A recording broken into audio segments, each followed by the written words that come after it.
Okay, so welcome back to another live stream. As you guys can see from the title, today we will be talking about the latest Alexander McQueen campaign by Seán McGirr.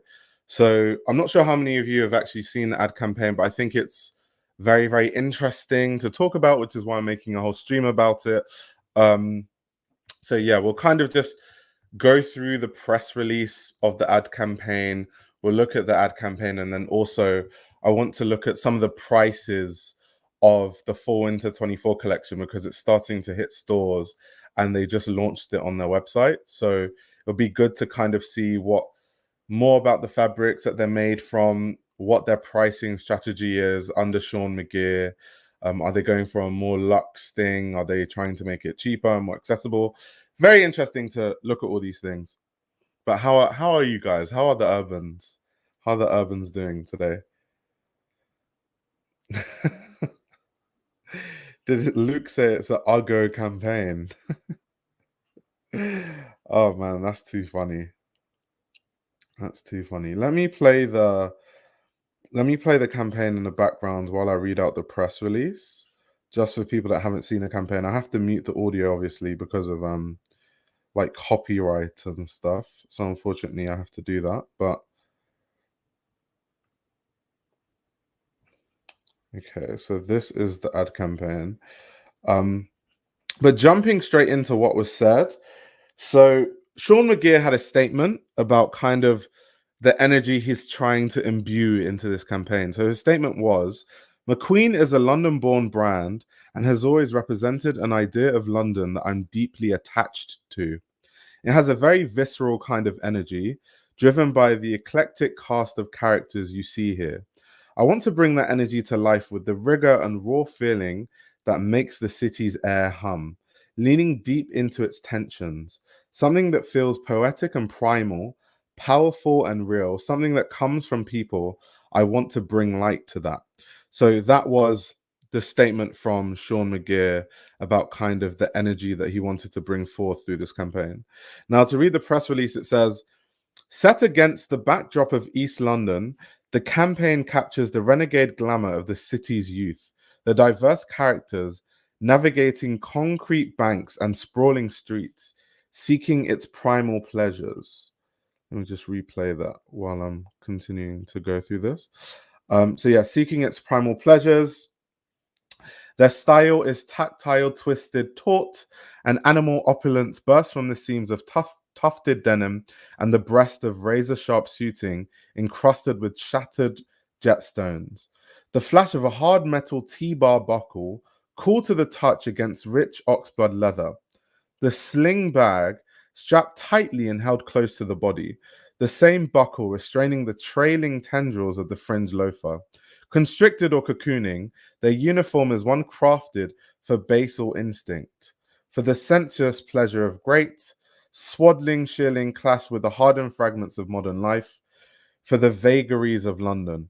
So that was really kind of what they were going. It's kind of, he's trying to channel like a raw, sort of gritty energy of East London. Of course, we know that East London is where Lee Alexander McQueen himself grew up. And a lot of, McQueen's references, of course, come from his childhood and what he went through.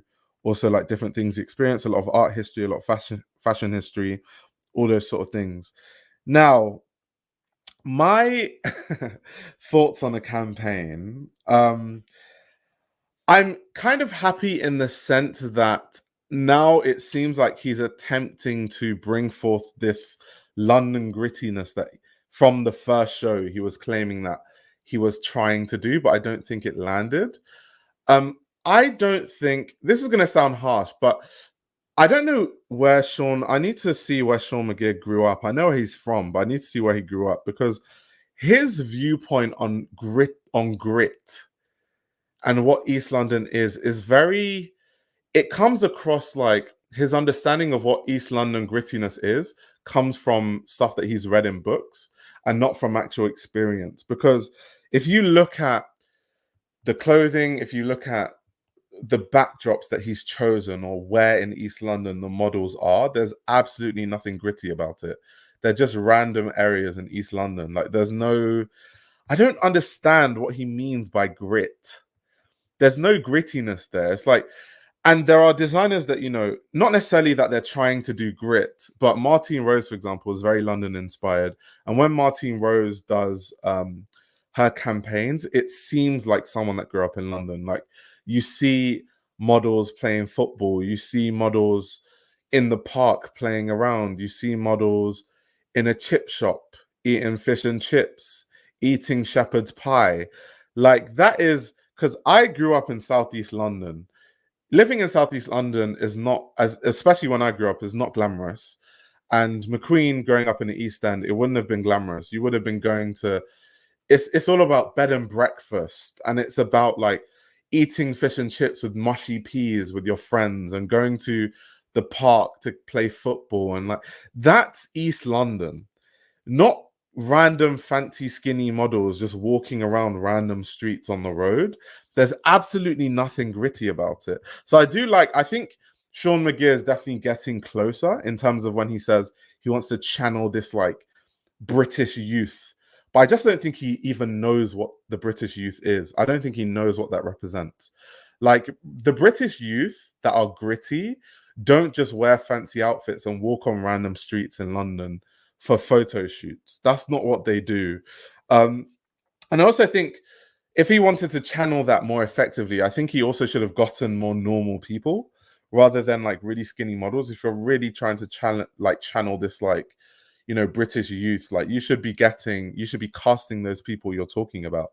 You should be casting cool kids from London who are like 16 to 20 years old, or something like that. So I just don't think there's a deep I don't think what they're doing is very, very well considered in terms of depicting what they're saying they're trying to depict. If that makes any sense to you guys watching. It's just not very, I don't understand what grit, like, I'm thinking of when I grew up, right?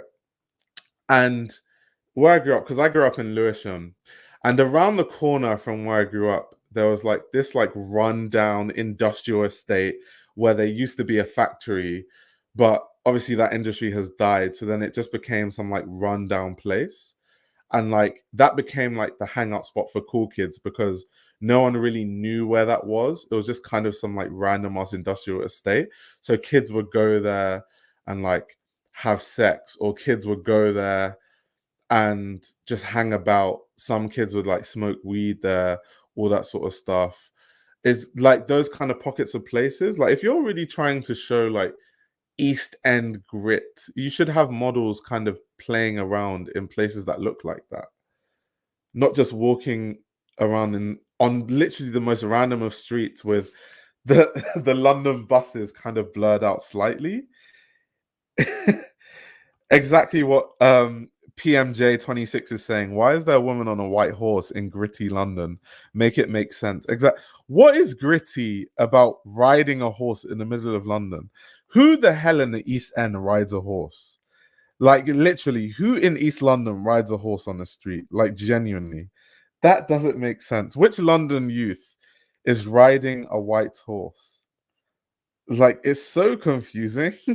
And the thing is, I'm actually rooting for Seán McGirr. Like, I want to see Alexander McQueen do well. I want to see Seán McGirr do well and all this stuff. But it's just very hard to take anything that he's doing seriously when, like, okay, I'm going to pause this because he said grit. So this is just a model, not really doing anything, just walking through what kind of looks like some sort of like industrial estate. Then you've got someone's house. Now you just have like a random alleyway that looks like around the corner from council flats. It just seems like someone that reads about, like I said, what grit is in London. Oh, like working class people live in council flats. So let's just like walk in through like an alleyway where council flats are because that's kind of gritty. That's not gritty. A multi-$100 million brand having fancy ass models with super expensive clothes walking through an alleyway in a working class area is not gritty at all. Like, and it's crazy because like this is what annoys me, because I do consult for brands, but I don't know who the hell McQueen are working with. Like this, how the hell are you trying to channel grittiness and this is the best you can cut? Like how? Where are the consultants? Where are the people on the team? Where's the marketing team? Like what are they doing? Like what what are they doing? Like genuinely, what are they doing?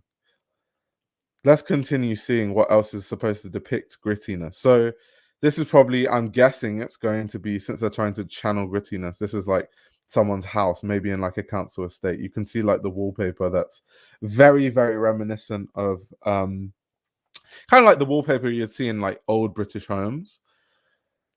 And now you just have some random alleyway with graffiti that's supposed to be gritty. You see what I mean? It just comes across like, I read about it in a book somewhere that there's this road with graffiti, and in this alleyway, like gritty things happen there, I guess. Okay, now they're back in the house. See what I mean? They're just walking on the on the balcony of a council estate. Oh my god. Just walking random streets, random streets, random streets, now random streets. This is kind of interesting though. This bit is probably the most interesting part of it, because as you guys know, East London has been severely gentrified. Like I don't even recognize East London anymore. It's like so different. Like now when people think of places like Stratford, they think of the London Aquatic Centre and like the Olympic Stadium and Westfield. When I was younger, none of that stuff existed. So kind of like a commentary on the changing face of what London looks like right now is actually an interesting thing. That's probably the most interesting part of the campaign, to be honest.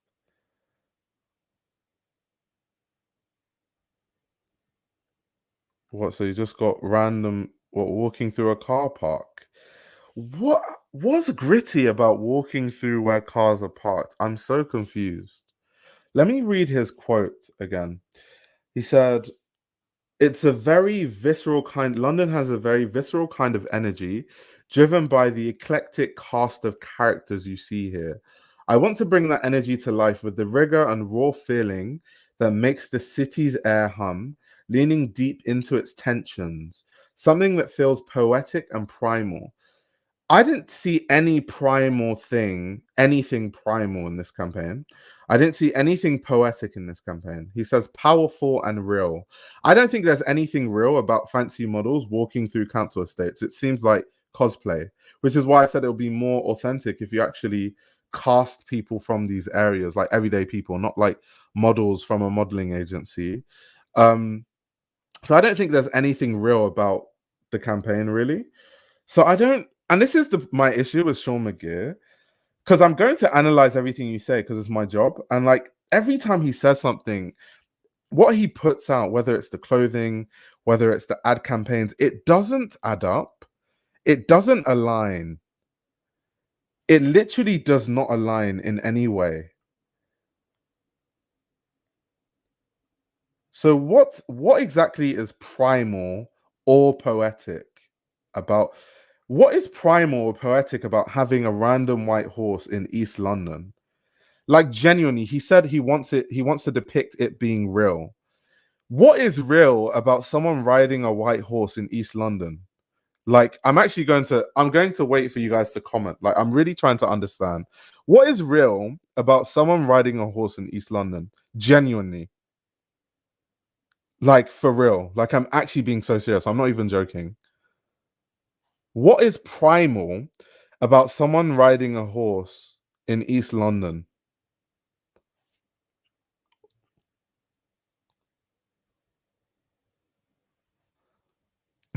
Luke says the white horse shot was the only interesting part. Shame there was no connection. Exactly, like random white horse in East London. Like, how is that real? How is, and it's not even like, because like I said, I'm actually rooting for Seán McGirr. I actually like him. I think he's actually like a really nice person. I've seen like interviews he's done. He seems really nice. But as it's my job to analyze his work as a fashion journalist, it's not good enough. Like you can't say you're channeling, it's supposed to be primal and it's supposed to be real. And you have people riding white horses in London.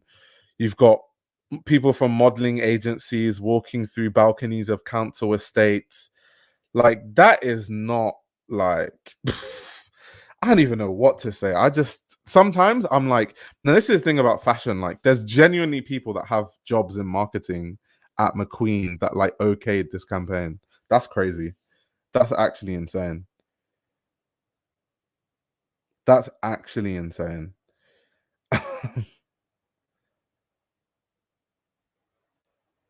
Ella says farm girl core. That's funny.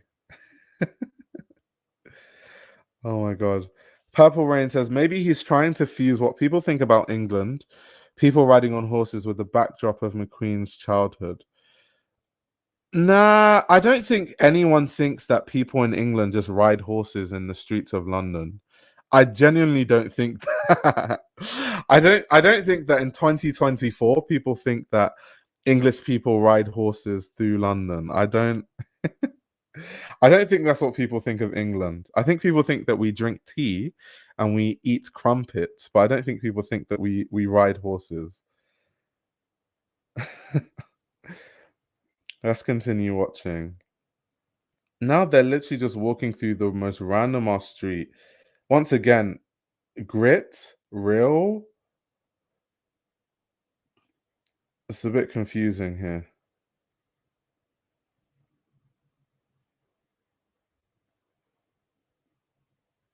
I will say though, I do like the selection of clothing that they chose to select from the collection, because everything that they chose were my favorite looks in the collection. Funny enough, um, so yeah, I did like the looks that they chose. But anyway, what do you guys think? What do you guys think about the campaign? What are your overarching thoughts?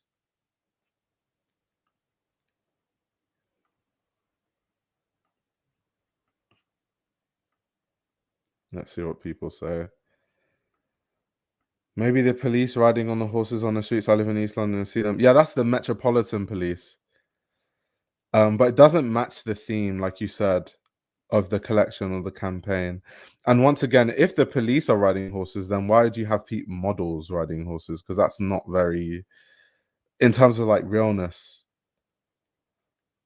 It looks like a perfume ad. What do you mean you don't ride horses on the street? I thought all Brits drank tea on horses. Imagine like drinking tea as you're trying to ride a horse. That's insane. We're gonna pull a muscle reaching for the connection between notes and the ad campaign. Christian says McQueen intentionally made his brand hard to replicate. He mentioned in an interview that he hoped his brand would die with him, although he later changed his mind. Yeah, that's true. And I don't think it was that hard. I mean, I think Sarah did a sensational job, to be honest. Not as good as McQueen, but no one can be as good as McQueen. But I think that Sarah was amazing. And like, I don't, because for me, right, I'm not a designer, right? I don't design, I don't have a brand. But even though I don't design, so like I obviously couldn't become creative director of McQueen, but like certain aspects of McQueen shouldn't be as hard as it seems to be.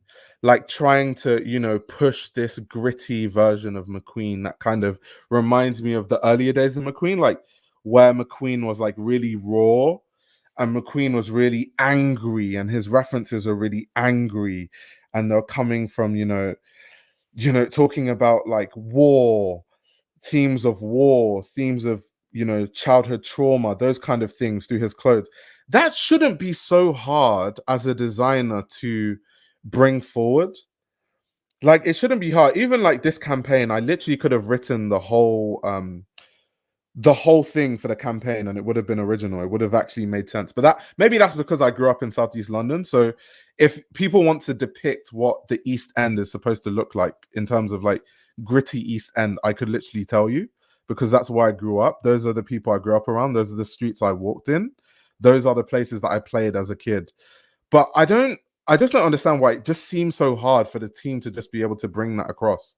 It really isn't that hard. It reminds me of the Runaway show, where the last McQueen show, where Seán McGirr said he wanted to bring forth this kind of like animalic sensibility, and that's almost why you have all these codes to animals, like the horse hoof boots, which I really love, and I thought those were standout pieces in the debut collection, and Seán McGirr's debut collection for McQueen, all that kind of stuff. But then you're talking about this animalic stuff, and then you have these like spongy seated bits that are supposed to represent kind of like a horse, like horse hay, instead of just using horse hay itself.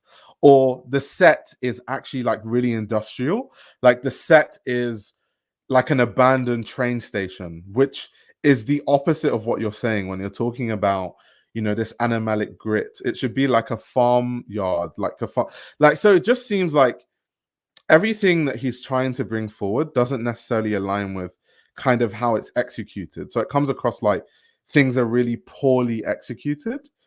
And so that's like my biggest gripe. I don't think it's as hard as like it seems to be. It's not that hard. It really is not that hard. Genuinely, it's not that hard. Retro Snow White says, even as someone who's never been to England, it doesn't look super authentic. Maybe they're going for a different vibe. Well, they're not going for a different vibe.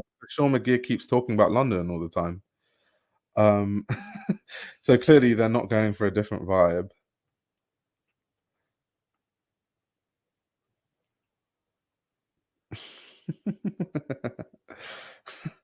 I think the idea of Seán McGirr is to push his idea of his supposedly untamed nature in his designs. Is it untamed though? Horn of Plenty is my favorite McQueen show. I love Horn of Plenty as well. I even have the whole soundtrack memorized. Damn. Absolutely agree about it coming from the heart. If you see McQueen drawing, he drew with a childlike wonder. It was emotional, authentic, and full of passion. He drew and designed with love. Isn't there a farm in East London? There are quite a few. There are actually quite a few. Cliches and stereotypes, especially when they're romanticized, miss a lot of simple truth. Leo says there's a clear disconnect between finished product and concept/ideas, which makes me wonder about who he has in charge of executing his ideas. I guess he's in charge, but obviously he has a team of people that are supposed to kind of help with that and kind of help filter these ideas into the product. But I just think there's a massive disconnect at the present minute. Someone said, "Oh, that's why they're riding a horse, because of the horse hooves." I I think that's a stretch, mainly because yes, the horse hooves, you can tie that into them riding a horse, but he's talking about depicting London. You're not depicting London accurately if you have, models wearing Alexander McQueen riding a horse in East London. Like, there's no grit there. Dear Velvet says, seems like a public schoolboy feeling daring for going to rough areas. Takes himself too seriously, does not follow his lead. It's poverty, virtue signaling. Yeah, it's like, it's just really hard for me. I know how Seán McGirr is designing in terms of like, because I like some of his designs. It's more like the concept that I just think is missing constantly. The way he depicts things comes across like, when a really, really rich kid who is really sheltered goes to like East London for the first time, and they didn't even go anywhere dangerous or dodgy. They just went in like a random street and they're like, oh my God, like I've really come out of my comfort zone. I've like really gone to the East End. And they start talking about how they've been to the East End and boasting about it, but they literally just walked on the most average street you've ever seen. That's how this campaign looks. It looks like what grittiness would look like to like a rich kid who's like far removed from like anyone that's working class or any working class area. It's kind of like depicting working class culture through the lens of a rich person that's far removed from it. It's like if Rishi Sunak had to write sort of the idea for a campaign for working class Britain. that's kind of how it comes across.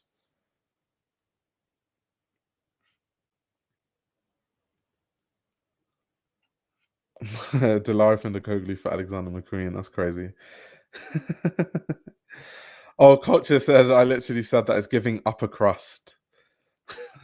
Seán McGirr could also reference Ireland and how rough Dublin was. That's very true because parts of Dublin are very rough, extremely.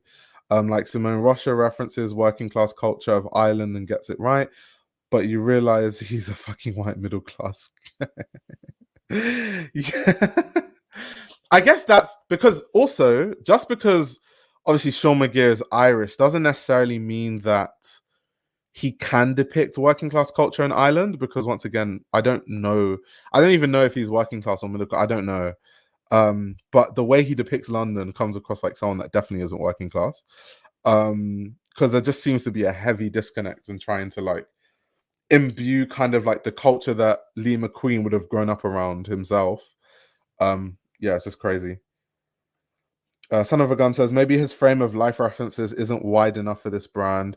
I guess that's a really good take because obviously Alexander McQueen had so much life experience from obviously growing up in the East End and all the problems that came with that to traveling all around the world, you know, honing his craft essentially, whether we're talking about Savile Row or we're talking about like working for Romeo, all that sort of stuff.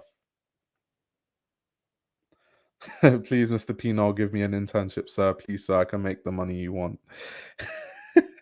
But the thing about the fashion industry, like I've said this so many times, is that um, the fashion industry is very much about who you know, not about what you know. So, like someone like me, I'm out here chatting absolute shit, talking about I could help them depict London, East London more accurately because I could, because I grew up there, because I grew up in a working class area. I know exactly what they're trying to push, but they don't know how.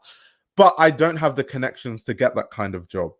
So then you're left with some Nepo kids who probably work at McQueen who are depicting the East End grittiness through their lens, and then it comes across looking like the way the campaign looks. But that's the fashion industry for you. It just is what it is. It just is what it is. Carlos has a knowledge of history, creating fantasy, mythological stories. I know, because that's also another thing about Alexander McQueen. If we're just talking about him as a person, like Lee, obviously he used to like go to museums all the time, and was very, very in touch with like art history, fashion history, like very knowledgeable.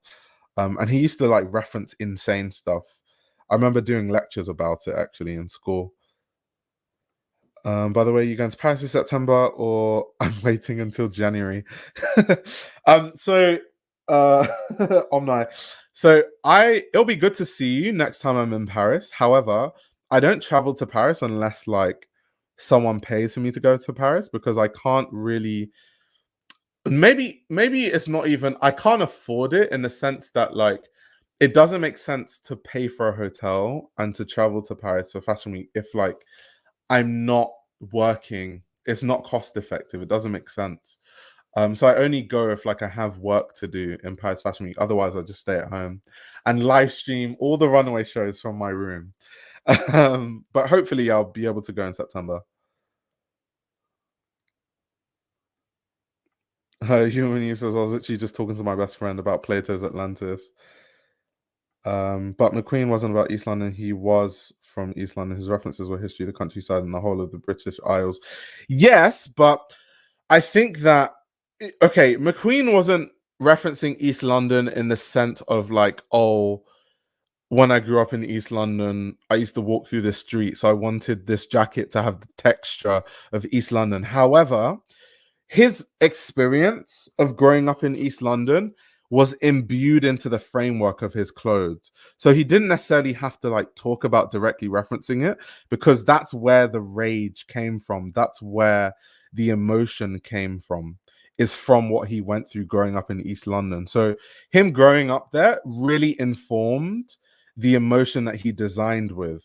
So even though, yes, he was talking about, you know, a lot of history in his collections and referencing the countryside, the British Isles, Scotland, all these things, it was through the lens of East London grit, and that Seán McGirr is trying to like harken back to, because Seán McGirr has said in previous press releases that he's really inspired by McQueen's older work, more so than the stuff that McQueen did later. So he's talking about the earlier time when McQueen was more raw and everything was more gritty and everything was more angry. So in a sense, he wasn't referencing East London directly in that sense, but I think East London basically informed a lot of what Alexander McQueen did.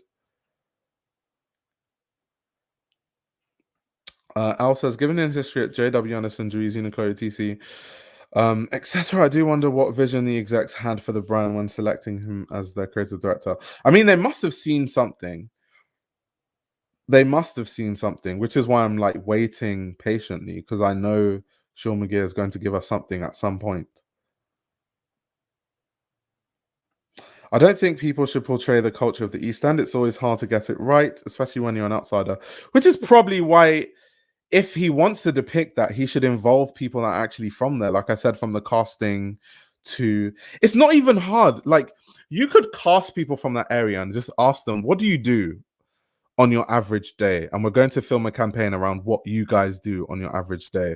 And then the whole press release of the campaign could have been along the lines of, so we casted people from the East End, the place where Lee McQueen grew up, to kind of channel the grittiness and the everyday life of what it's like, you know, to grow up in the East End, and to kind of channel the energy of the youth in the East End. And it'll just be a campaign of like interviewing these like young creatives and cool kids from the East End in working class areas. And kind of, it's just like, this stuff is just not hard. It's just not hard. I don't like giving brands ideas, but like, it's just not that hard.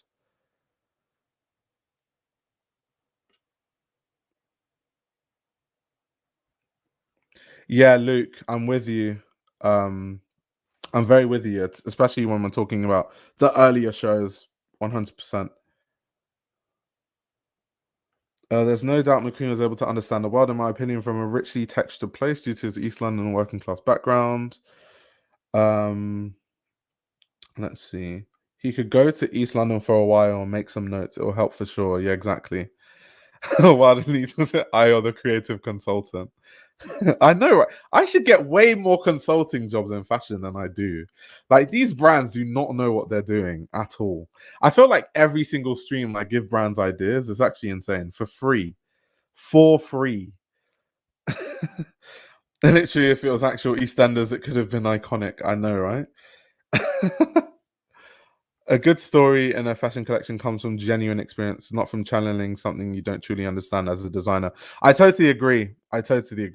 Which is why, as a designer, if you want to depict something, you have to understand it first.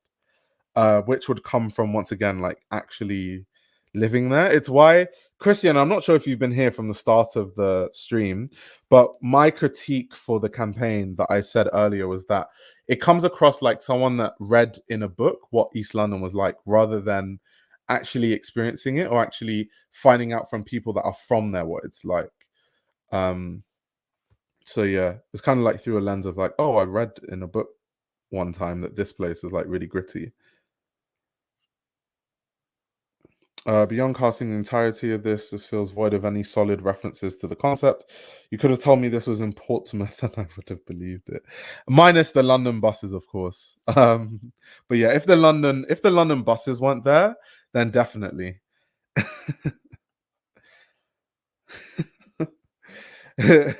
I should be a creative designer. I know, right? A creative director. Yeah, I mean, I have a lot of respect for the craft of fashion, so I wouldn't say I should be a creative director. I definitely have loads and loads of ideas. I think the reason why I have so many ideas on like fashion and why I come up with all these ideas is I think when you're a fashion journalist, it's kind of weird that being a fashion journalist can actually make you a very good designer.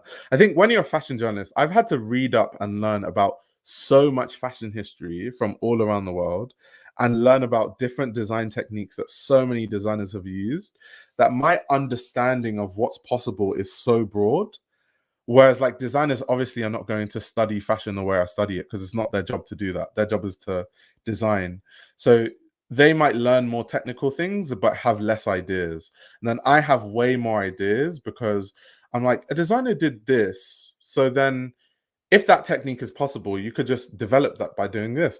And so that's how I think. So I have way more ideas, but not the technical skills. But I feel like if you want to be a creative director, at least a really good one, I think you need to have both.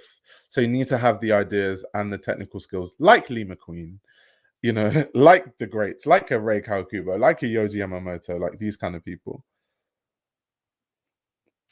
Saddest thing is how McQueen's mom was so frustrated about how Lee was stereotyped as a mouthy yob slash chav.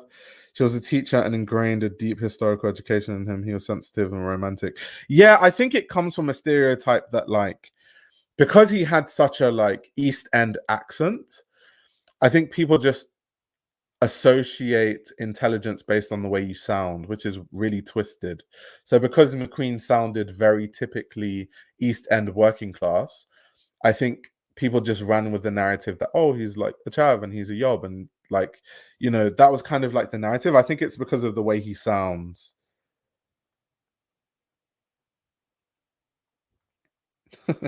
Now I understand why you said he wants his brand to end when he dies.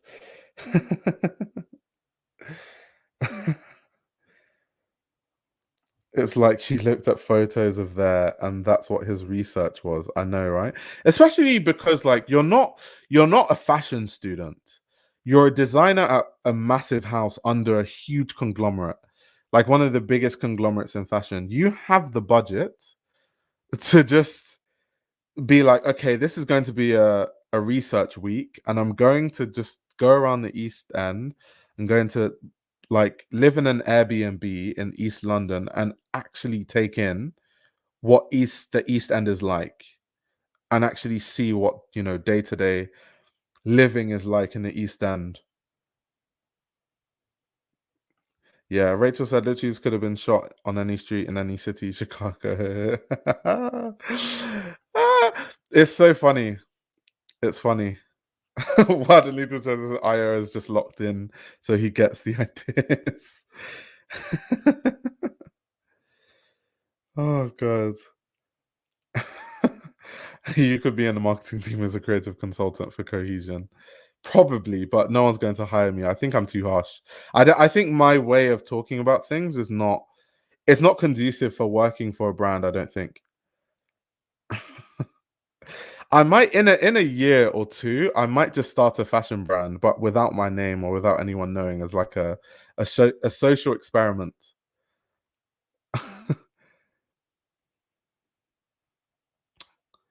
McQueen is a crown jewel brand. They don't want to sell it and give it to someone else, but they don't know what to do with it. Yeah. With the due respect to Mr. McGirr, I think his mindset and what direction to take McQueen was rooted in attempting to re-envision the rawness of Lee in a gaudy way instead of pursuing something new. Yeah, because I think he could have just gone completely away from depicting that, because like Sarah didn't do that. Like Sarah was not concerned with trying to channel some like supremely raw, gritty side of McQueen. Her McQueen was elegant and clean and very expertly tailored. So I don't, but if you're going to do that, there's a better way to do that. If you're going to do the gritty thing, there's just a way better way to do that, to be honest. Sometimes fashion designers seek intelligent references, but their execution can be mediocre. So I think Kiko's design stand out. He draws some experience-based references. That's a really interesting take. Retro Snow White says, yeah, it's literally proven time and time again. Your accent determines how people view your intelligence. Hmm.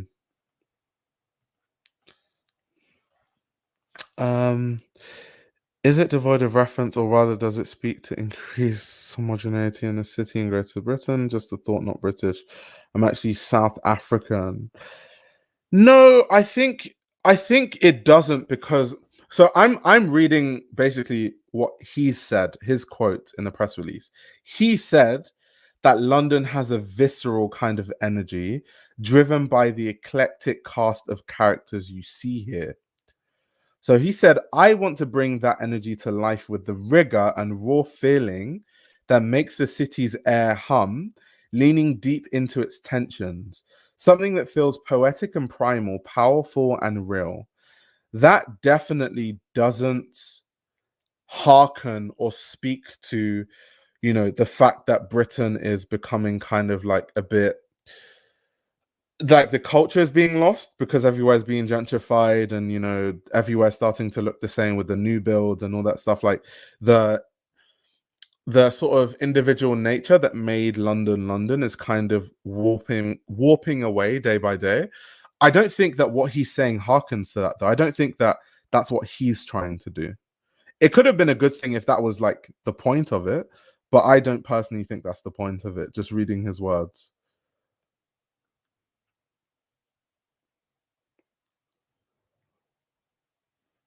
Sarah's time at McQueen is hard to view. The same, because she was with McQueen from the beginning. Well, I mean, yeah, she was like kind of like McQueen's right hand for a really long time. And like Seán McGirr is like the first designer to design at the brand, well, as a creative director anyway, that has no personal connection to Lee McQueen himself.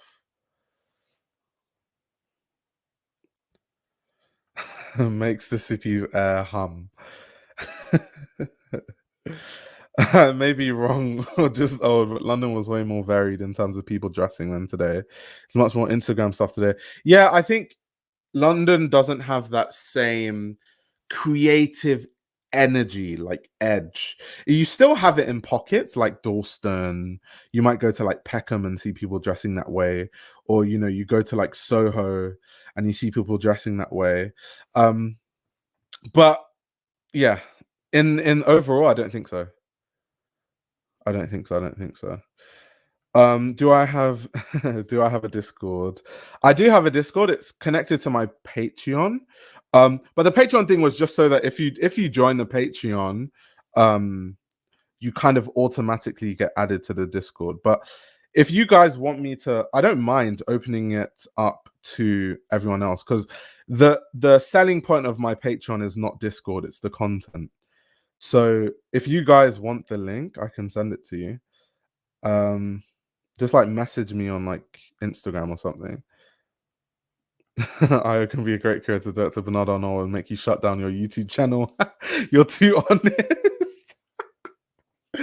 He'd be like, "Do you want to make millions, or do you want to just keep chatting shit about all my brands?"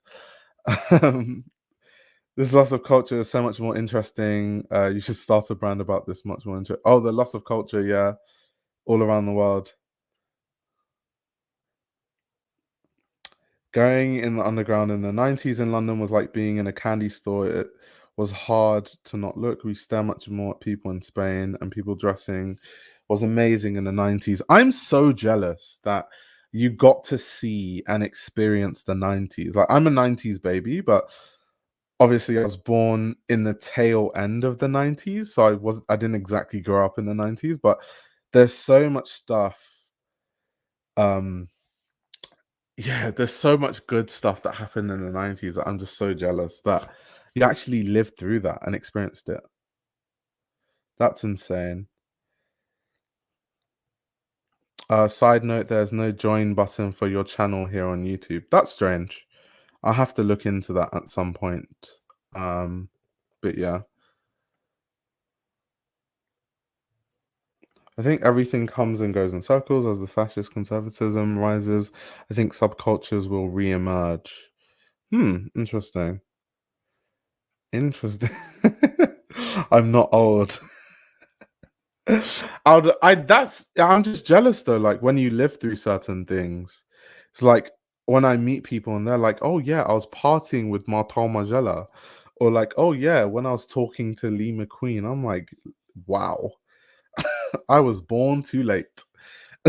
I was born way too late." I'm Gen X, a teenager in the 90s, greatest time to be alive. I graduated high school in 97. No way. I'm so jealous. Like, what was it actually like? What was it like? Like, what was going on culturally in the 90s? Like, what was happening? What was the wider story past what I read in books? and minimalism taking over fashion and all that sort of stuff. Like, what in a cultural sense was happening in the 90s? Oh yeah, I remember the jungle scene was definitely the 90s. Like jungle, garage. That was like late 90s, early 2000s. That was definitely before my time also. I've like watched YouTube videos about that.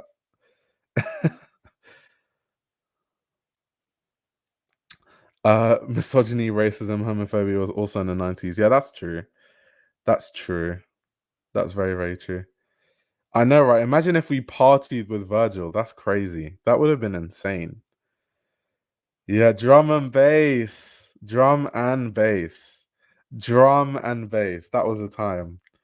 I'm saying that was a time like I was I grew up in that time, but I've watched documentaries and stuff, and I feel like I've been living vicariously through the people in the documentary. But it's much better for us. Everything we posted as a child will exist for eternity. Maybe when I'm older, kids would say the same thing, but I just don't think that my time growing up was as interesting as what I read in books that, people in like the 80s and the 90s. That stuff seemed insane. Like, one of my really good friends, she tunes into the live stream sometimes, Jennifer, really good friend. Um, so we went to this exhibition in London about Bibba, and we were just like going through the history. I was with Understitch as well. It was Jennifer, Understitch, and me. We went to this exhibition, and I was obviously like reading everything and like taking it in and reading the books. And obviously, I know a lot about Bibba's work because she's very important when you talk about the swinging 60s, like fashion in that time, especially around the time of like Mary Quant. But there were so many references that it doesn't matter how many books you read, you just miss it. And Jennifer would be like, "Oh, that makes a lot of sense because in the stores in the 60s and the 70s, this is what it looked like, or this is like how it was. And in the 80s, this is like what it was like." And I'm like, damn, that's crazy. Because one, I never would have known that. And secondly, you can't get all the information from books because you just need to like meet people who were actually living through it then, because then you get all of the context rather than just the summary that's in the books or the summary that's in the exhibition and all that sort of stuff. So that's kind of why I'm really, really jealous. How old is Understitch? I can't disclose that information. Understitch remains anonymous for a reason. Whatever reason it is, it means it's 100% never my place to disclose any personal information about Understitch. So if you want to get that information, you have to ask Understitch yourself. I organized an event with alternative people in London a couple of weeks ago. There's definitely an appetite. Oh, that's really cool. Okay, it's good to see that, there's definitely that appetite still there. Understitch is definitely ancient.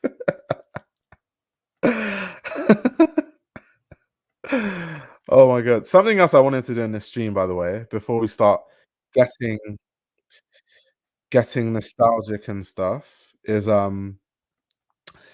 let's have a look at the McQueen website and see what the prices of the new season stuff is like. Oh, they've even got the campaign on the homepage of the website. So let's see. Let's look at the women's fall winter 24 prices. This is one of my favorite pieces from the collection. This like laminated stretch jersey evening dress. I thought this was really cool. Um, but let's see, 2,260.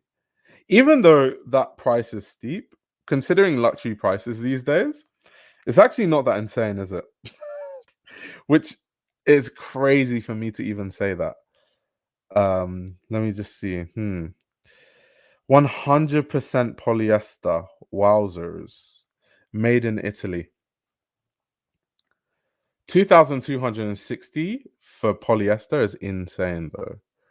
2,260 for 100% polyester is wild. That's actually wild. Luke says it's quite typical of McQueen. Yeah. Let's see. I'm just curious to see how a lot of this stuff looks like in a more commercial setting, like in e-commerce. Hmm. £4,000.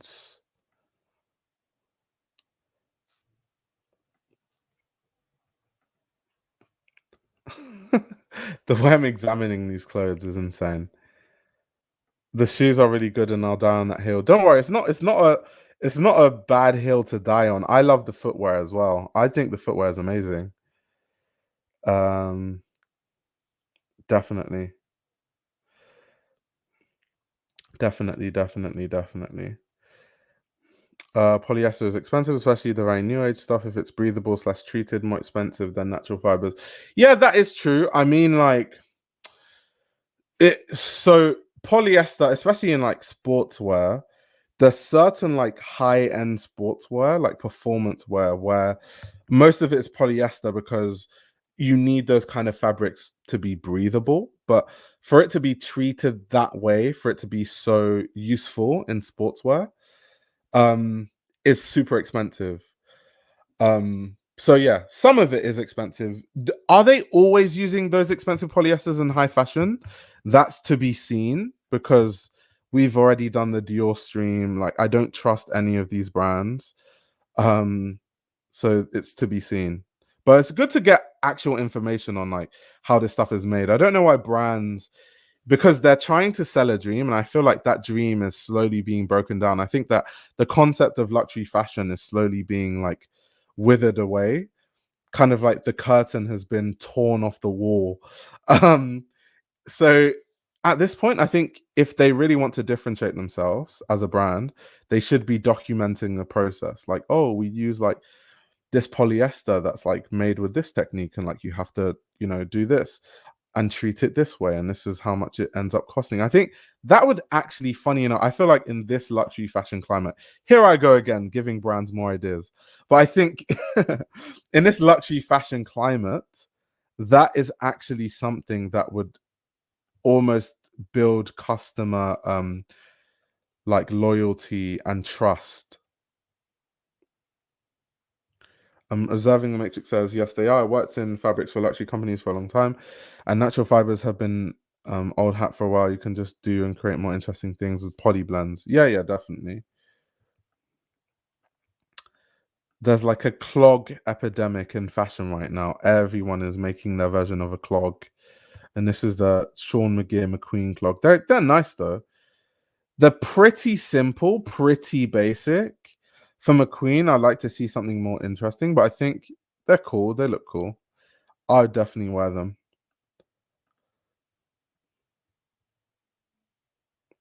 Yeah, that's true. Every fiber has its pitfalls and its own purpose. Like, there's pros and cons to every fiber. That's a fact. Because I remember one of my friends, he's like a fashion designer. He graduated from CSM recently, like MA. And basically, I interviewed him on my channel one time, and we were having this discussion about what exactly is a good fabric. Like, what does that even mean? Like, what's a good fabric? Because it's become so complicated, because every single fabric has good and bad. So there are bad polyesters and good polyesters. There are bad nylons and good nylons. There are bad cottons and good cottons. Um, there are cottons that are strong enough to stand the test of time, and then there are cottons that would literally rip if you just like your arm gets stuck on a door handle or something, rip to shreds. So we were just talking about that, and he was talking about how he loves nylon as a fabric because he likes kind of like industrial things, and like a lot of his references in terms of his work, he looks at like, like military tents, and like he likes puffer jackets and that sort of stuff. So that's why he likes using nylon. And a lot of the comments were just like, nylon's a bad fabric, nylon's a bad fabric. And I'm like, no, it's not. There's actually more nuance than that. Um, so yeah, it's just a bit strange. But the reason why when luxury brands use polyester, I'm more contrasting it with the price. I'm more contrasting it with the price. Like, okay, because unless you're really doing interesting things with polyester, like in the Rei Kawakubo sort of way, is it going to cost a lot to use? Especially McQueen doesn't necessarily have the economies of scale like a Dior though, so I wouldn't hold it to the same standard as like a Dior or a Gucci or something. They just don't have those economies of scale. Although they could do if they're kind of doing production through Kering's framework. If that's how it works, I don't know. I don't work at McQueen. I don't know how it works. But if they're doing it through, if like Kering kind of uses the same factories for all its brands, then actually it'll be a lot cheaper. But if it's like separate, if it's separated by brand, then yeah, they don't have those economies of scale. Okay, this is the J.W. Anderson reference. Seán McGirr doing the cable knitwears. This is supposed to be a cable knit that's kind of, shaped like an overcoat with a knitted lapel, kind of like raw, rough edges. I don't know. I don't know if it's me, guys, but this knitwear, it looks like and I don't know if that's the intention, but it looks how do I say this nicely? Um let me not even say it. Let me just not even say it. Let me just skip past the knitted pieces. Let me not do that. I like these denim. I like the shape of these sort of like denim pieces. I really, really do like those. Bi culture, by the way. Have fun at your barbecue. Barbecue. Oh my god. Everyone wants me to say it. No, I'm not going to do it. I'm already harsh as is. No one needs me to be more harsh. This I really love, by the way. This spliced denim jacket was also one of the standout looks from the collection. Like I absolutely love this piece. 2,400. Let's see, black stonewash denim jacket featuring a reverse lapel, the concealed hook and eye fastening. Jacket is detailed with 2 jetted pockets and a single button fastening.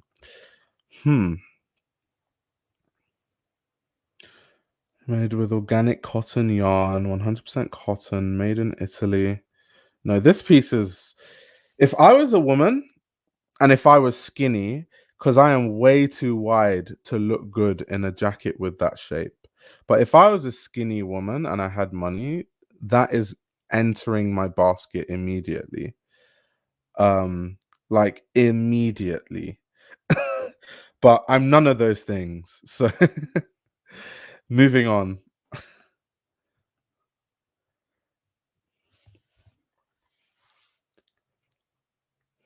Wild and Lethal Treasure says, I love a reverse lapel.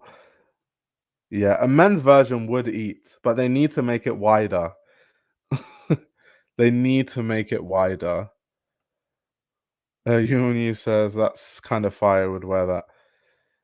Violet Femme says, this jacket is exactly my style. Yeah, it's nice. It's nice. It's definitely nice. I hear you can have a snatched waist if you want. I need to go on the fashion girly diet. No food, just cigarettes. I feel like that's the diet of every fashion person. Just like absolutely no food, just smoke ciggies. Okay, see what I mean? Like Seán doesn't make it. He doesn't make it easy for himself. He's sectioned this part of. Uh, he's sectioned this part of the website. Animal opulence. Let's see what it says. Raw instinct and luxurious materials define autumn/winter 2024 animalistic opulence. Soft shilling is tamed by sharp, shattered jetstone encrusted tailoring. It bursts from the seams of stonewashed denim jeans. Bold leopard prints are draped, enveloping the body in red and black silk jacquards alongside anthropomorphic hoof boots and birdie boots. Animal opulence. Let's see this animal opulence. Obviously, we've seen the collection before. but he's still pushing this animalic thing, and I think he should stop, because I think I like, so a lot of some of, let me say a lot, but some of Seán McGirr's pieces, like standalone pieces, like some of the tailoring, some of the footwear, I really love them. Like I said, if I was a skinny rich woman, I would buy a lot of it. However, I think conceptually it's just not there. And the more he tries to bring concepts into the clothing, is the more that you have people like me being like, your campaign is just people walking on council estate balconies and you're saying that it's gritty. Or you're saying that there's an animalistic energy to your runway show, but the runway show was set in an abandoned train station. So I think unless he really knows what he's doing when it comes to the concept of things, I think he should actually stay away from that and just like leave it to be like a product-based thing. Because if that's not what you do, it's not what you do. Like Sarah Burton is a sensational designer, and she didn't like try to like over conceptualize in the way that Alexander McQueen was, because I guess she's just not that kind of designer, but she's still an amazing designer. She just doesn't design in that way. I think Seán McGirr is trying to be Lee McQueen too much, and you're not Lee McQueen. You're just not.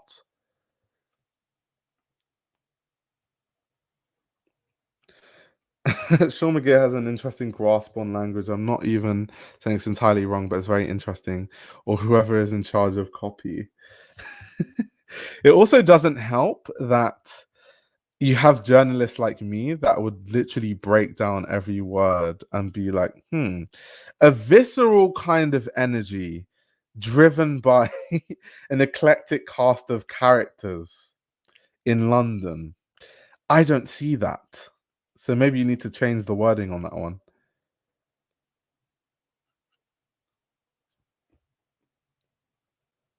He's just not that artistic. He doesn't have the natural sensibility. Yeah, exactly. Exactly. Maybe it's just me being a designer, empathizing with designers, but I feel like an abandoned train station is kind of raw and animalistic. Lol. Am I too easily appeased? Observing the Matrix, you are too easily appeased. But I do understand what you're saying in terms of empathizing with other designers, because obviously it's like it's not easy to be a designer, and it's not easy going under so much scrutiny also. I feel like I can do it because I get scrutinized also, so I'm not just like out here just chatting shit about people where like I don't get any feedback. Like once again, like I always say, read my YouTube comments. Like people are very harsh if they don't agree with my opinions, which is fine. Everyone can disagree, that's fine. Freedom of speech and all of that. Sometimes people are even racist in my comments. Sometimes people are homophobic because they assume I'm gay. So it is what it is. If you're a public figure and you're in a public space, you're designing and making millions at a very public brand, it kind of comes with the job. And if you don't like that, then you shouldn't be in the fashion industry. Like you shouldn't be a creative director of like one of the biggest houses in fashion and one of the most storied houses that, you know, is the legacy of one of the greatest fashion designers we've ever seen. If you're scared of critique or you don't want anyone to talk about your work, you're in the wrong job. Like genuinely, you're in the wrong job.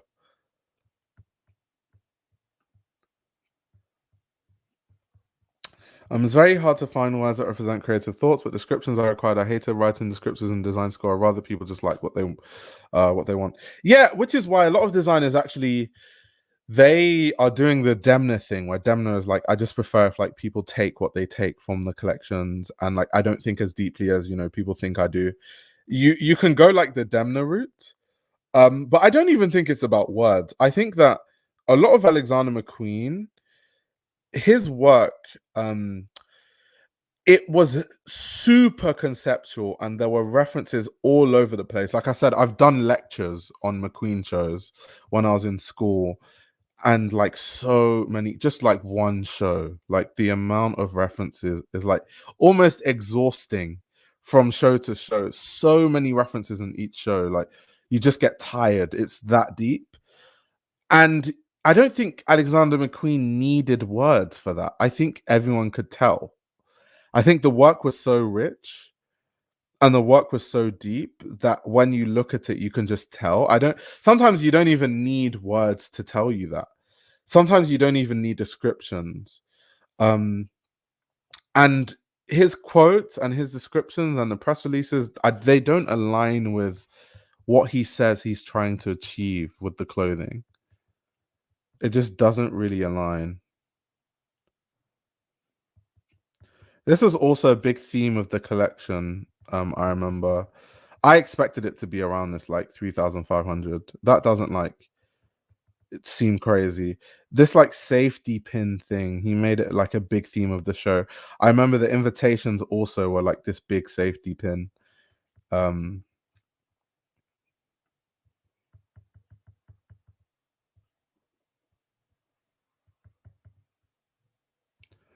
Me personally, I prefer new designers destroying the heritage of the previous designer, unless you are at Chanel and your name is Carl or any Andy. Yeah, I think at Andy it's very, very hard to do your own thing because you'll kind of lose the whole customer base because it's already so niche. Like, Andy Meister is not a big brand in the sense of like a McQueen or like a, because McQueen is kind of like that mid tier, like upper mid tier, like the McQueen's. The Loewe is a bit too big, but like McQueen, what brands would we compare to McQueen? JW Anderson, like his namesake label, McQueen, like those kind of companies. Osmo Mister is way smaller than those companies, like way smaller than those brands.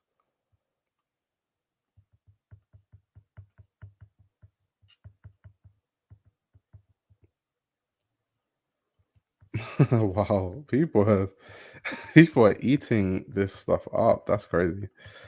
That's crazy. Finn said, "Oh my god, they thought you were gay."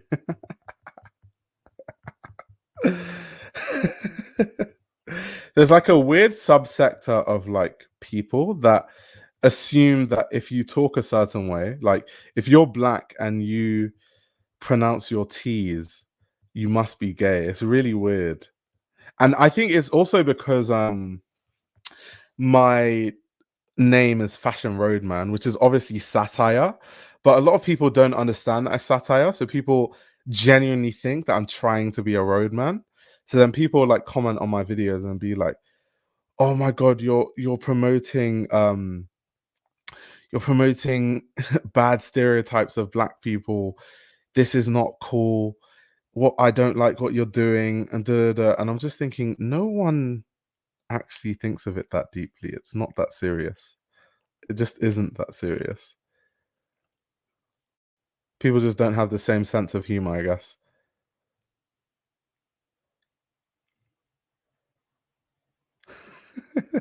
We need to see if the jewelry is silver tone brass or not.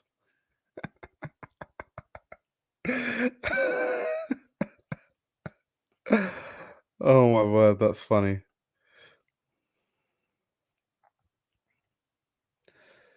This animalistic opulence, but this denim, by the way, was also something I said I love. No, not the shilling top. I'm looking for the denim. I hate that this website, they need to fix it. When I press the back button, it should go back to where I think I like was last at. It shouldn't scroll back to the top. That's like developers. They need to work on that. They need to work on that. You see, feedback like this, yeah. I don't understand why I'm always giving brands these ideas. And this is feedback that normally, let's say I'm actually like working with a brand, I'd get paid to give them this feedback. But like if I click into this and then I press the back button, it scrolls up.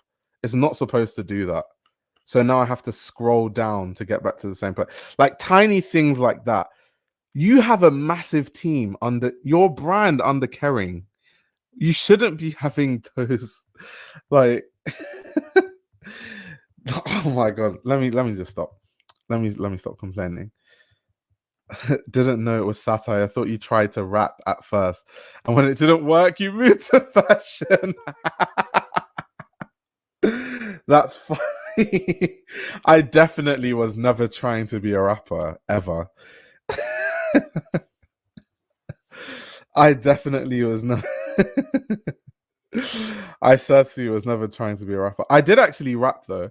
When I was younger, I did make music, but that was for fun. I was never trying to be the next Kendrick Lamar or something. That was not my calling in life. I also don't think like my life experience like isn't harsh enough to be a rapper.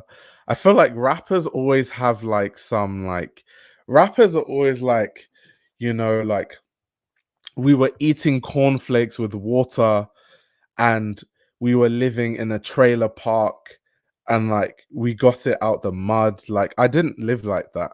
So I just feel like it'd be disingenuous. And there's people that lie. There's like designers or like even just like rappers that lie about kind of like stuff they've done to kind of make them seem more interesting. But I just don't like lying. I'm not a liar. So I'd rather just not do that. Okay, so this is the smash screen section. I did actually love this part of the runway show, the kind of like idea of the smash screen, because there's obviously that reference of Seán McGirr's dad being a mechanic, and obviously one of the references, if you guys remember from the show, is this idea of like smashed headlights of a car being appliqued onto a dress or a t-shirt or something like that. And then he also had the idea of kind of like this, iPhone, like a smash screen of an iPhone, which is very like contemporary because, you drop your iPhone, the screen smashes, and he kind of wanted to turn that into an element of clothing. I thought that was kind of cool and fun, like conceptually. Also, by the way, the shape of this bomber jacket is nice. I really like the shape of this bomber jacket. Like, that's nice. This is on my list of if I was a skinny rich woman. Add it to the list. If I was a skinny rich woman, I would definitely this would be added to the cart. Oh no, now it's got this silly website that no one on the team clearly realizes, where every time I press the back button, it scrolls up and I need to scroll all the way down. Terrible website design. Awful. Okay, so they have more. This is more than we saw on the runway show. We didn't see this, I don't think, this skirt. So they've kind of added more like commercial pieces. So kind of like a print. So it's not just the actual like more conceptual like smash screen thing. This scrolling down every time I press the back button is so annoying, by the way. Like even this like smash glass embroidered dress. So he really turned it into like a whole thing. Interesting. I like the clutch though. The kind of like smash screen clutch. I think that's really cool. But the rest of it is just a bit not for me.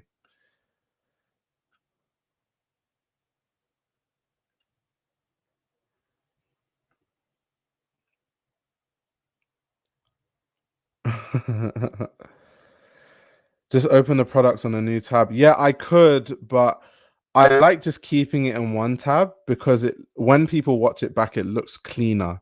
Where all you see is like the McQueen thing, rather than if I was to do it now, you're going to see all my tabs and it just looks a bit messy. For people that watch it back, I still want it to look kind of clean. But I could like share my screen instead of sharing a tab. But I'd rather just share a tab. But it shouldn't be me. They should fix their website. They should fix their website, and then we wouldn't have this issue, because we don't have this issue on anyone else's website, because we go through websites all the time on these streams. Only McQueen.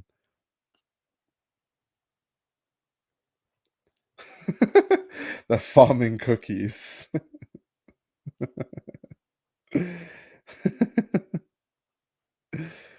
You are weird. I have millions of pages open at the same time.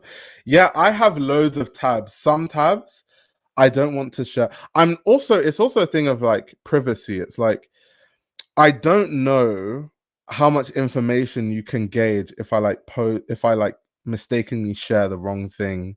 So sharing one tab also gives me a lot of control so that, random things don't end up going up on my screen and stuff. And then next thing, someone hacks into my YouTube channel.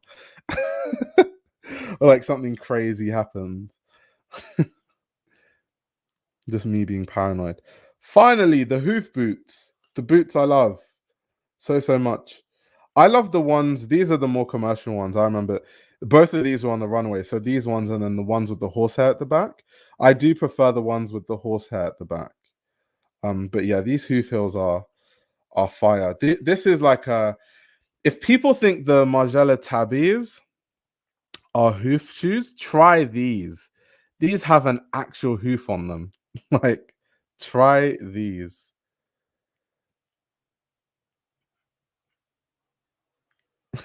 It doesn't want me to know what place he lives in.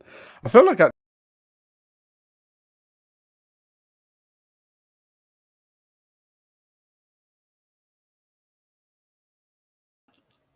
Kering trying to shut me down.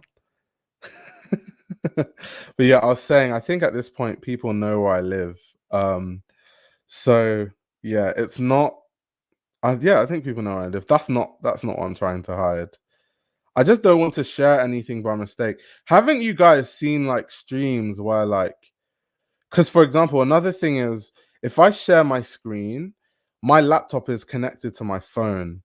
So if someone calls me, like a girl I'm dating or something, and then her name just comes up on the screen, that's really awkward.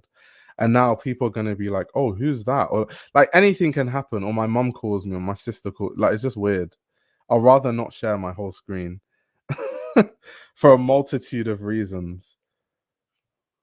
Are we not gonna get the hoofs with the hair at the back? Oh no, they decided not to sell it. No way.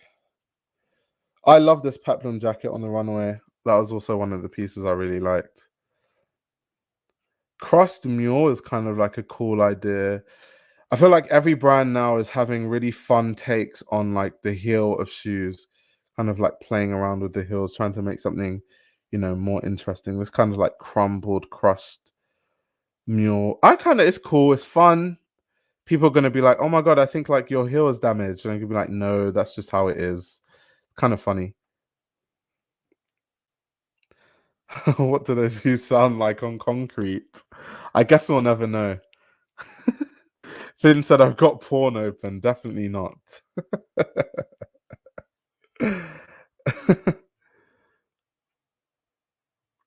He's got bad girly research on his other tabs.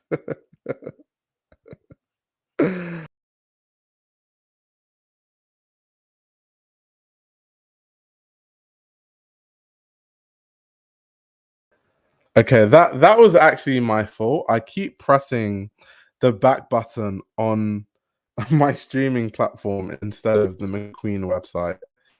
That's my bad. That's my bad. That's my bad. Okay, let's go. Moving on. Scrolling back down. Let's see. What else? What else? What else? Okay, we're down at the bottom. So recently viewed. So yeah, I like these heels.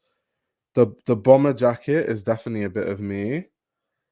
The denim, I think the thing that I definitely would buy without hesitation is that denim jacket. It's so good. The shape of it is so good. But the splice thing, like Sarah Burton was doing stuff that was similar. But I kind of like, like doing it in denim and stuff. That's cool. It's cool. So if you're, because I know some of you that follow this channel have a lot of money and like to buy recommendations. So I'm living vicariously through you. So if anyone wants to buy that McQueen jacket, let me know. Send me pictures of you wearing it, and I'll live vicariously through you. Someone said we don't see the images you speak of. Yeah, because I took it off the screen. Okay, let me put it back, guys. I'll put it back. I'll put it back. A wink twice if you need help.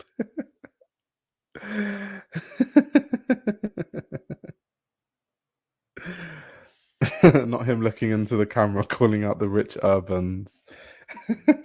They're hiding in plain sight. The billionaires in the chat. Everyone's like, we can't see the images that you speak of. Luke says, I will not be buying Seán McGirr's McQueen. Yeah, if this is like I said, this is the piece that I would buy. But I feel like if I wore this jacket, the shoulders would rip immediately. Like without a doubt. Immediately I put my arm in the sleeve, the whole thing would rip into shreds. It reminds me of Y Project. I can see that. I can see that. I can see that. Finn says, I'll buy the men's weird pointed brogues at 50% off. Because some McQueen does go on sale. If they called you tomorrow and said you can have as much of the collection as you want, what would you do? There's no way Luke is going to say he wouldn't buy it and donate it to Oxfam. That's crazy. That's insane. That is so insane. By the way, since the Dior streaming, I cannot stop seeing people wearing the book bag by Dior. It is everywhere. I know, right? That's why they're swimming in money. Can you imagine the profit margins? Like $57 to make and selling it for 2,800, and everyone is buying it. Although something that people always say is that because it's so easy to replicate, probably most of the ones that you're seeing aren't the real bag. Like some of them might just be fakes, but in that kind of bag, a fake is not really a fake because the bag is so easy to make. The fake is basically the same as the real thing. It's just that one is supposedly made by Dior, even though it's not, because they outsource it to third-party factories anyway. The same third-party factories that make the fakes. So there we go.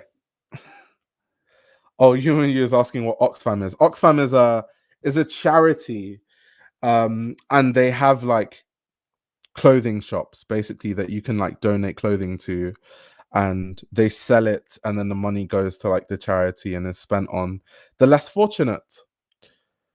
So yeah. People actually buying the Dior book bag. The world is good. Diet Prada posted today about it with detailed pricing. No excuse. Really? Okay, let's have a look. Diet Prada.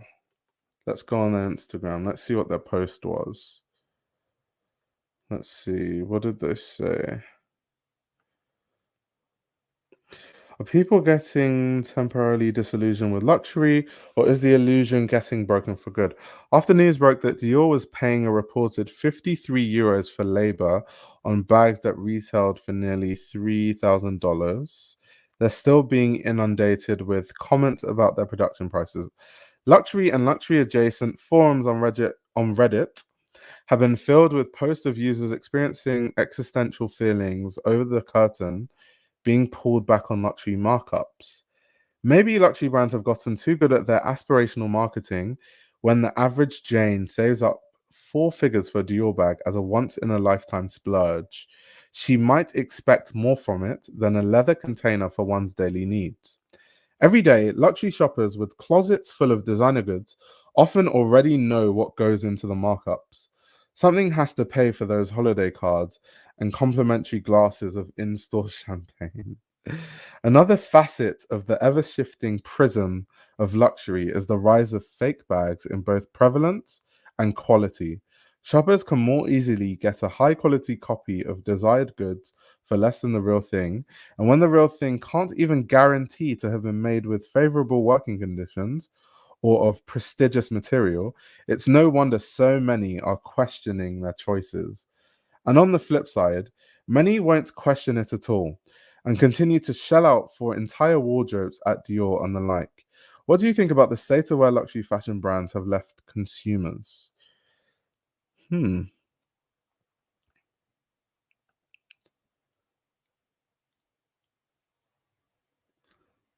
Interesting, interesting. I mean, like I said in the stream, it's nothing new. Like we kind of like, especially on Patreon, more so than anywhere else, we've kind of done a whole series on how luxury has lost its luster, and so yeah, stuff like that is not surprising to me at all. Um, so yeah, let's go on Alexander McQueen's Instagram page and see what's going on there. See if there's anything interesting happening.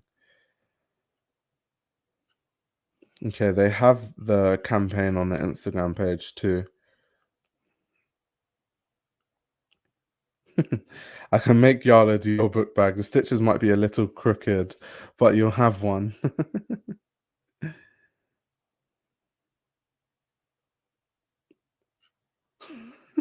I'm going down to Canal Street in New York City to buy my knockoff. I can send you one.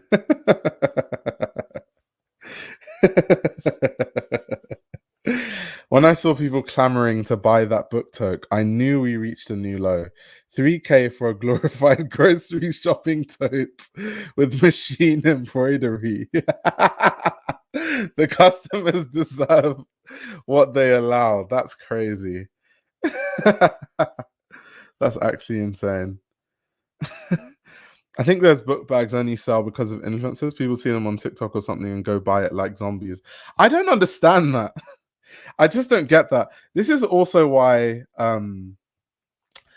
I don't post a lot of my personal outfits on like Instagram and stuff, because just the concept of like telling people to buy stuff, like, oh, I'm sponsored by Selfridges and they gave me this jacket because it's not selling, so I'm going to wear it and tell you to use my code so you can buy it too. And then people actually buy it. I find it really strange, like that kind of thing. It's really odd. I guess people still do buy things that I talk about, but not in the sense of like me telling people to buy it, or not in the sense of me being sponsored. So it comes across more genuine. Like when I talk about Nadine Gosson's jewelry and me liking it, I'm not sponsored by Nadine, or I don't have any ties to her. I don't even know her personally. I've never met her. She probably doesn't even know who I am. Um, so I guess it's more genuine, but kind of like the influencers where people know that they're on a payroll for a brand and they're just pushing product and people actually buy those products. I don't know. It's just really weird. I just find it strange. Maybe because I don't buy clothes based on some influencer on the internet like telling me to buy it.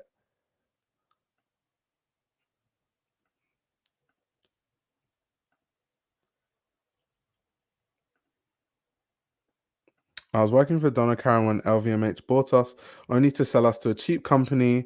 And basically, around the '08 recession, brands went low on material cost and high on production, and it's still happening. Damn. Sounds about right, though.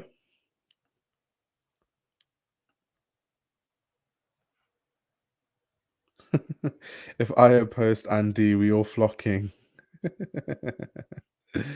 Did I like ASAP Rocky's runway show? I don't really have an opinion on it because I saw it in terms of like what people were posting on Instagram, but I just didn't find it interesting enough for it to warrant me looking deeper into it. But I don't have an opinion because I haven't done a deep dive, so I can't really analyze it the way I normally analyze shows. So I don't really like or dislike it. I haven't had enough of a look at it, but it was definitely not that interesting to me personally.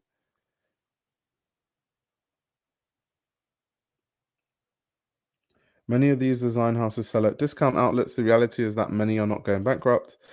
And they moan and groan about someone possibly doing it better. It's just a bag for the farm market.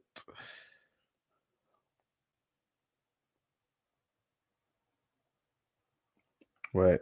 And the sports clothes are so much cheaper to make, huge margins on, which is why these artists collabs with 1,100 t-shirts and printed swim shorts went and oh yeah, of course. Like that's why I said, going back to the whole polyester conversation, because a lot of sportswear uses polyester, but like bad polyester that's very cheap.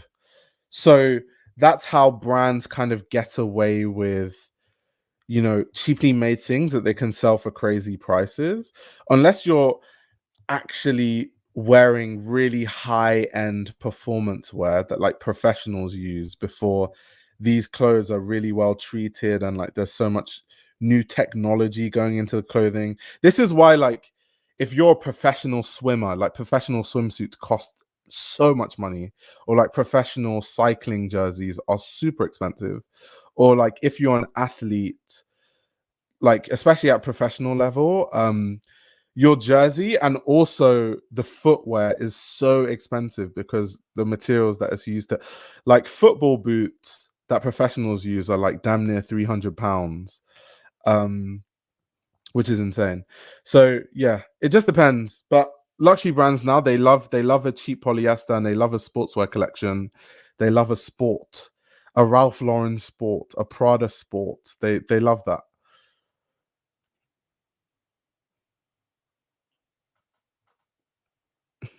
People talking about the ambassador of of McQueen. Oh no, the Lana look. I'd forgot that they have this plastered all over their IG. That's a shame. That's a big shame. That's a big shame.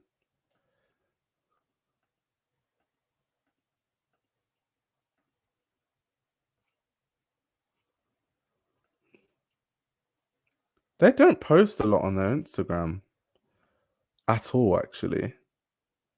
There's barely much on their Instagram. The mosquito net. It's giving Party City packaged McQueen parody outfit. Damn. Damn. That's crazy. That is insane. The technology really ain't that new. Gore-Tex and companies like them just be patenting the shit out of things. When I say new technology, I'm not even talking about Gore-Tex. Maybe I'm just saying this because I work with Nike. Like Nike is innovating a lot of ways. Like Nike has recently, like, well, should I? They're developing basically like a new foam for their running shoes, which obviously is like one of the biggest product lines for Nike. Um, they also have kind of the new recycled plastics collection. That's very new, and they're trying to, because now they only have like tech fleece in those fabrics, but they're trying to figure out a way to make really high quality sportswear that's still breathable and performs just as well, um, but can still be used by professionals in sports and perform. So there's definitely technology that's being developed.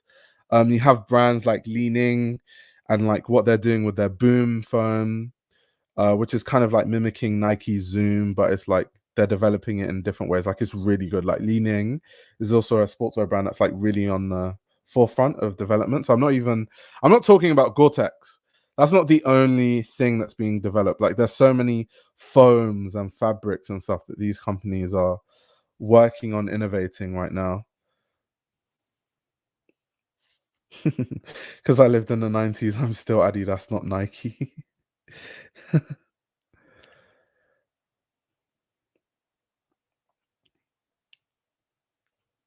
I hope he has one collection just like Ludo. I'm tired. The collection must not have been that bad because he hasn't been fired. I mean, what the critics say doesn't really matter. I think the only thing that matters is how it performs commercially. Will it sell? How many people will buy the clothes? That is the only thing that matters, to be very honest. Everything else is just smoke and mirrors. Like whatever I say is not really that relevant, especially if it sells, because Kerring are going to be happy and he's going to be there for a really long time. So I'm just here sharing my opinion and giving them ideas on how certain things can improve. If they want to take it, that's their business. But I think all that matters is how it does commercially, to be honest. Yeah, Adidas. So I used to be three stripes to the core because, you know, Adidas has all the cool stuff. Like Adidas, obviously Y3. Adidas had this ongoing collaboration with like White Mountaineering. Obviously, there's the Yeezy stuff. So it seemed like Nike was the sportswear performance brand that was always on the forefront when it came to actual performance. And then Adidas was just cooler. And they just had more interesting um, designs and more interesting collaborations. But I think it's kind of changing ever since like Nike started collaborating with like Bodhi and Sakai and Martine Rose. They've kind of found the right collaborations and stuff.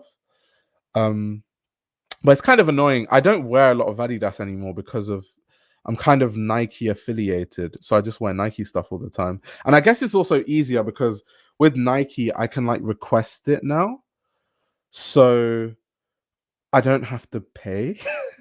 I don't have to buy it, so it's I'd just rather just do that.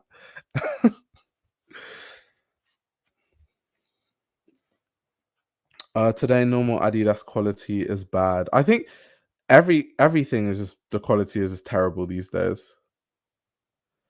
Well, I hope they're really putting in that work because dry fit and wait, dry fit any more moisture than any other similar spandex I bought. Oh, so you're saying that dry fit isn't wicking away any more moisture than any other spandex you have bought? Really? I think so. Dry fit is a very not dry fit is a really confusing thing because this maybe I need to ask the team about this, but dry fit is strange because there's so many differing fabrics that are marketed as dry fit. Everything from things that I have a basketball shirt that feels like normal cotton and it says dry fit, and I don't think it wicks away sweat that well. And then I have dry fit vests and t-shirts that have that more polyester feel to it, and those actually wick away moisture. So dry fit I think is a very broad term. I think dry fit technology is just essentially you take a fabric and then they treat it to wick away moisture better, which is why the range of fabrics that have dry fit tend to vary. My link is down in the description. No, I shall not be sharing any Nike codes and telling you guys to buy Nike things.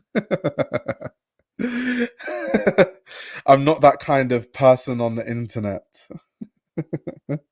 Nike is the best, guys. And by the way, you can buy Nike with my 20% off code at Fashion Roadman 201. That's funny. No, it's just genuine recommendations from me, guys. I have the Volkova sneakers. They're superb. I love them. I'll buy more then. My best friend created the Flyknit technology that has become the whole lightweight sneaker world we know now. Parsons Gang Black designer. Let's just say Nike isn't great. That's insane that your best friend created that technology. That's so cool. Observing the Matrix. That is actually so cool. I remember when Flyknit was first a thing. It seems like it wasn't even that long ago, but I feel like it's been a while now. That's insane though. That's actually so insane.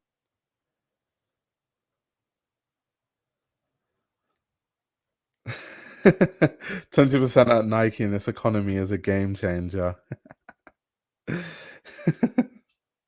Yeah, my accent changed because I wanted to sound like those telecommunication guys. For $50, you can buy, like those adverts you read on the TV.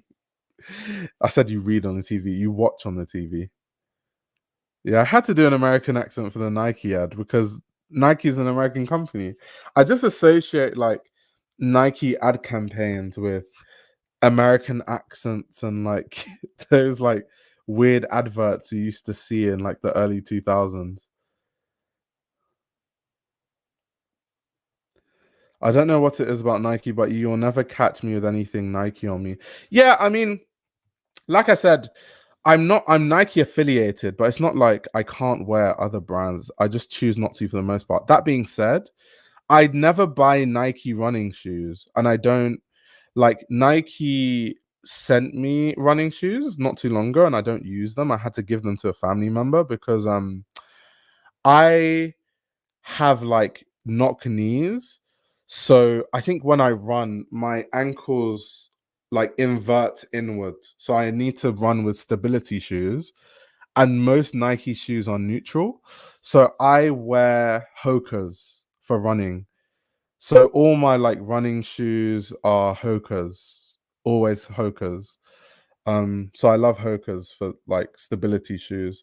So funny enough, those are actually the only shoes that I wear that aren't Nike, like running shoes, those kind of like athletic stuff. It's all Hoka. Yep, I do have flat feet also. Yeah. So the Hokas are good for me.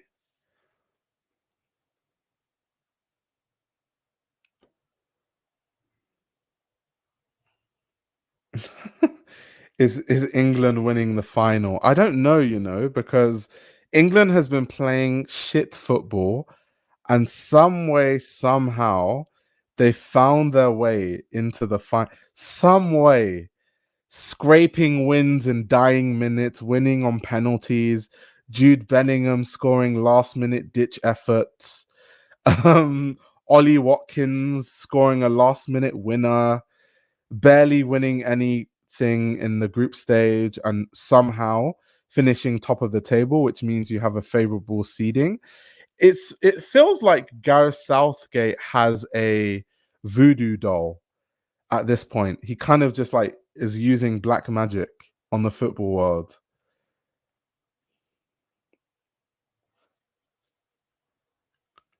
I don't buy Nike shoes, I get them for free. The thing is, I don't get all my Nike shoes for free. So recently I bought new basketball shoes because my old basketball shoes are kind of like worn out. So I bought these LeBron 21s X the shop. And I spent £200 of my own money on those shoes because I think if I lived in the US, I would request basketball shoes, but I think Nike UK, Nike London is more like running based and running and football based. And I don't really play football, so I can't request football boots or football jerseys unless I'd like really want to wear it.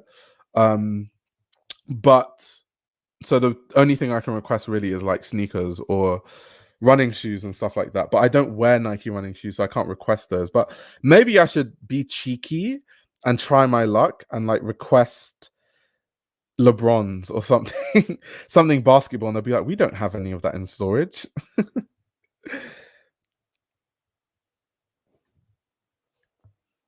No LeBrons for you.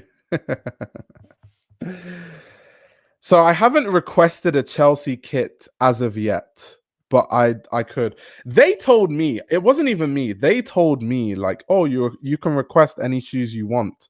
And I don't know why I feel bad doing it, which is why I almost never request things. Most times they just send stuff. That's probably because I don't request things, so they're just like, "Okay, let's just send stuff." Um but yeah, maybe I should be greedy and request stuff more. Request black forces.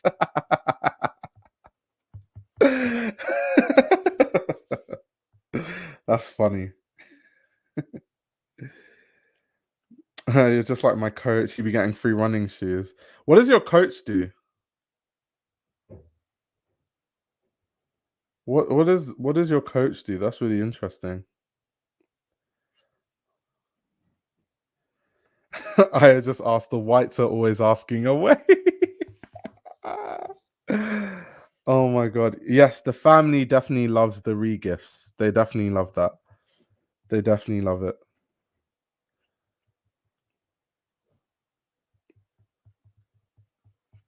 I'm still laughing at request black forces. That is so funny.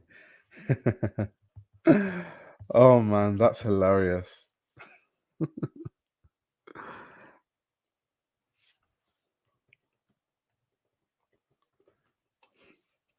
You know what? Now that we're talking about requesting, I'm going to email one of my contacts at Nike and actually ask her what I can and can't request. So that if I know, I can just like be like, "Oh, this came out. Would you mind if I have one of those, please? Would you mind? It'd be very great to have one of those." Yeah, so the collab was actually, so the first time I actually worked with Nike was around the Martin Rose collab when they were rolling out the shocks, the Martin Rose shocks. And that was when they told me that, oh yeah, by the way, like if you want anything, just let us know. Like you can request it, and we can't always guarantee that you'll get it, but you can request it. And then I just never requested anything. This is like weird. I don't know.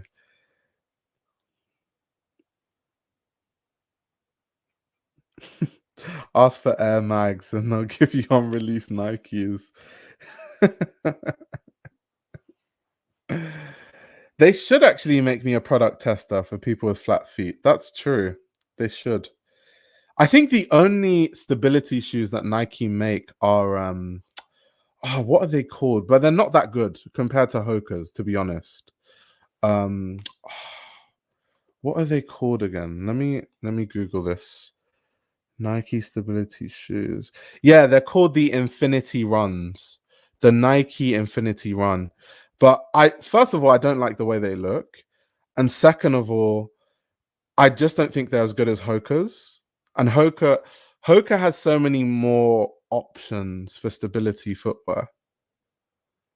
So, you know.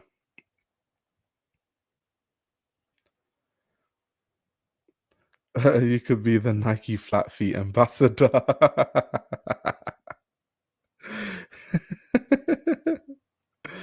I love that Americans call Adidas Adidas. Adidas, my Adidas. So funny. Can you request post collab stuff? To be honest, I don't really know what I can and can't request. They just told me you can request, and I just never did. So what I need to do is probably ask them, like clarify. Yo, we need someone to bring back the Heelys. That was a fun time. That was a fun time. When I was younger, I was too poor to afford Heelys, so I had like skate shoes, and I just like told people that they were Heelys, and they stupidly believed it. And then when they looked at the bottom of my shoe, they were like, "Why isn't there like the wheel, the removable compartment to attach the wheel?" And I was like, "Oh, basically, like my mum sealed it because she said it was like too dangerous for me to be um heelying down the hill," and they actually believed me. That's funny. Nike makes too many models. The EXP X4 was the shoe that made me love Nike. And the sneakers Nadal and Federer used to wear, none are currently in production. Yeah, I mean, with these companies, it's just hard because when one day when I'm older and I have more experience in the industry, I would love to be a consultant, but on like a higher level for these companies because I have so many ideas, and it's no secret that Nike's stock prices are tanking. Like they're running out of ideas really fast, and there's some ideas for Nike that I'm holding on to until they pay me money, like a lot of money, that they're not going to get unless they pay me for those ideas. But like, I don't know, man. I don't. Not saying that people aren't good at their jobs, but kind of saying that sometimes I just wonder how, like, if your full-time job is to come up with new ideas to kind of keep things fresh and to continue innovating, I just don't understand why it's so hard, especially because ideas just come to my head so like quickly. Interestingly, I started designing clothing after my coach told me he's going to talk to his bro-in-law about me getting an internship offer. He was always out of the country, so I said F him.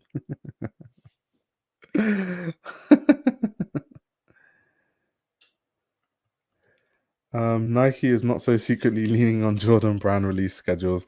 Yeah, I would say that I think Nike Nike are innovating in terms of like fabrics and materials, but I think in terms of design, they're not as interesting as they once were because like even the LeBrons kind of look so basic. They don't look as like complex as like old Nike hoop shoes. Like I remember I can't remember what it's called, but Air Force Ones at one point, because I remember Air Force Ones they started as high tops and they were like basketball shoes. That was like back then the best technology for basketball footwear at the time. And I remember more recently they redid the high top Air Force One as like an ode to one of their earlier basketball designs. And they kind of they did an Air Force One silhouette, but then designed it as, let me see if I can find the shoe.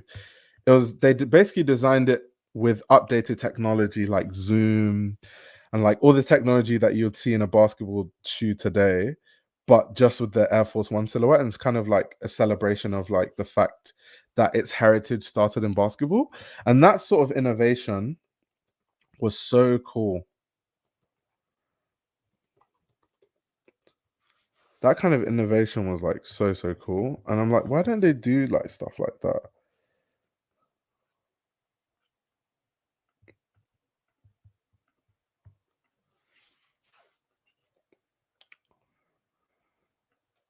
They have ideas, but they don't go anywhere with it. I guess it could also be that people on the team have good ideas, but then the higher ups don't get it, which normally happens. There's always a disconnect, and I this is one reason why sometimes working for brands was like really painful, because you feel like you have strong ideas.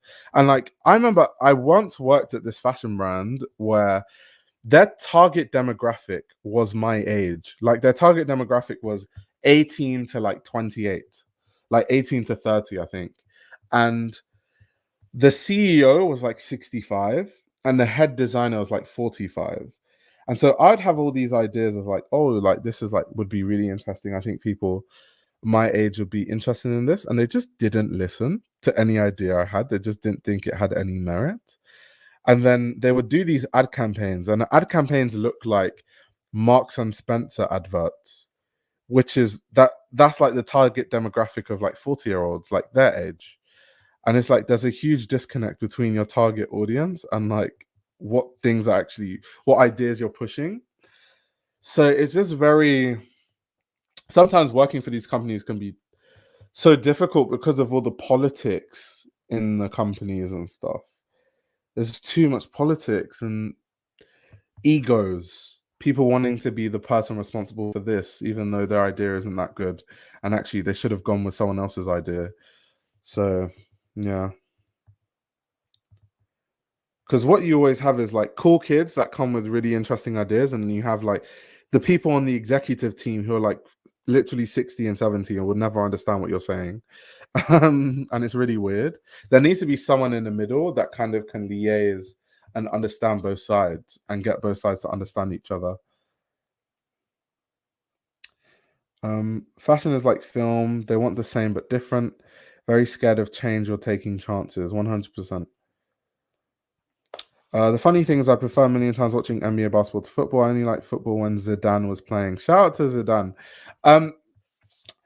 I prefer basketball too because I play basketball and I played it for many years. I think I like football sometimes, but I don't watch it as closely as I do basketball. But I still watch football though. I just think football fans are the worst fans in the world. Of every sport, I don't know if there's any sport that has worse fans than football. Like unnecessary violence, unnecessary racism, unnecessary just hatred, unnecessary everything about football fans is just bad. And it's not about alcohol or like the fact that they drink, because rugby fans drink, but they don't get up to all the crimes that football fans get up to. Especially not just football fans, but English football fans are some of the worst on the planet also. English football fans are like bottom barrel. That's why every country English people go to, the the people are always complaining that English fans, they get drunk and they start peeing on people's bikes and just causing mayhem. So British hooligans are a different breed of human.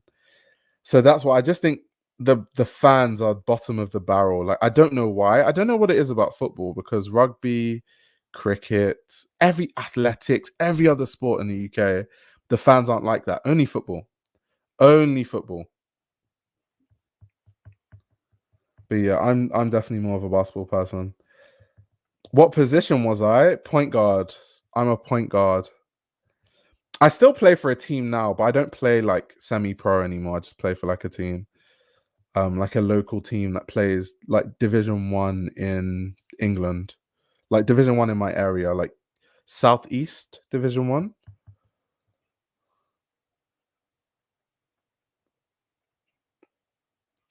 I love when people are happy in World Cup when Brazil wins. It's good.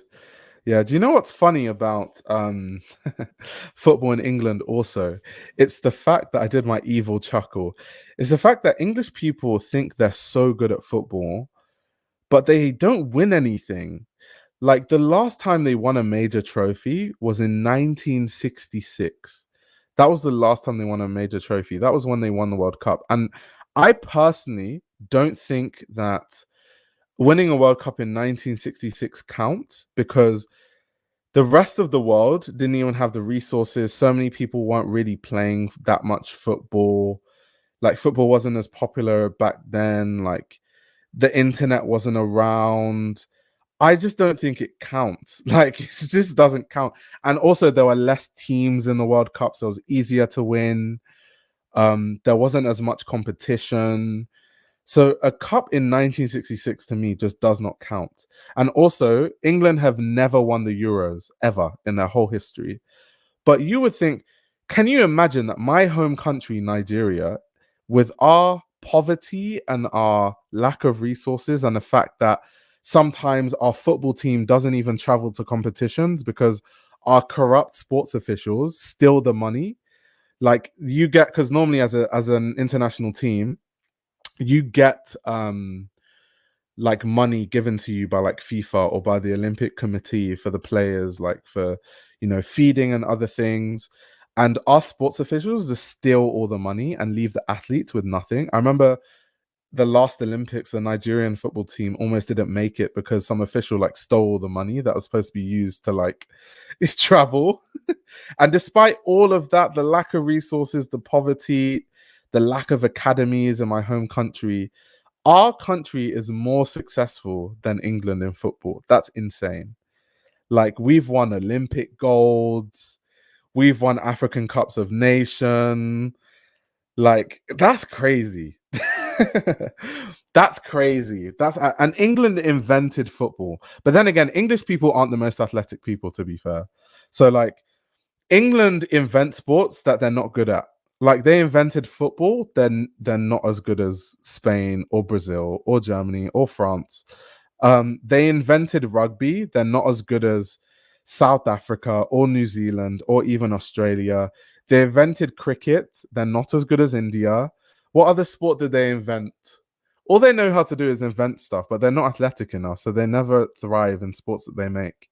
But that's what makes me so fascinated about English fans, because English people talk about their sports like they're actually good. Like they talk about sports like they're actually good. It's so funny. The only people that are good at sports are the English football team, but the women's team, they're sensational. They're actually really good. But the men, nah, man, nah. The men are horrible.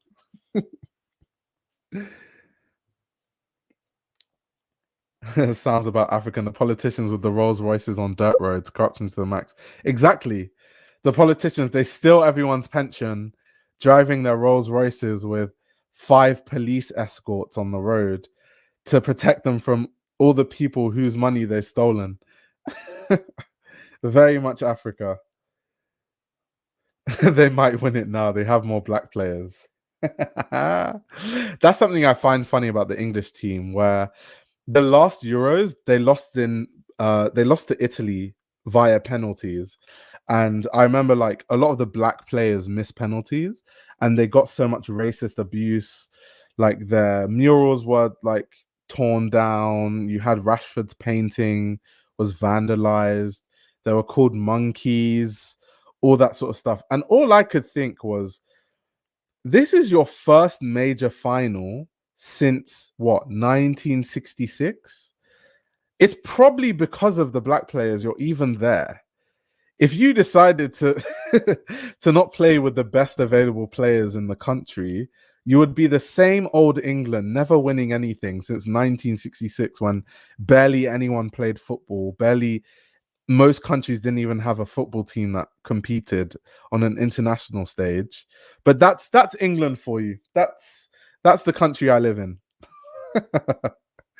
To be fair, I do love making fun of English people. They're an easy target. They drink too many pints. Oh my god, that's funny. No, Jamaica is definitely outproducing everyone for gold medals compared to its size. That's facts. And also, English people, so Great Britain always does well at the Olympics, but they always win. This is why I always say that, like, Brits are not good at sports. Like, British people always win the most obscure sports that no one does. Like, like English people would win like equestrian golds. They'll win like 18 golds, 11 silvers, and 7 bronzes in the equestrian category. And then they'll win like 18 golds and 20 silvers in clay shooting, and all these like irrelevant ass sports that no one does. And someone literally is out there like, I'm a gold medalist in shooting. Like, many people even compete in clay shooting. Like, there's any competition in clay shooting at all in the world, as if you're not competing against like 10 people. But and they're like so impressed, like, they're like, oh, I'm a gold medalist. I'm like, I'm not that impressed. You compete against 10 people, stop it.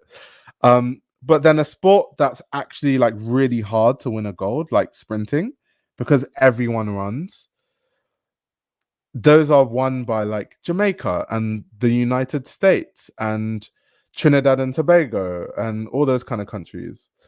So yeah, it's just, that's all they thrive at. England, they love to win a rowing medal, rowing gold. That's what they thrive at. Diving, rowing, clay shooting, equestrian. What other sport the Brits thrive in? Hockey, field hockey, netball. Netball. Who plays netball? Like, who the hell plays netball? in my school, obviously, because I was a basketball player. When I was in school, I used to make fun of people that used to play netball. I used to say that netball is for people that don't have the hand-to-eye coordination to move and dribble the ball at the same time. So they have to just simplify it by not dribbling and adding dribble moves. They just pass and run and catch and pass and run and catch. And also, you can't block someone in netball the way you block someone in basketball. So in basketball, if you go for a layup, I can smack the ball into the 25th row. In netball, you kind of just like stand there and you're just allowed time to shoot. And then the person in front of you just has to like put their hands up and you have forever to shoot. It's like the weirdest sport ever. It's so weird. Netball is for the wealthy.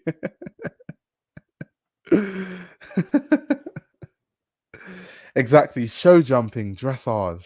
That's what Brits love. They love those kind of sports. They love a dressage. And even in athletics, they like winning like sports that needs loads of resources that no one does. Like, England love heptathlon. They love heptathlon or pole vault. Who the hell does pole vault? Who here did pole vault when they were in school? Like, who actually does that? Like, the competition is low. Like, how many people even do pole vault in the world? And some guy is like boasting that he won an Olympic gold in pole vault. Like, that is not impressive. Like, if you play a sport that less than 1 million people worldwide participate in, I'm not impressed if you win a gold. It's not that impressive. If you play basketball or football where everyone in the world plays football and you're a pro, that's very impressive. Or you're the fastest man in the world, or you win like a marathon or a 400-meter gold, or that's impressive. Or like swimming, like, you know, the actual swimming events, not like diving that no one does. Like, that sort of stuff, that's very impressive. But it's the people that are like, I'm a 5-time gold medalist in shooting. Like, okay. Okay, posh girl. I did long jump at a sports day in my school. Yeah, I feel like everyone does long jump. I can't be a sports elitist because I'm more for sports that are more that I have more participation.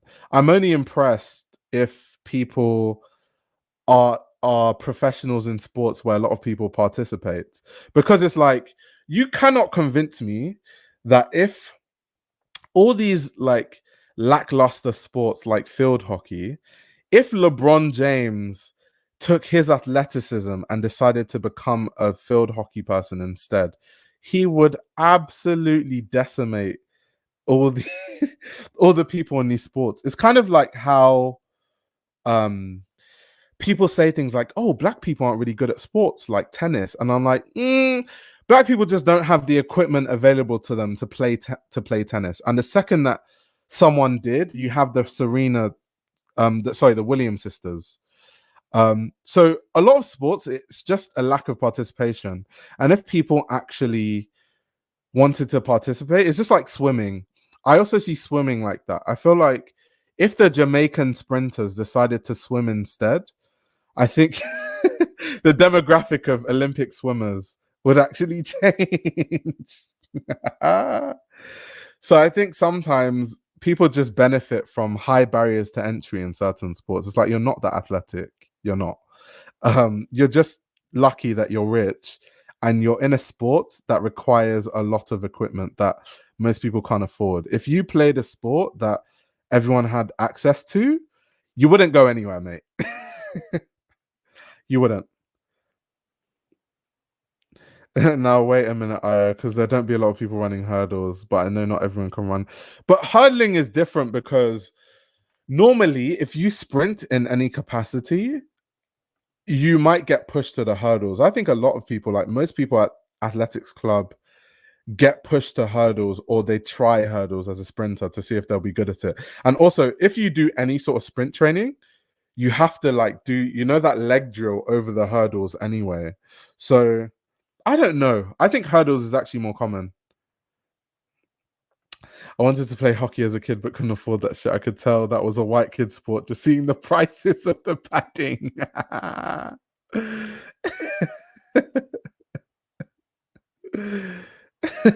Exactly. Serena would decimate any sport she played. She's just super athletic. Like if she wanted to be an Olympic swimmer, if she just started doing that from a young age, I'm sure she'd be a 10-time gold medalist. Exactly. It's like gymnastics also. Like people always used to see gymnastics as like an Eastern European sport, and then Black Americans started doing it, and now everyone's complaining. Like Simone Biles is out here doing like 100% difficulty flips, and everyone's up in arms. Now they're trying to change the rules because no one else is athletic enough. So now they're like, I don't like that Simone Biles gets so many points for difficulty of tricks. We feel like it's not fair because she's too athletic. They should make gymnastics back to what it used to be like, where it was all about elegance and all about you know being slim and skinny and white. It's basically the vibe I get from them. They literally want to change the rules because they can't do tricks as complicated as Simone Biles. It's so funny. It's actually hilarious.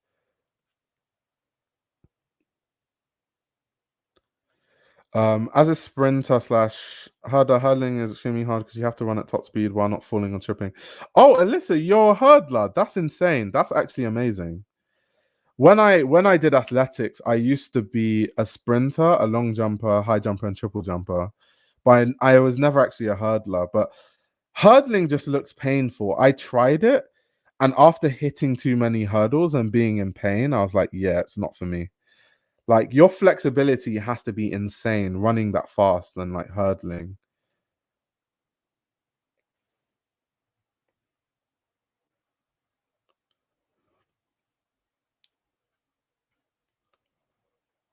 Yeah, exactly. Even skiing, the money needed to just start is a lot. Yeah. So it's not people said I'm a sports elitist. I'm not a sports elitist. It's just that I genuinely feel like certain sports, if you're elite at certain sports, I'm not that impressed because I think that the talent pool is not as wide. It's like Formula One also. So with Formula One, I love the sport and I can appreciate that the drivers are obviously skilled. However, I don't like because to be a Formula One driver, you just need loads of money. Like you just need loads of money. You need a millionaire dad or to get sponsors at an early age so they can build you cars from like the lower levels and then you work your way up to the top. And then a lot of drivers in Formula One history have been paid drivers anyway. And like it's people know that they're not good enough to be Formula One drivers and they're only there because their dad owns a team or their dad is a sponsor on a Formula One team, when there are people who have won like Formula 2 championships and like bossed it and they don't have a driving seat. And then you just have this like driver who their dad sponsors a team and they're like driving. So Formula One is another one of those sports where it's like you guys are skilled, but it's not like as impressive as being a football player because the talent pool is tiny. How many people do you know growing up do motor racing as a sport? The talent pool is so tiny that if we were to do the probabilities of being a professional football player versus the probability of being a race driver as a rich kid, it's vastly different. So I enjoy the sport, but I'm not that impressed by, oh, you're a Formula One driver. If you're like a professional football player, that's like, yo, that's insane. You're competing against the whole world, basically. Or like a basketball player, you're competing with basically half of the world. Like Formula One is the quintessential Nepo baby sport.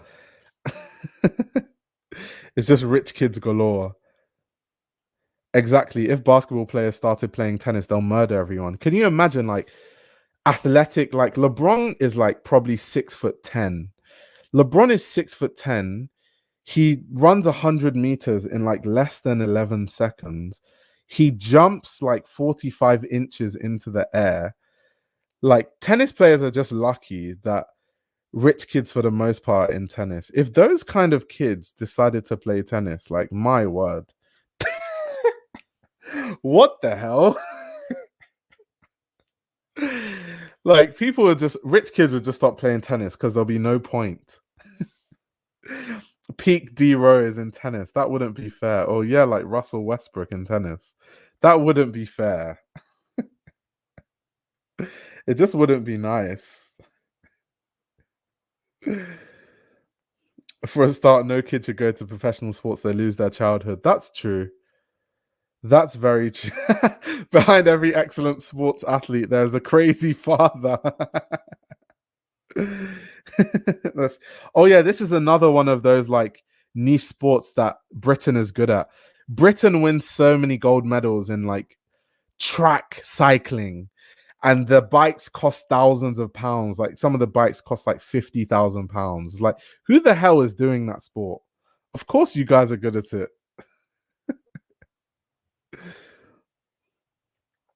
Of course Verstappen is a nepo baby. Didn't Verstappen's dad was a Formula One driver, so he's definitely a nepo baby. Like the quintessential nepo baby. His dad was a driver in Formula One. But then we won't have any goats in any sports. True. I mean, if LeBron played tennis, is basically what happened with the Williams sisters. That's basically what that is. Damn, someone said what you're describing is like fashion. Look at Seán McGirr. That's crazy. That is crazy. My condolences to the Project Mbappe is up there. To be fair, to be a professional player, you don't have a life. If to become a professional, you have to live, eat, breathe, sleep sports. Like I've had this conversation about like when I used to take basketball really seriously, and that's why I've never been drunk in my entire life, because when I was younger, I used to think that alcohol was going to affect my sports performance. So I didn't drink. I never did drugs. I never smoked. I've never smoked a cigarette or even weed or anything my entire life. Um, so, and that was all because I was just trying to not lose out, because you feel like if you give people your competition an inch, that's going to affect you drastically. So, yeah. Oh yeah, LeBron in high jump would break a world record. That's facts. All the NBA players, they're so athletic. Can you imagine like Zion Williamson as a high jumper instead of like a basketball player? That would be insane. That would be so insane. But it's just because those sports are higher barrier to entry, and also they don't pay as much.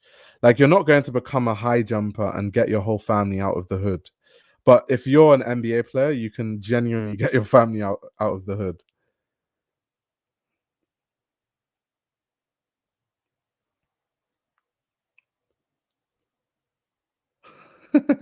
What's something the Matrix says? Oh man, sorry to hear that.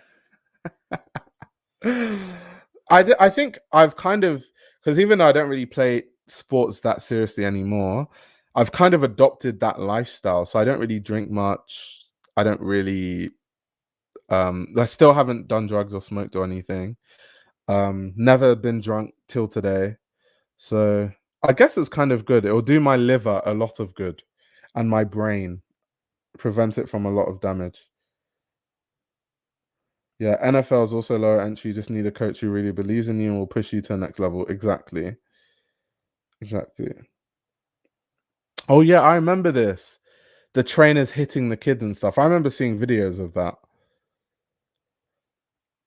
I remember especially like teams like Russia. The Russian team, their coaches were insane. They would like hit the gymnasts with rollers if like they're not balanced properly. It was like, that's basically child abuse. Like, especially because back then you had to be so young. Like, most gymnasts are like like 14, 15, 16, 17. Like, that is child abuse. Nothing good comes from drugs. Maybe a little fun for a moment, but that's it. Yeah, I've never been drunk in my life, not even once, genuinely.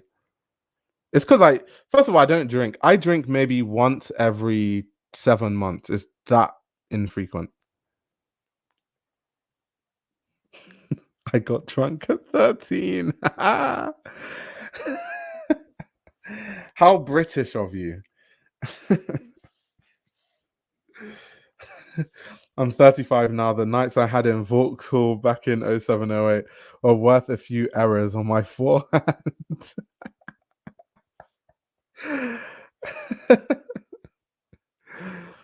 You can see the effects of early drinking.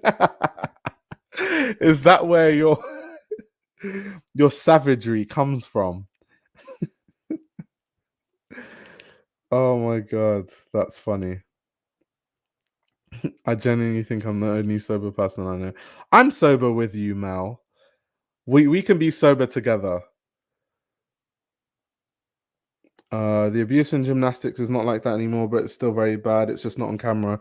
Yeah, I don't really know what goes on behind the scenes now, because obviously I'm not that involved in gymnastics. But I just remember watching documentaries. Why do I keep saying reading documentaries? I can't read a documentary. Um, I keep watching documentaries where they talk about, like, especially the Russian team, the abuse that the gymnasts faced and all that sort of stuff. I don't understand the culture of getting drunk. I guess I don't get it too, because maybe because I haven't been drunk, but I think it's like some people. I'm just going by what people tell me. When I go to events and I'm not drunk, people are like, "Oh my god, like, how do you have fun not being drunk?" So I think what it is some people use alcohol to build confidence, so they're not confident without alcohol, or like they want to talk to someone or do something and they don't have the confidence, so they drink alcohol. That's one reason. Another reason is just people think they have more fun if they're drunk than if not. Some of it is like social and societal pressure and all that stuff, but yeah, I don't get it, but it's not for me. That's true. You can actually read a documentary with the subtitles.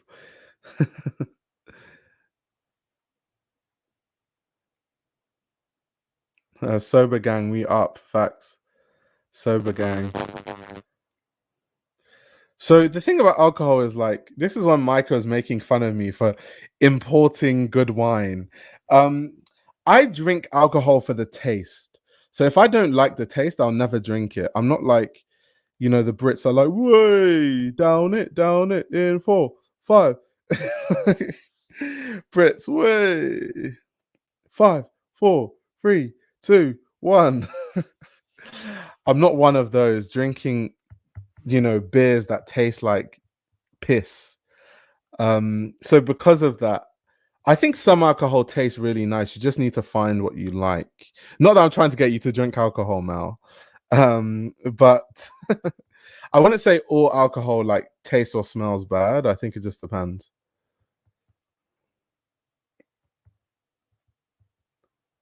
Lulu says for me it's good against social anxiety. Okay, that's interesting. I think it's also culture.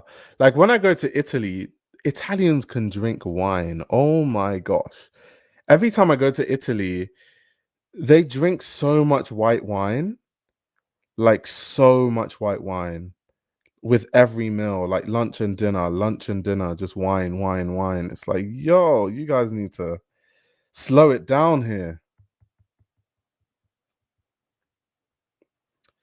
I basically just drink cocktails at this point. Most alcohol tastes bad on its own. Yeah, I'm like that too. Most of the stuff I drink is a cocktail, unless it's like wine. Despite not drinking and doing anything, you still aren't rich. You can't save your way into being rich unless you make like 500K a year or something. I don't know. Like the only way to get rich is to make loads of money. So it doesn't matter what you don't spend money on. You have to earn enough money to be rich, which I obviously don't. Watched my brother go out 3 days in a row, coming back at like 6 a.m. each time. And he got so sick, I was convinced he had alcohol poisoning. Damn. Send my love to your brother.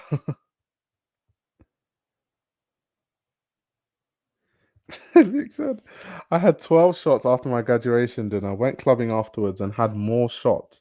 Threw up in my room hours later in the early morning. That is absolutely grim, Luke. That is absolutely disgusting.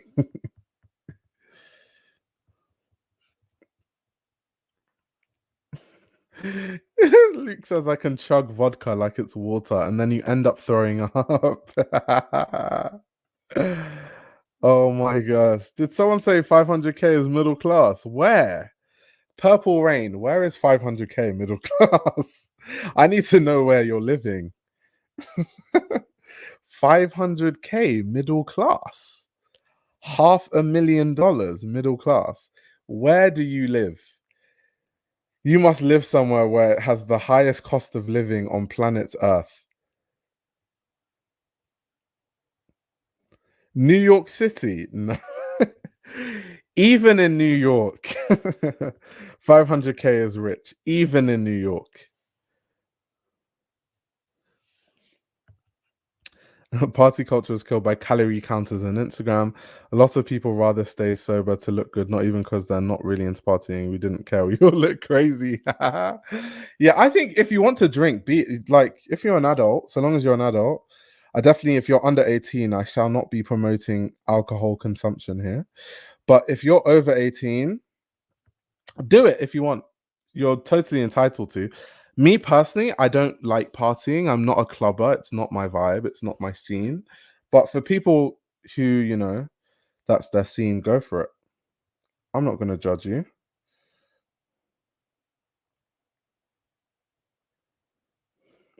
But someone said 500K in NYC, you're doing well, but not rich. Wow. Is New York really that expensive? Let me see what $500,000 is in London. And London, it's not like London is cheap, by the way. Like London is one of the most expensive cities in the world. Let me see. So $500,000 is, wow, 386,009. Wait, £386,000. Yeah, if you make £386,000 a year in the UK, you're rich. You're not even middle class anymore. You're just rich. £386,000. Oh, hell no. That is rich. What the hell? That's insane. That's at £386,000 is insane. Let me see what that is after tax. Let me see. Let me open up a tax calculator. Tax calculator UK. Let's see. Take home pay. Let's do this, guys. Let's do this. Let's see. So how much are you making? We're making 386,000. So your take home pay is £215,612. Oh, you're rich as hell. 215,000 after tax. Oh, hell no. You are rich as hell. What? That's not even rich in New York. No way. No way. No way. Nah, man. New York is not a real place. I'm convinced. New York is not a real place. What? £215,000 after tax. That is so much money. I can't even fathom it. That is so much money every year. Just £215,000 after tax. Good Lord. Good Lord. In America, lots of people have a career and a side hustle just to enjoy life. Damn. I would die in New York.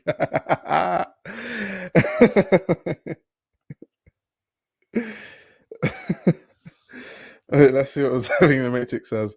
Savings, healthcare, 401 investments, rent, that money is gone as quick as it comes. That's insane. Like, what? Let me tell you how much, like, in the context of London, how much £215,000 after taxes. So obviously you don't have to pay that much income tax because depending on your work situation, you can, instead of paying tax, so that income tax that is 159,000, you can get the maximum annual pension contribution, which is obviously like tax free. Let me see what it is. Maximum pension contribution. So in the UK, the maximum you can contribute to your pension in a tax year is 60,000. So you can contribute 60,000, which wouldn't change any of these figures. It will just mean you pay less income tax. And then, so that's already gone, and you still have the same 215K. Then you can invest the maximum ISA investment. So in the UK, the maximum ISA contribution per tax year is 20K. So you just slap 20K into that account, into investments. Then, depending, if you own your house, like, this is why this is rich. Like, if you own your house, I don't even know what you're going to do with that money. Like, you've already maximized everything else. You might as well just put everything else into investments, because what else are you going to spend it on? I guess you can just go on holidays and like do whatever you want. But genuinely, I don't even know what you spend the rest of the money on, because you've already done the maximum pension contribution, you've done the maximum ISA contribution, and even if you were to say, okay, let me invest £100,000, you still have £115,000 left disposable. What are you even doing with that money? I don't even know what you do with that kind of money, to be fair. That's so much money. That is definitely rich, at least to me. Maybe not to someone else, but to me, 215,000 after tax is madness. That is madness. What would you, so how much would you, to the New Yorkers here, how much would you say is enough money for you to to be considered like above middle class, like living extremely comfortably, like edging on upper class? How much would that have to be? How much would you have to make in New York?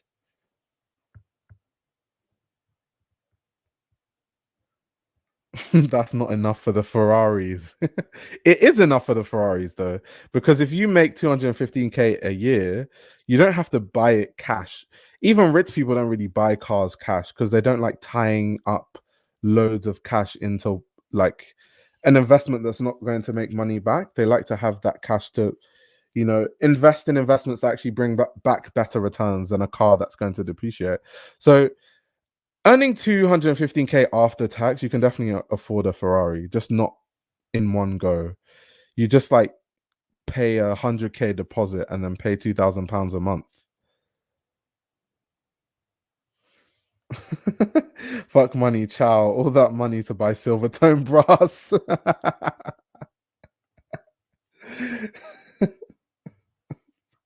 Did someone say 10 million? Jeez. Is New York really that expensive? 10 million.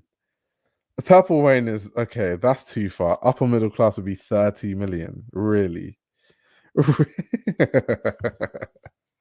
Yeah. I think you can be upper middle class in New York if you make maybe like a million or two or three. 30 million is a stretch. There's no way you have to make that much money to be considered like upper middle class. There's no way.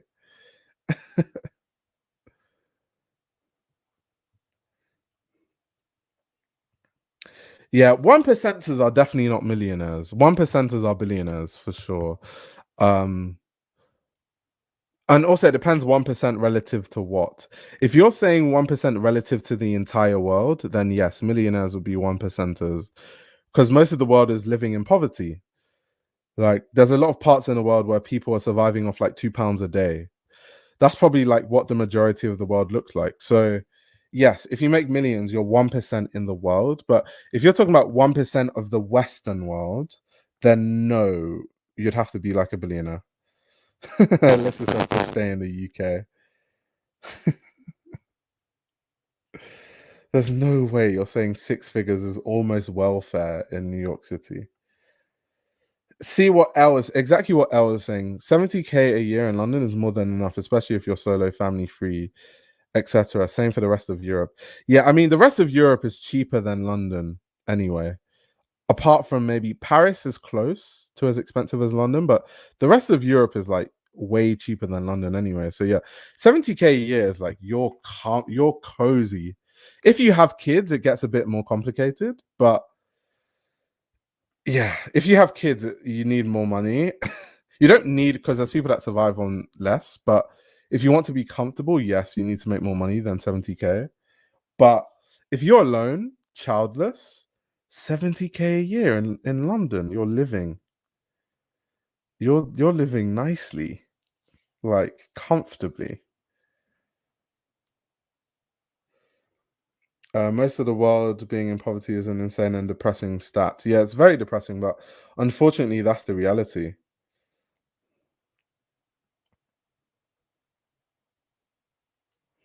Ari says Paris is more expensive than London. Is it?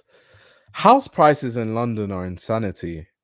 And the rental market is I think what it is that Paris is just a tiny place compared to London. It's like so Paris in London, you'll pay the same price as Paris for a one bedroom apartment, but Paris will just have less space because everything in Paris is just tiny and tight. So I guess in the sense in Paris you'll probably have to spend more money to get the same size stuff. Um, but in general, I wouldn't say it's more expensive. Like London, living in London is just way more expensive than Paris. Like the Paris public transport is so cheap. Sometimes I have to rewire my brain when I like buy it. I'm like, oh my god, I can buy like 10 trips for like this cheaper price. Meanwhile, in London, you tap your Oyster or your bank card 3 times and you spent like £12. Living day to day in London is way more expensive than Paris by far.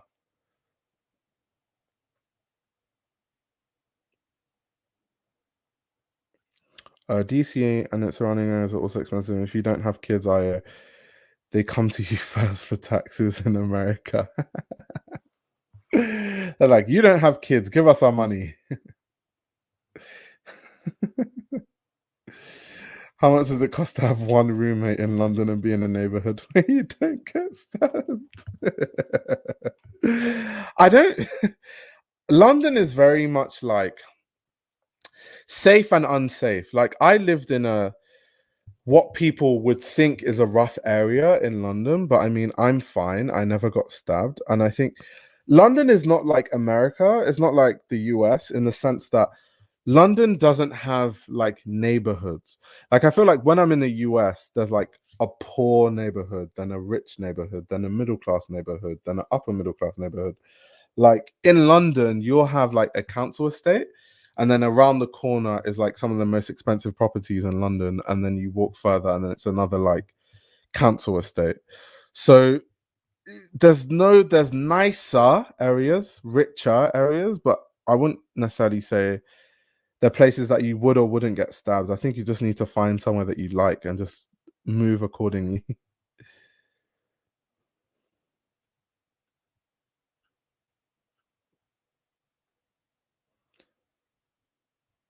Yeah, £70,000 is not the same as $70,000. £70,000 will get you a lot further. That's true. That's very, very true. Luke says just go to West London. Don't listen to Luke. Luke is a rich kid. Like West London will make you bankrupt. Don't go to West London.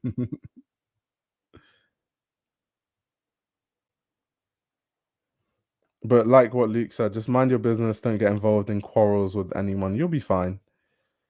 You'll be fine. I thought my area of London was safe. Those crossbow attacks the other day. That's why I said in London, you can't. No area is really safe or not safe. It's just like on a day by day basis. Crossbow attacks is crazy. Do you live in Westeros? Crossbow attacks, you know? Like, what are we living in? Medieval times. That's funny. But no, it was crazy. I know I live in Scotland now. London is not real. It's not safe or not safe. That's what I'm trying to tell you. I think London is more of like a London is more of like a wrong place, wrong time kind of city. It's like because, for example, there are rich areas where people get robbed because it's a rich area. Like people just like hang around the houses because they just think everyone there is rich. So they're just watching to see if like anyone is going to leave their house with an expensive watch or something like that. And then the poorer areas, obviously there are people that because crime is obviously very associated with class. A lot of reasons why people do crime is like out of necessity. And then even sometimes when the necessity is gone, they kind of just continue it because then like the criminal lifestyle. So if you're in a more working class area, you're probably more likely to be around crime. So then that could be that, or the people committing crime. But then it's weird because I was in kind of like a working class / middle class area, and a lot of crime happened, but not on my road or not around my like the 3 roads around my area. But in the area at large, there were like gang wars and stuff. It was like insane. Like there were certain places, like there's a place called Woolwich in London. Um, there were certain gangs that were notorious back then, and I was never in Woolwich past 9 p.m. for that reason, because I didn't even want to get caught up in any of that mess. Luke says London is not safe for women. I guess this is actually it's true because I remember some of my friends saying that because they live in Shoreditch and they're saying that they feel like sometimes when they're walking around in Shoreditch, like men follow them and stuff, which is actually like really messed up. So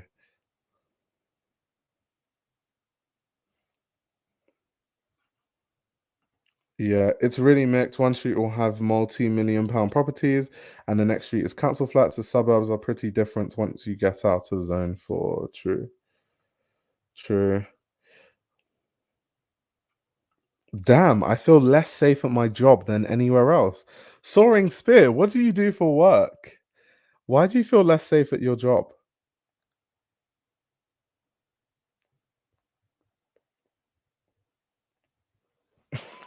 Fee is funny. I'll be thriving. I know most of them thugs can't outrun me, and I don't got to run in a zigzag.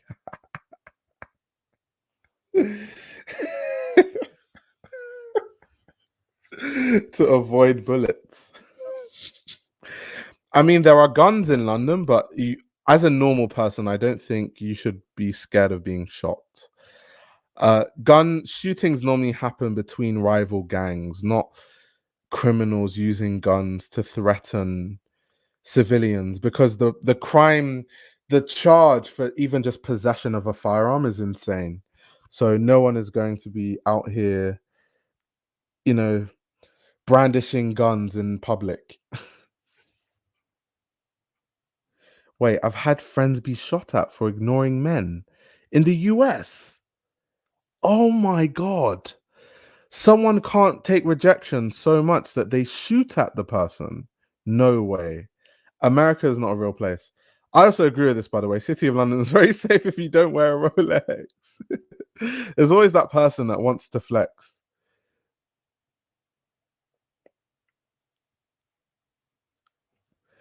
No, I'm still not over that. Some men are so insecure that when they are rejected, they get shot at. Oh my gosh. Are people down that bad?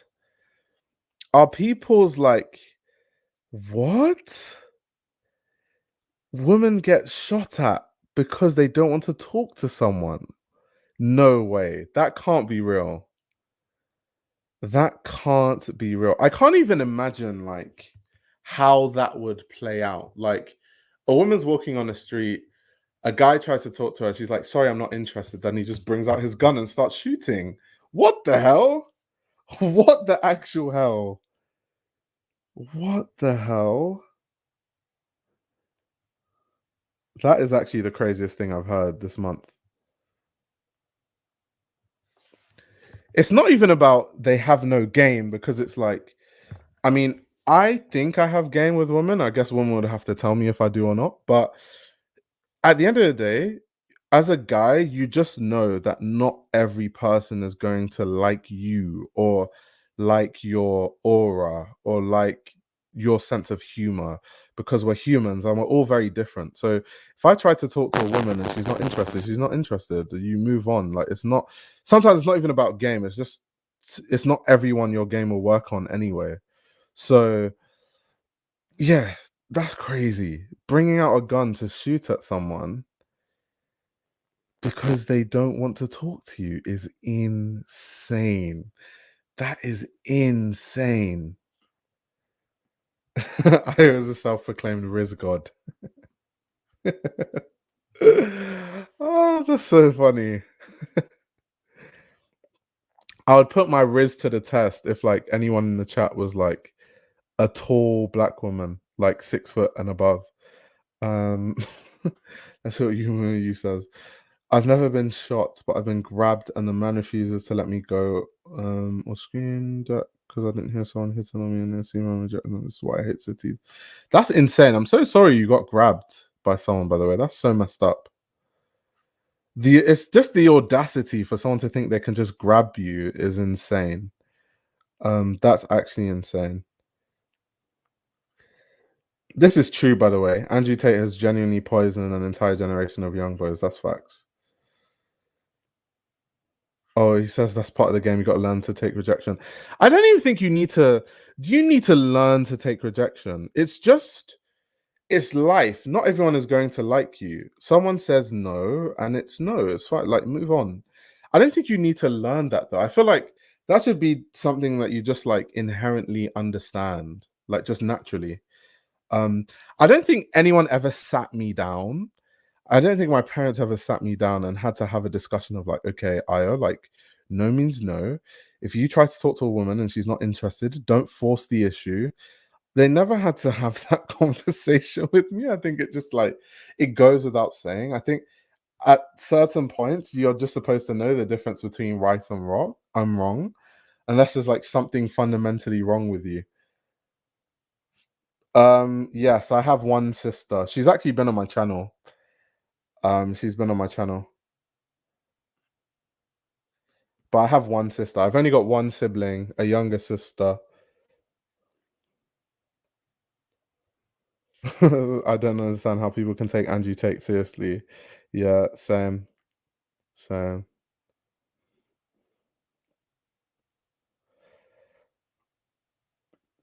My parents never had to do it. It's just common sense, like it's basic morals. You're socializing to having good morals. I don't get people who aren't like that. Yeah, same. It's a bit weird. It's a bit weird. Yugi Nation, what do you mean by some women mislead? What do you mean by that? I think I know what you're saying, but I'd like you to clarify it because I don't want to put words in your mouth. Maya says, I think that men who have sisters learn about that stuff. I don't know though. I know about some horrific guys that have sisters. I'm going to be very honest. I don't think having a sister means you inherently understand that stuff, to be fair.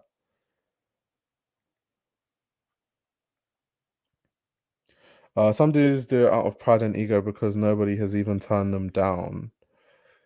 That's crazy, though.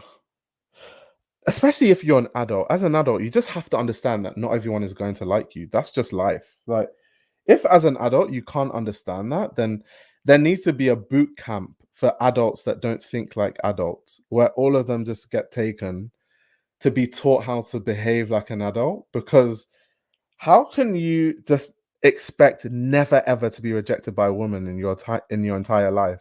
What kind of entitlement is that? Like, what the hell? Do you think you're like an angel that like no woman is ever going to reject you ever? People are weird, man. People are strange. Oh, okay. So Yugi is saying that some women go on expensive dates even though they're not interested. Okay, that's true, but that doesn't. I think that it's turning into the dating live. That's funny. From McQueen to dating. So I think that you shouldn't, as a guy, to be very honest, and I think this is a problem with like some men being entitled. I don't think I hate this idea that men go on dates with women expecting stuff to happen, or they spend money on dates with this intention that I paid for, us to go to dinner, so I need to get something out of it. I need to get something, which is why for me, I see dating as more just like I'm not even. It's almost like you're building a friendship, like you're trying to get to know someone. There's no expectation, there's no hidden intentions and stuff. I think people saying that women deceive them is rooted in like them expecting stuff, maybe because sometimes they pay. Um, I guess that's where that frustration comes from.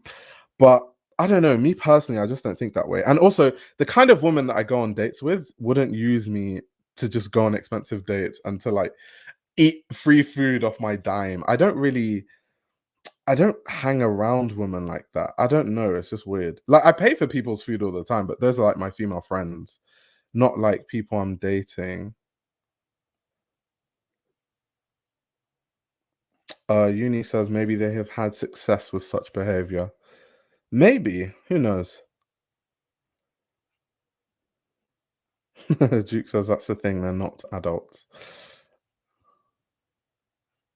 If any of y'all knew how men talk about women in male spaces on women on our sheets, man, heart wrenching shit. Yeah, that's very true. Oof. Yeah. I'm trying to catch up with the comments. The comments are like so moving so fast ahead. Going on a date, shagging a girl, and then dumping her is proof that men only see women as objects and sex is transactional for them. It's so gross. Do you know what's funny? Do you know what's funny? This is my personal anecdote of the stream. So do you know what's funny? Do you know what my biggest problem in dating is, like me personally? So the past three women, like the three women I dated in the past, we stop talking for the exact same reason. And the reason is because they say I'm not affectionate. And I feel like the reason they say I'm not affectionate is because I'm quite opposite to probably most guys they meet, in the sense that, like, I'm not trying to have casual sex and I'm not trying to, like, do sexual things. Like, I want to get to know someone first before even thinking about stuff like that. And also, the thing about me is that I don't want a situation, because I've seen this happen to my friends, where you think you like someone but you don't, and then you do stuff with them, and then that becomes that forms the basis of your relationship. And then essentially, when you realize you don't like the person, you leave, and now that person feels like you use them. I don't like situations like that. And so normally when I date women, I tell them from the start that, oh, this is how I do things. I'm not going to, like, be doing this or that. And all of them are like, oh, that's so sweet. Like, you know, that's so great. Like, most guys are not like that. And then you can see how it transitions when they start to like you, and then they do want to do that, and I'm like, I thought we had this conversation. And then eventually you get that text message where it's like, I just don't feel like you're affectionate enough. I just don't feel like we're on the same wavelength when it comes to affection, which is funny. um but it's actually harder than you think, because it does get confusing. It is harder than you think to find someone who just actually is trying to, like, what's the word, have a good time without anything sexual being involved. It's actually really hard. And I genuinely have and women can tell me how you guys feel about this. I genuinely think that, and I've had this conversation with some of my female friends actually. I think what it is sometimes some women have been made to feel like their attractiveness is like, how do I even word it? It's like they almost feel like, some of my friends have told me that they had to unlearn this feeling of, like, feeling inadequate if a guy doesn't want to have sex with you, because if a guy doesn't want to have sex with you, it makes them feel like they're not attractive, or it makes them feel like a guy's not attracted to them. So if you're not actively trying, it makes them feel like you just don't like them as much as you say. And so they were like, maybe they think that their whole thing is that they think that people need to unlearn that. Just treat them to some Nikes. That's funny. That's actually hilarious. Yeah, some people don't understand platonic relationships. It's true. That's why people always have those conversations like, oh, can men and women be platonic friends? Blah, blah, blah.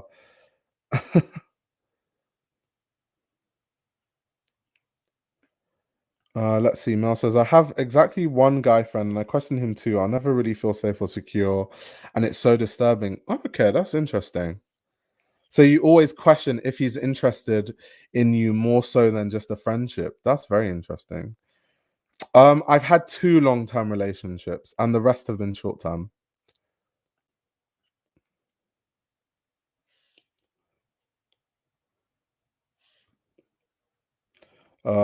It's constantly being hypersexualized is the problem. Yeah, because so the conversation I had, because I had to ask my female friends, because I was like, is this actually like,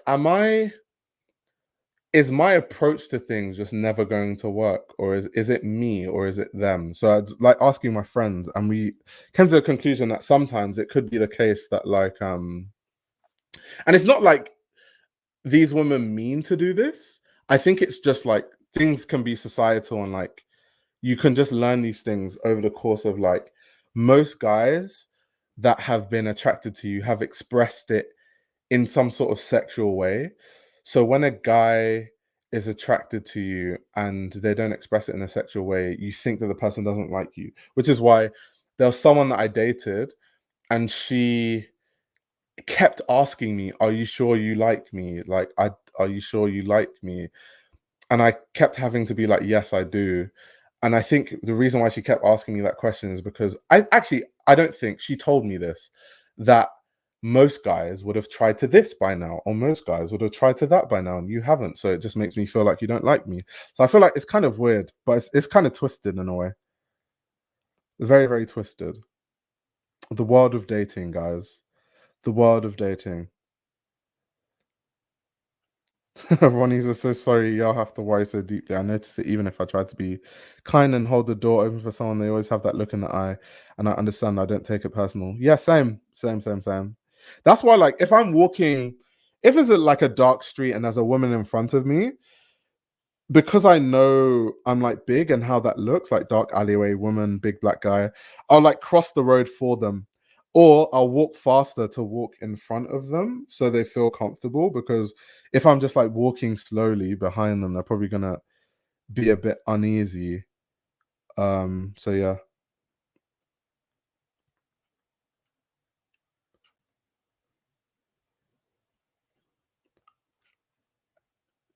Someone said we're going deep. Maya says, just keep trying. You woman, he says the bar is in hell.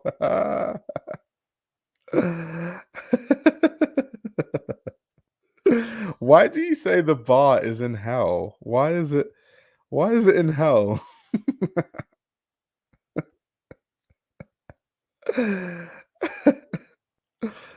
This is like the third live that evolved into a dating commentary. I mean, it's after hours. In after hours, we always evolve it into something else. It just depends on what you guys want to talk about and where the conversation goes. Um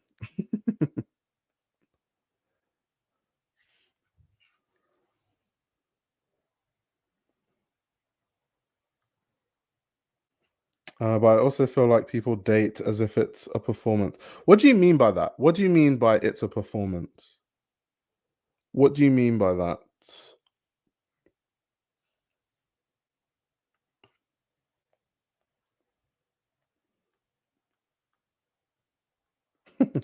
When is Ayo doing a 20 versus 1? I will never, ever do anything like that.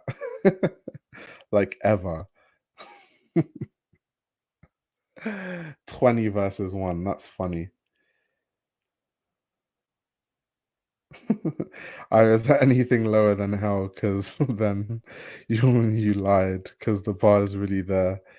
Have I purchased any new fragrances? No. I don't think I'll be purchasing any new fragrances for a while. I'm just chilling out on the fragrances for now, but I will soon.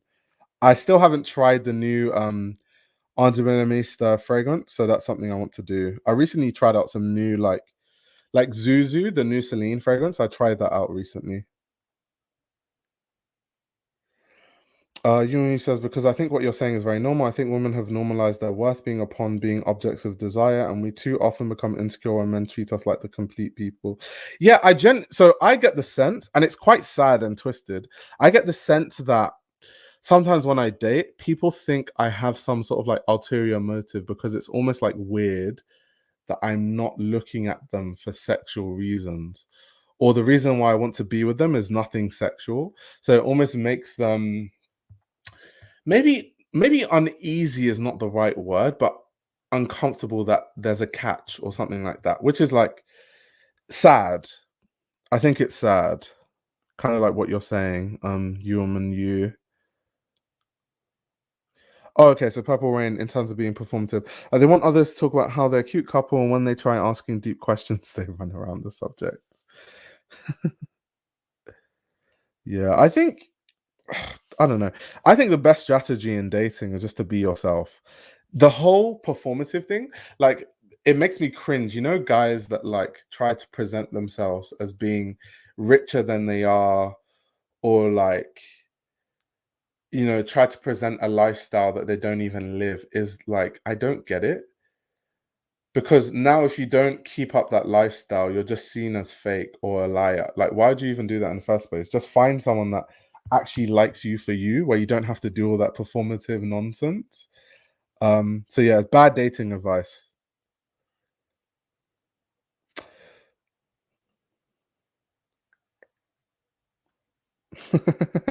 Your crush is the guy from 365 days, but you're dating Harry from accounting.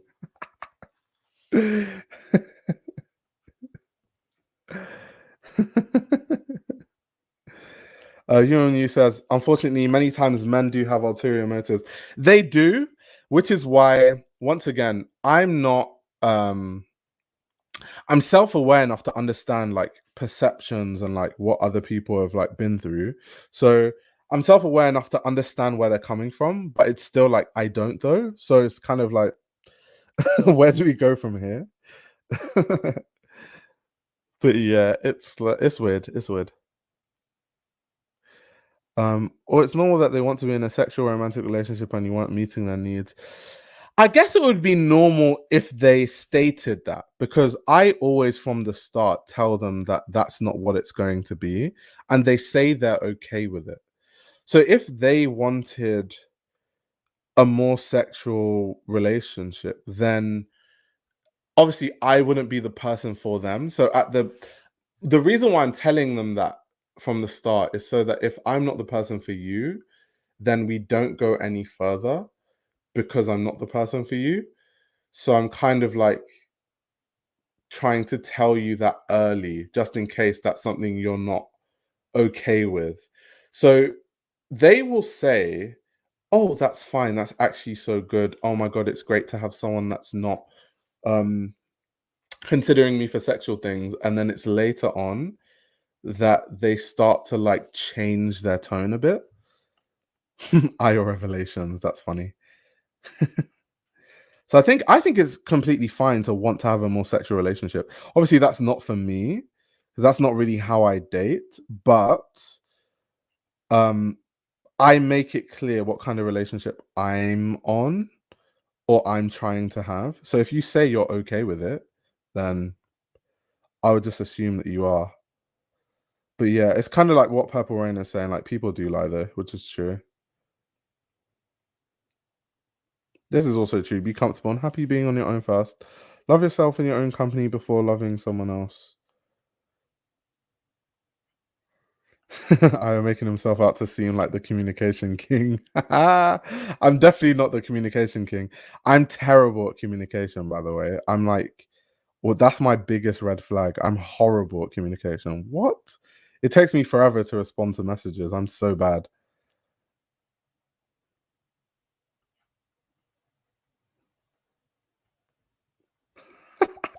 Someone said, I need affection. Like, that's funny. Oh my god, that's so funny. I'm not interested in a sexual realm. I actually like to get to know people for real. Yes, I am. Same, same, same. Um, well, I have come to realize that providing a disclosure before you date someone never works out because most people are trying to conform to each other's desires.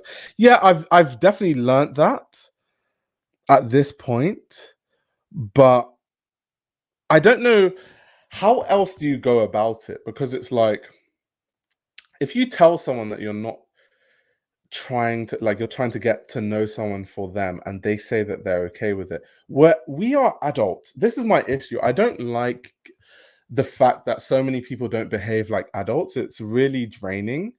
It's like as an adult you should say what you mean and mean what you say. Like if you say you're okay with something, you should actually mean it. And if you're not okay with it, then you should say you're not okay with it. That's what adults are supposed to do. This is why I say like so many people don't behave like adults. um the whole playing games, trying to like be part of someone's desires when you're not naturally like that, and actually you don't like it, and actually you wouldn't like it to be that way. It's so childish is not the word, but it's just not like, I just wish adults were a bit more mature than that, but unfortunately most people aren't.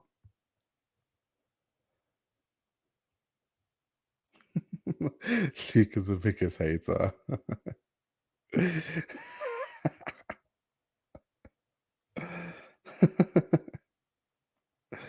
That's funny. But most people are not evolved and haven't self-actualized. Interesting, interesting. I definitely know I was not good at communication with how many times he rescheduled the Lanvin live. Do you know what's funny? The reason why I kept rescheduling the live, and I remember someone commented, like, can you stop changing the time? So the reason why I rescheduled it is I'm currently renovating my kitchen. And so the days when I decided to do the Lanvin live, I thought that the kitchen work would be done earlier than it was, and it just wasn't. And obviously, I'm not going to do a live stream when people are drilling walls, smashing things, building things, doing up the flooring, you know, setting up cooking appliances and stuff like that. So that's why I kept changing it, because something would happen. I'll be like, oh, this is definitely not going to happen today. And then the next day I'll be like, oh, it's definitely not going to happen today. So it kind of just happened like 4 days in a row that way. And now we are where we are.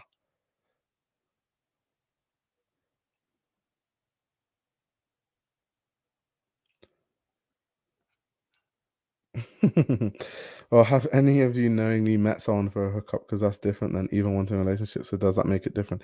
Yeah, that's different. I definitely did that when I was younger, but I don't do that anymore. Um, but I think it's different because you're either dating casually or dating seriously, or you're meeting, but you would know what it is. You would know what it is. But in my case, I'm talking about people that were dating for it to potentially go somewhere meaningful. So that's not really in the context of like a hookup. Yeah, I know. Like, what is it up with adults today displaying childish behavior? Oh my god, that's funny. I am not beating the billionaire Banana Island boys allegations. Renovating the kitchen, wealth talk. I can't afford to go to Paris casually. He's remodeling his home. Guys. I've told you this so many times. This is not my house. This is my parents' house. And my parents are renovating the house, not me. I haven't spent a penny on the renovation. I do not have money, guys. Can we do a kitchen reveal when it's done? That's funny. Oh gosh, that's funny.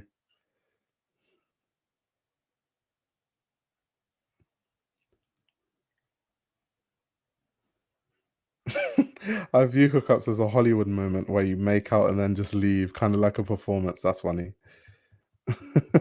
Nepo baby alert. Guys, I have not spent £1 on a renovation of the kitchen. I definitely could not afford the renovation. It's not my money and it's not my house. I thought you were my parents live with me, I don't live with them. I never said that ever. I never said that. I told you guys, I don't lie. I don't try to present a fake version of myself or try to present myself as some like Ferrari driving rich kid when that's not the reality. I've told you guys this though. I live in my parents' house. Everyone knows this. Everyone knows this. Elle says the talking stage with British Africans is mad. 10 months just talking. You should put up a painting on the wall behind you. It's the perfect spot for one. Actually, that's a good shout because it is a lot of just like white space. That's a good shout. When someone asks you if you are calm and you say it's complicated, that's so funny. Oh my gosh. Beating the living arrangement allegations. Oh man, that's hilarious. Show us the Nepo baby results. Oh my gosh. Did someone say Micah is in the chat? I didn't see Micah in the chat. Yeah, Leo, send me a few paintings. Thank you. Some South African paintings. Did Elle say British Caribbeans would have a whole baby? Oh my word. Oh my word. Step up your decor. This is why you need a tall queen to hang up a Picasso in there. I'm all about the tall queens. Everyone knows that's my speed. Tall queens. If you're 6 feet tall and black, good lord. Where do I sign? Tall queens for the win. Here's my question. When do you want to be more physical in these platonic relationships? When do you change gears? and want more? Just curious. Um, when when I'm when the relationship, sorry, gets more serious, in the sense that like we are kind of like exclusively committed to each other. But then before then, I don't just want to be out here doing all that sort of stuff, because I don't even know if I like you, and it's just I don't like doing stuff with people I don't like. If that makes sense, like sexually at least. So that's why. But I when I date people, I make this clear, by the way. So you be up to 3 a.m. cackling on live with your parents sleeping. I understand that though, because I'm at home. Facts. Facts. It depends though, because actually let me just say that my parents are in and out of the country. So sometimes they're here, sometimes they're not. So it depends. Sometimes they might be here, like my mum's here right now, sleeping in the other room. Um, and then sometimes she's not here. Just depends. But I'm definitely more quiet when my parents are around. This is why now I'm more quiet. Normally I'm like laughing really loudly and shouting. Now I'm a bit more toned down. We said tycoons, we knew it. Maya is a conservative white woman living in Marfa, Texas, looking for a big black king.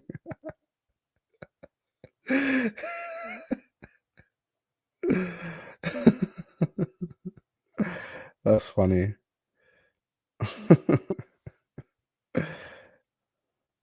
Yeah, I need to go recruiting in the women's NBA. Tall and light skin. My type is probably a brown skin woman. If they're light skin, I guess. I wouldn't say no, but it's not my preference.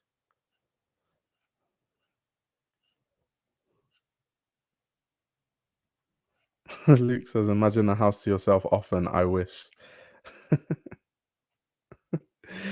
People read books on dating. Damn, people take dating really seriously. No, it's just trial and error for me. Books, that's crazy.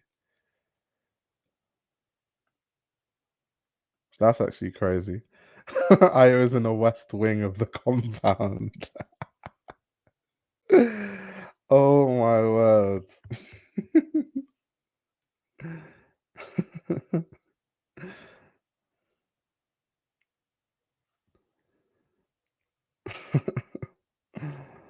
What does course? I don't understand anything. I feel like if you know yourself and know what you want, you can look at someone, just tell they're the one.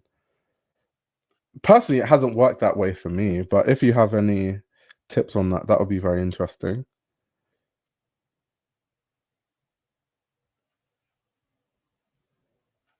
This is also true. How are you having, especially as a black person, because yeah, there's so many other considerations you need to make, especially if there's a potential that you could have a kid that you need to look out for. Never will a conservative white woman utter the words big black king.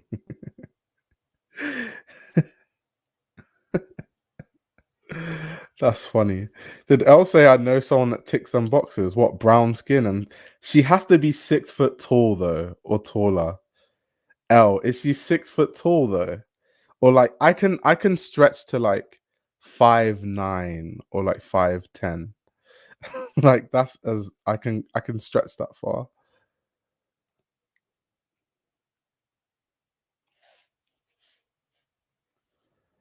Thank you so much, Aura Health, for joining. Hopefully see you in the next stream. Finn says you want trans woman, just say it. That's crazy. It's fine, we support an ally.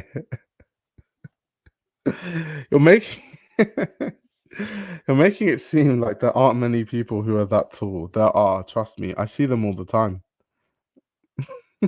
They're everywhere.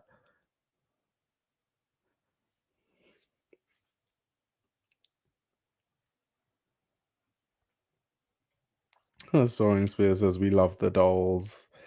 We love the dolls. Body shaming average height. uh some women though say that they like tall men. So are those women body shaming? Are those women body shaming for liking men that are taller? Because I'm basically just doing the same thing. To be honest, I'm joking but not joking. I do have a preference for like really tall women, but I don't care.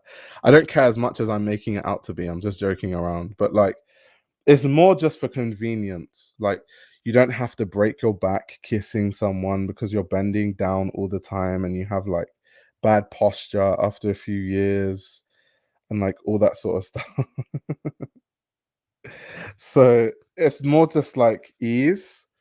It's just easier when you hug someone. Like if I hug someone, everything is on the same level. I'm not like hugging your chest on my stomach. So that is those things that makes it just weird. Like go for a hug and your head is like at my belly button. That's funny.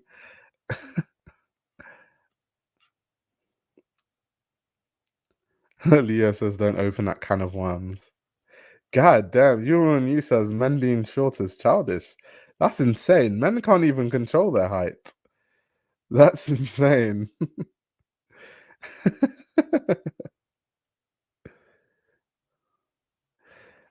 People on Grinder say looking for CD, which means cross-dresser, but in my mind I go, wait, Christian Dior. Your brain is too wired for fashion. You need to break out of it. You need to break out of it.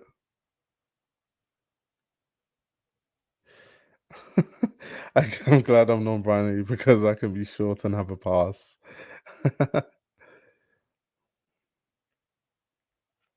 I have truly never cared about a man's height in real life unless he's an asshole. So what what about him being an asshole makes the height relevant? I'm just so curious. I doesn't want to look like he's babysitting wifey.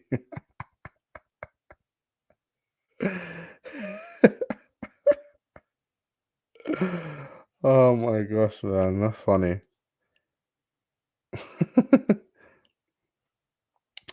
Men will always have a list of demands and get mad at women who also do too. I mean, clearly we've established that some men have issues because, like, some men are literally shooting at people because they get rejected, which is insane. Um, but no, I think it's fine. Like, that goes back to the whole like rejection thing, while saying that everyone has their type or what they look for in people, and sometimes you might not be that, which is why I think being angry over rejection comes with a certain sense of entitlement that makes you think that you're desirable to everyone on the planet. That's just madness. That's actually just madness.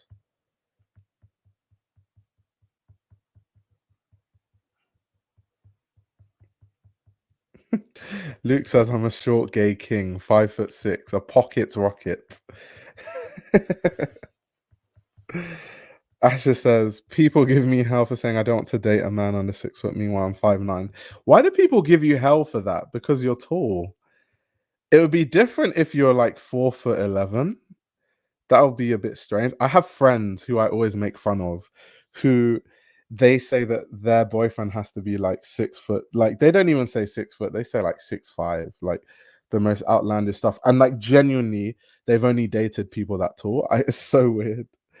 And they're like 5'1", 5'2". Io makes me look petite, guys. I get why he wants a tall queen.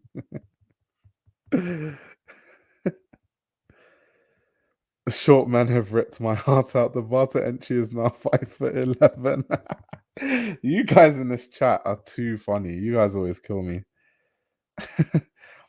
Tall guys can pick up things that you can't reach. 5'10" with the Suricokes on. The sandals adding height.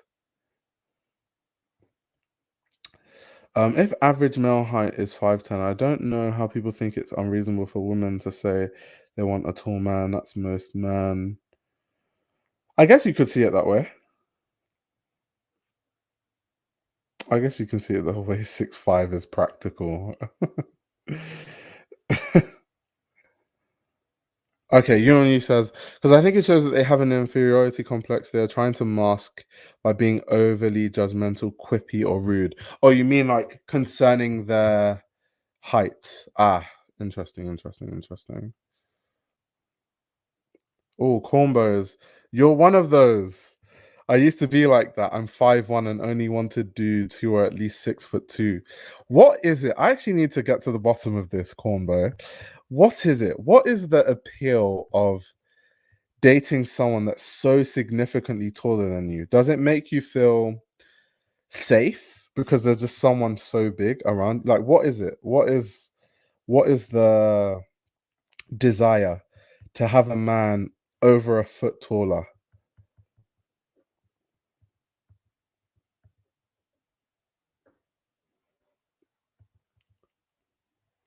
I love it when really tall people wear heels. They want to appear smaller. Let's see what Cornbow says. Look, being short and hugging a tall man is so fun. It feels so safe and cute. Yeah, for you. But for me, I don't want to be hugging someone's head on my stomach all the time. That's just not nice. You want to be able to like you want to be able to hug someone on eye level. Hug, maybe a little kiss because everything's on eye level. Like, why do hug someone's head at my waist?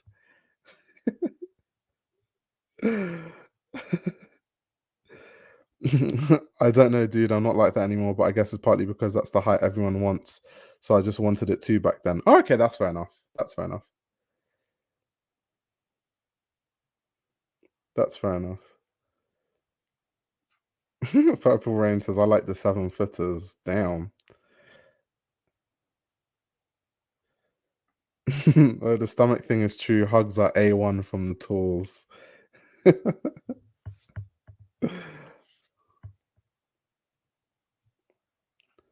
Oh, Soaring Spear is out here doing matchmaking. Soaring Spear has someone for you, Luke. Stay tuned. Soaring Spear to the rescue. Damn, that's crazy.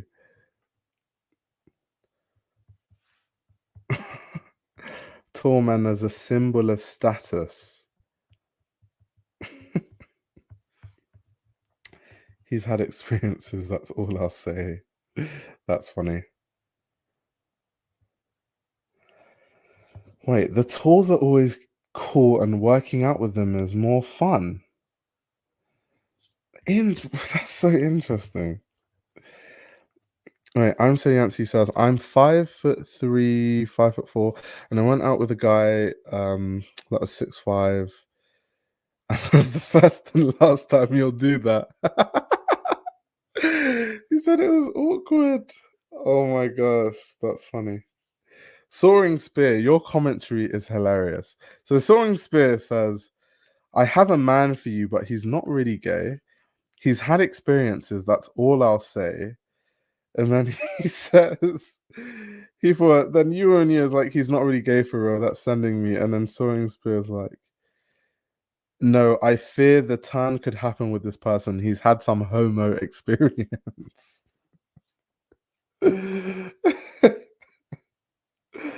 Oh my word. I know, right? I might be jinxing myself. I might end up being with someone who's 5'2", who knows? Like I said, I'm joking. There's my preference is a woman that's taller, but if I'm being very honest, there's way more important things when it comes to like dating than height. Like, what's your character? Like, what are your interests? Those are way more important than your height. But if I can be greedy and have everything in one, then I'll go for the tall black queen. Finn says, my best friend is a tall queen. She's 6 foot and she can't wear heels, and she thinks it makes people think she's of the trans persuasion. And I'm like, girl, it's fine. Wear the heels. Damn. But it's not even that, like, I've dated people who, when they wear heels, they're taller than me, and I don't have an issue with that. Mike says, I know it's after hours because the urbans are talking about the intricacies of height and dating. It's definitely after hours. Oh my gosh.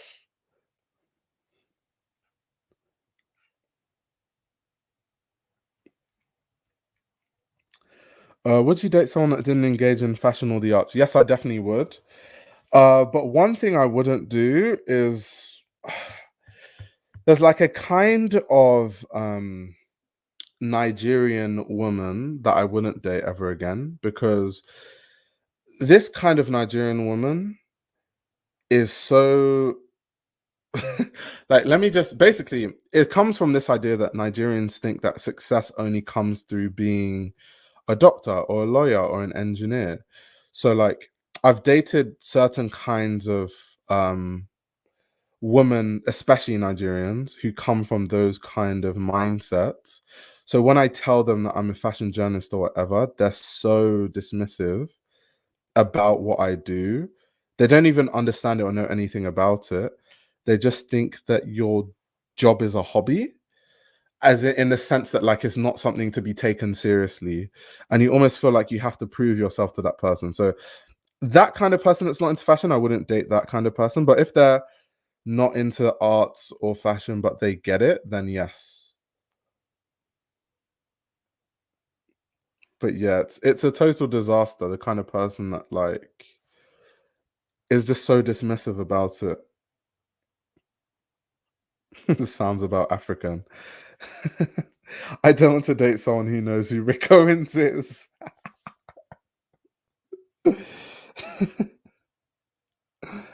Oh my gosh. Wait, what? What the hell is Secret Hitler? Michael, what kind of games is this guy playing? What? I've never heard of that in my life.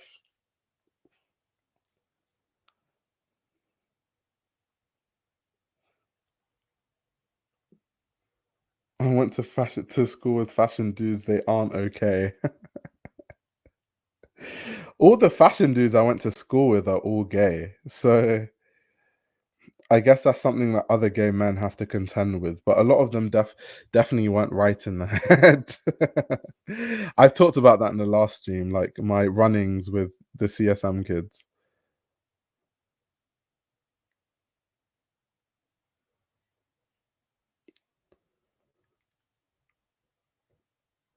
Luke, that's crazy. So you guys wouldn't date someone into fashion. That's very interesting. I personally just don't care about that sort of stuff though, unless they so long as their understanding is what matters. But you know, the whole yeah. The straight fashion dudes are terrible, too much ego and undiagnosed mental illness. Oh gosh. Not like that. Me and an ex collected clothes. It wasn't discussion why I spent 1K on a skirt. Sorry, straight man. The women have spoken. We are dead good. Oh my god, Maya. I'm 5'3" and my first boyfriend was 6'6". Jeez. 6'6" is tall. Like there's a lot of basketball players on my team that are 6'6", and that's like significantly taller than me. 6'6" is tall. Like that is really tall. My word. Maya likes climbing trees. That's like that's high.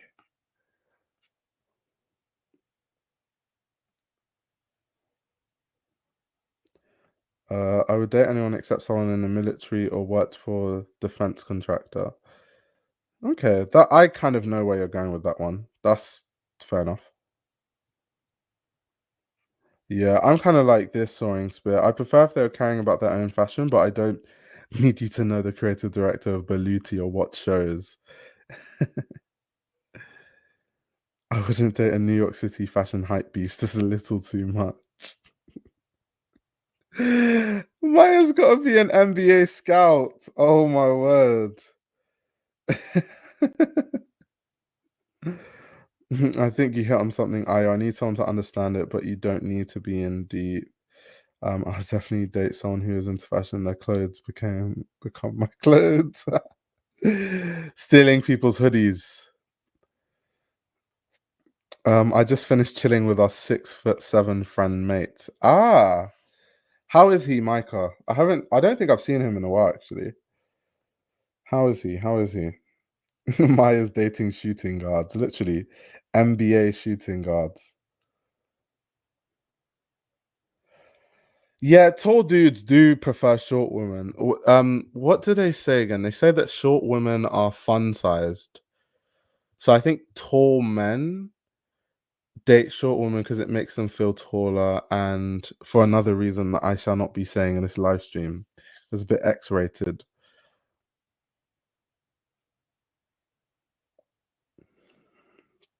Would I date a Rick Owens girlfriend? Nah. A woman that's obsessed with Rick? Hell no. No way. No way. No way. No way. No way. No way. I feel like Rick girls are kind of like the as weird as the Rick boys. I feel like Rick Owens fanatics are really weird. All of the ones I meet are really weird. And they all like think Rick Owens is their dad and they're obsessed with him, and it's just weird. I just wouldn't. If you wear Rick Owens, kind of like the way I wear Rick Owens, that's fine. But like if you're obsessed with him and like refer to yourself as like a Rick girl and all that stuff, hell no. Michael says she's got to be able to put the com with Mew Mew. If she can do that better than me, it's true love. Michael wants the fashion girlies. The fashion. I likes too much bunda for that. For the Rick Owens girlies.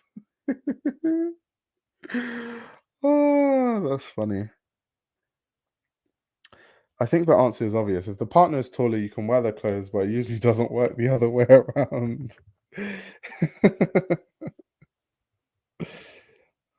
Would I date a Demna fanatic? I think you know the answer to that question, Tosin. You definitely know the answer to that question.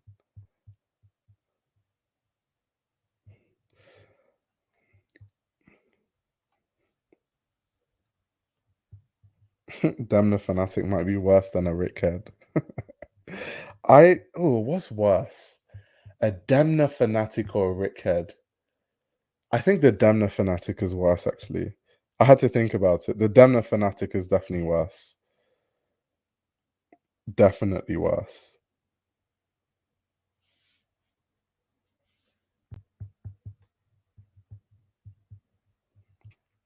Damn, Luke said, imagine dating Galax. He's come for on smoke today.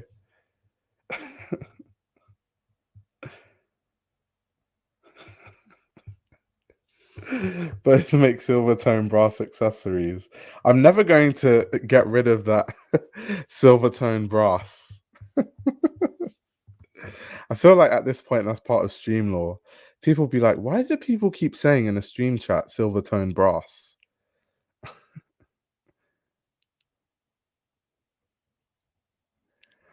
A Margiela stan isn't as bad. I've never met a Margiela stan that's a woman who's like, because Margiela stands that are women are normally people that just like wearing tabbies and like archive Margiela, but they're not obsessed with Martin, like obsessing over him and like getting tattoos of, Martin Margiela's face and like all this stuff. They're not doing all that. The most cliche Margiela tattoo though is like the 4 stitches on the back of your neck. So many Margiela girlies have that tattoo. It's so cringe. That like 4 stitches on the back of your neck. It's so cliche. So cliche.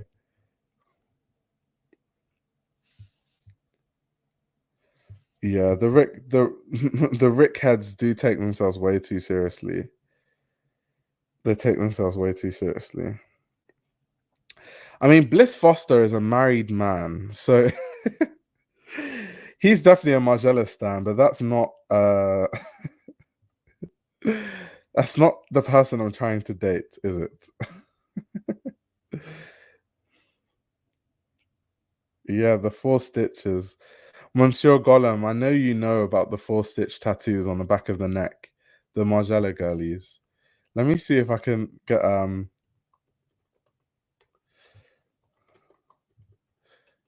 So many girls have that tattoo. Let's go on Google and see the most interesting Margiela tattoos. Let's see. Oh, that's so cliche. The number system. So people get of course, a tabby tattoo. Um, People just getting tabby tattoos. No one's even because the one I see the most is the 3 stitches at the back of the neck, but it's not on clearly on Google. No one's doing this tattoos. A circled 11. Hmm. I think the stitches is definitely better than all of these tattoos. Like the stitches is way better than that tattoo. Like, geez, that's like bad. Someone said I'd rather tattoo my bank account number. Tabby tattoo, brand a hashtag, is that you? This is why we haven't seen Martin in a while. Oh my word.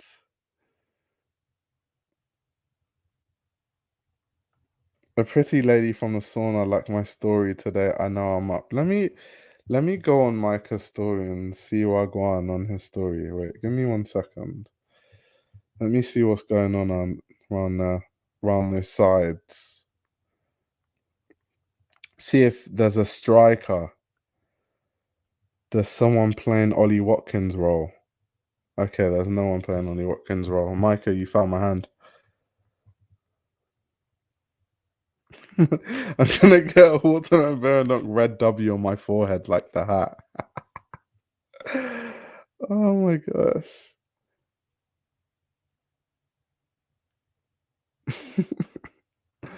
No, we need to see more tattoos. Actually, I take it back. This number, the Margiela number system tattoo, is way more cliche than the 4 stitches at the back. It's way more cliche. I didn't even know people were tattooing the Margiela number system on them.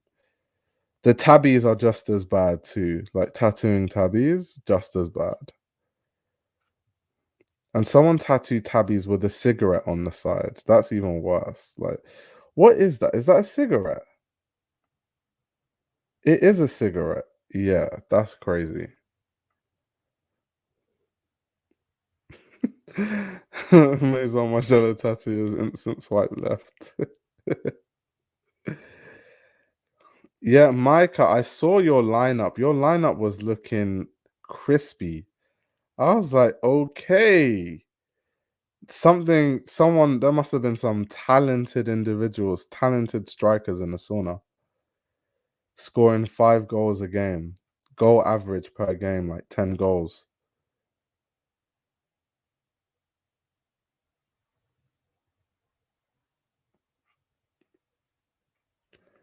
What's a good fashion tattoo? I don't really know, to be fair. But definitely not that. Just something not like interesting, not cliche that everyone would think of too. Like a tabby is something that everyone would think of, right? Just something more interesting, something more, more just like not obvious.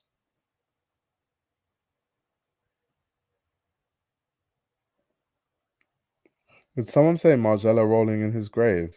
He's definitely alive and well. He was just at the Dries Van Noten show.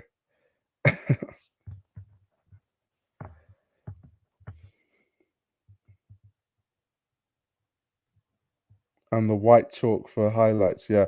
Finn is way too urban, man. This is how you know Finn has dated too many black men. Finn dates too many black men. This is why Finn knows too much about urban stuff. Finn is the urban ambassador.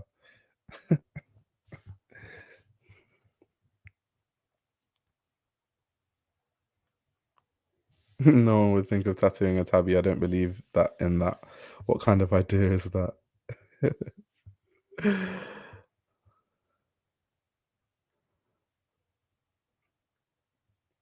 I'm cooking, highlighting the socio-economic intricacies of London on my story right now. Micah, I'm on your story now. You're not highlighting the social intricacies. socioeconomic intricacies because man said that fruit shoot is going up in price. He's like, the fruit shoot now is overpriced. I'm highlighting the social intricacies. Hello, Day. How have you been, Day? Long time no see. Long time no see. Day, we're talking about Margiela tattoos and how cringe some Margiela tattoos are. um, and I was saying that so many people I know, because someone asked me, would I date like a Margiela baddie? And I was like, so many women I know have that like 4 stitches on the back Margiela tattoo. And now we're just looking at other Margiela tattoos. Like people tattooing tabby boots and the Margiela number system.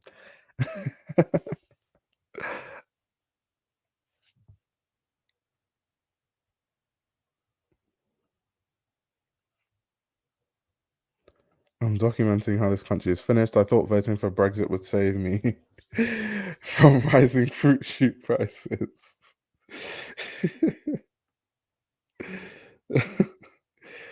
Oh my gosh, that's funny. Dave says you have to be a different type of person to do all that.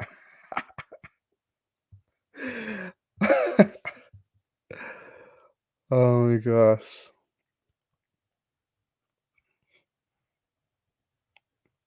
Archive Raft tattoos. Doesn't what's his name? Ian Connor have a Raft tattoo. And ASAP Rocky has a Raft tattoo too. But I don't know too many like Raf Simons baddies though. I know a lot of men that are obsessed with Raf Simons and like get tattoos and stuff.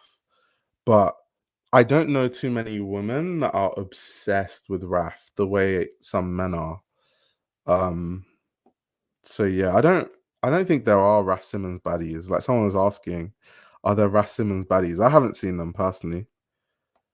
There are definitely Margiela baddies and Rick Owens baddies, but Raf Simons, not quite. Not quite. I agree. Raf baddies don't exist. That's crazy.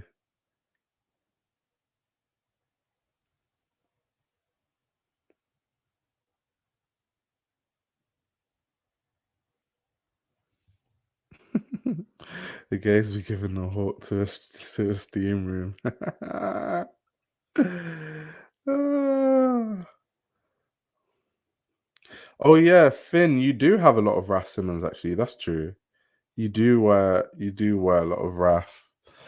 I like the Raf knits that you have. They're really cool. I'm so scared they'll put up the Capri Sun prices. That'll be the last straw. I'll just move to the most urban state I can. Day says now that I live in Cali, the Raf kids scare me. It's like Raf Simons a big thing in Cali. Like are a lot of people obsessed with Raf in Cali. I didn't even know that was a thing, to be honest. I did not know. I know that like Fernando Rangel and like who is Jakov or Jacob, who's Jakov? They're like obsessed with Raf, I think. And they're like Cali dudes.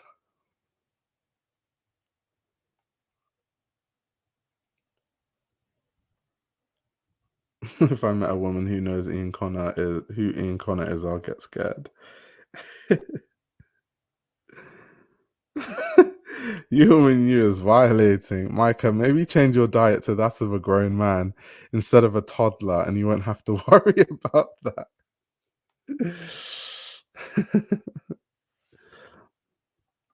Yeah, I've always called it Capri Sun, but I know that some people call it Capri Sun. Capri Sun. Um, Capri Sun. I don't know what it is, to be fair. Need me a sporty and rich girly. That's a Nepo girl. She's gonna chauffeur you in her dad's Rolls Royce. Sporty and rich. Yeah. She's gonna send you a driver to take you to your first date with her.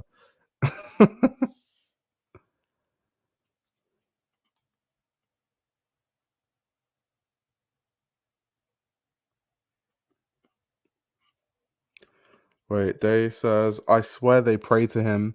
I walked into an archive store and had to walk right back out due to a conversation with someone getting heated over which RAF collection was better.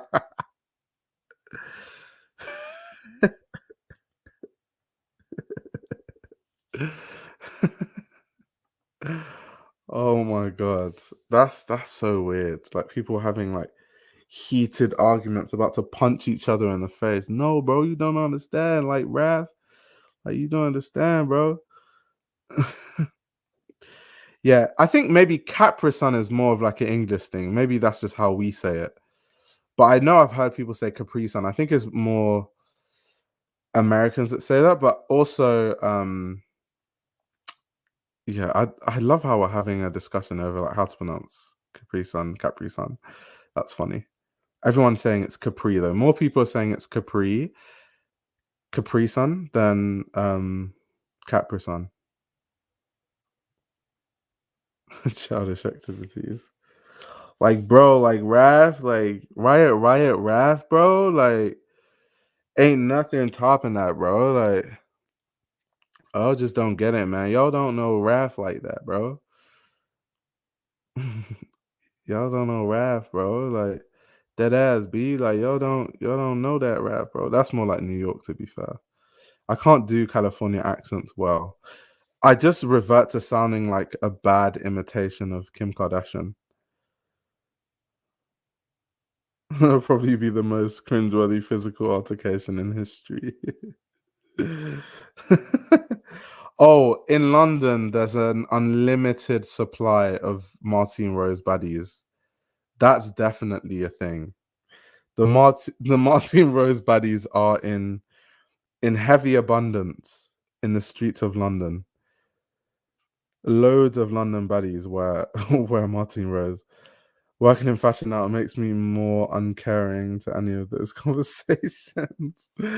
I'm not surprised because I guess it's like draining. It just makes things so draining. Damn, you and you says anyone below the age of 25 is a child. So I guess I just made the cut of being an adult, being 26. Kendrick is a Martine Rose buddy. Kendrick loves Martine Rose though. He's always wearing Martine Rose. I wonder if that's like I always wonder these things. Is it because he likes Martine Rose or because his stylist likes Martine Rose and is always dressing him in Martine Rose stuff? I always wonder. Obviously, he knows who Martine Rose is. I think he even had Martine Rose in a bar. After I do research the Ganny girls. To be fair, if the Ganny girls are Danish, they're probably going to be tall, which is right up my street. The Danes have some height. Wait, I'm 24. Help.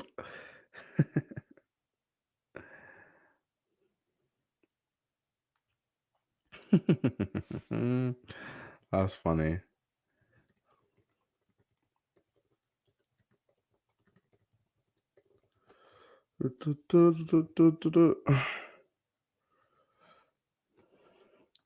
Did someone say he has a collection with her? I thought they did like a. It was kind of like a one-off thing. I swear that they did like a one-off sort of like what was it called again? Like the hillbillies type thing, right? There wasn't like a collection that they did. Wait, Kendrick has won Spencer Badu. I didn't know that. That's crazy. What? Kendrick is actually tapped in.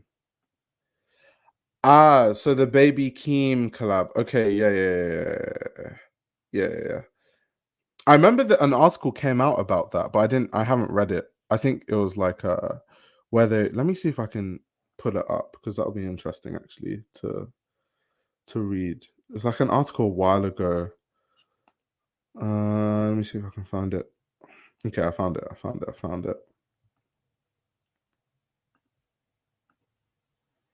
Wait, the track jacket Kendrick wore sold out on Essence. No way. That's crazy. That's actually insane. Wait, Martine Rose is Kendrick's stylist. Wait, are you being serious? I'm learning so this is how you know I don't know anything about celebrities. Like Martine Rose is Kendrick's stylist. Finn says his stylist originally got him into it. Now he has a relationship with her for customs. That's cool. That's cool.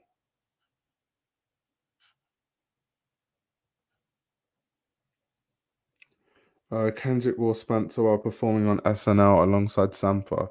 Okay, Kendrick is actually tapped in. Shout out to Kendrick. Shout out to Kendrick.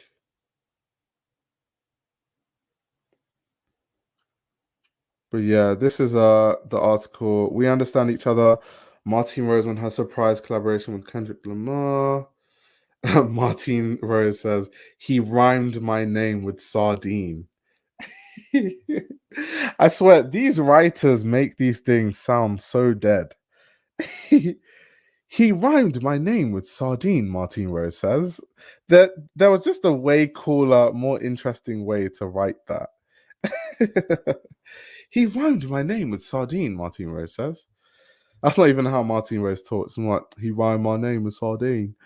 Um, I didn't even realize until Grace Wells Bonner texted me. Shout out to Grace Wells Bonner and Martine Rose, besties. I didn't even realize until Grace Wells Bonner texted me. I was like, did he? No way. Not Grace Wells Bonner and Martine Rose being tight. I love that for them.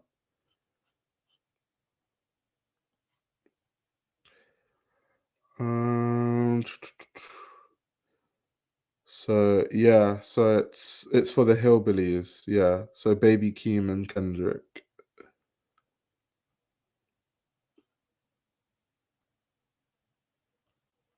Who's Greg Noir?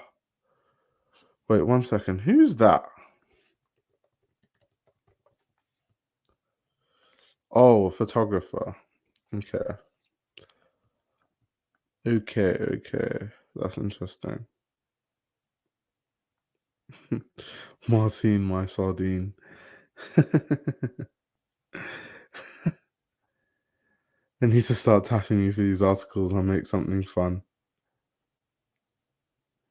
Vogue articles sound like a dead chat. Like, where's the interesting tone of voice? Like, let me read that sentence again. It's so bland to start a. He rhymed my name with sardine, Martine Rose says. There's just a way better way to say that. He rhymed my name with sardine, Martine Rose says. Still curious if you're into fragrances, and if yes, have you tried the Dries line with the cool pattern bottles? That's funny because I did a whole live stream where I talked about fragrances. Um, what live stream was it? I think it was the Dries Van Noten live stream, actually. It was. So if you go to the Dries Van Noten live stream, skip to later on, and I talk about fragrances, and I even showed quite a bit in my fragrance collection, actually.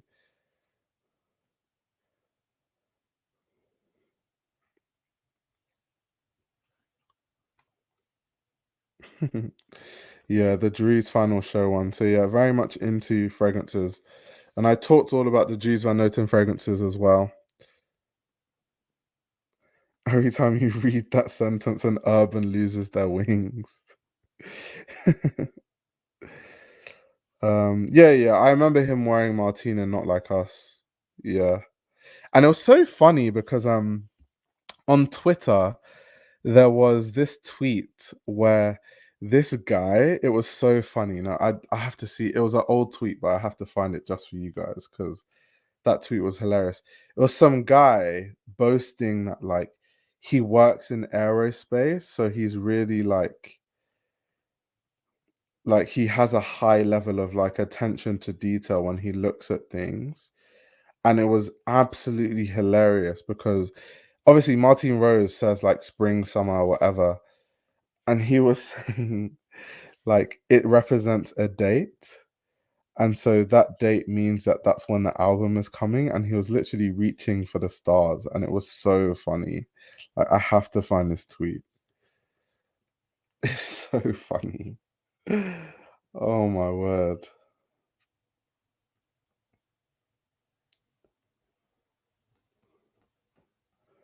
Let me see if I can find this tweet. It might take a while though. It was quite a few days ago. And Twitter moves too fast, so might never find it again. I don't know if any of you saw the tweet though. It's really, really funny. Kendi be stepping out crazy. He must have leveled up his stats. I find it so interesting when some of these guys wake up and just become a dresser overnight. Skep did the same thing. Like, how does that happen? Just wake up and boom, you've got the vision after 20, 30, 40 plus years without it. Hey, money does it. Money can afford you a good stylist who can improve your taste level with not a lot of work. Like, not a lot of like personal finding and stuff like that, which is fine, by the way. What do Skepta and Kendrick have in common? A lot of money.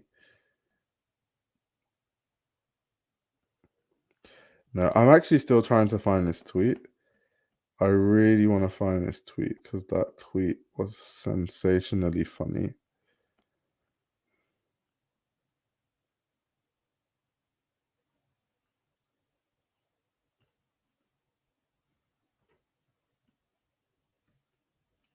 Okay, I can't find it, guys. Oh well.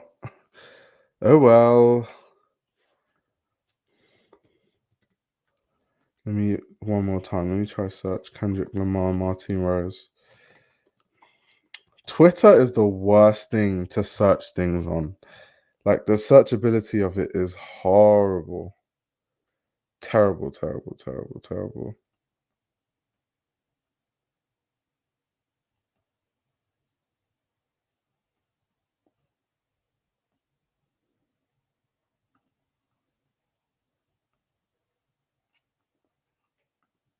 Yeah, I can't find it. Yes, I own the Air Max collaboration, by the way.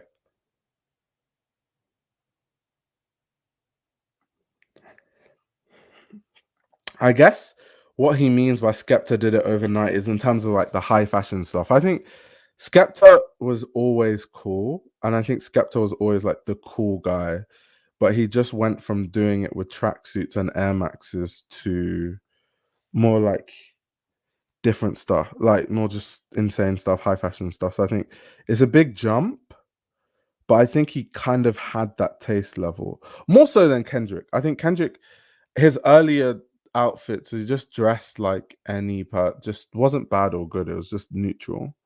Kind of just wear a polo shirt with Air Force Ones and jeans. It's just like everyday Cali stuff. The two things Skepta has always had is a neck tattoo and nice arms. Kendrick was cool before the stylist. He just caught up with his net worth and now he's super fly. Shout out to Kendrick though. I like Kendrick. And I'm so happy that Kendrick decimated Drake because I really don't like Drake. I've talked about why I don't like Drake in like past live streams. I think he's faker than synthetic cheese. He's so inauthentic. It's actually insane. Finn said if Skepta was a gay, I'll be on that man. He is my ideal man. Yeah, I just think Drake is the corniest human being on planet Earth. Honestly, I don't know what it is. The guy is cringe. And every single time I learn more about Drake, it just gets worse. It gets worse from the blackface to I was watching this video recently where they were basically saying that like Drake exhibits psychology of someone that was like not the main character in school, and now that he has money he's trying to like overdo it. So they were saying how Drake, one of his like how he gets off is by having sex with other people's women, Like he enjoys taking people's like partners from them, or um having sex with women that have husbands or like long-term relationships, because it makes him feel powerful that he can take someone's woman from someone else. Like the guy is just corny, like in every single sense of the word. Like the guy is just weird. He's just weird. Like he's just a strange guy. No time to hit the hay. Nowadays, you've got to be a little fruity to pull a bad bitch. Great tweet in relation to Skepta.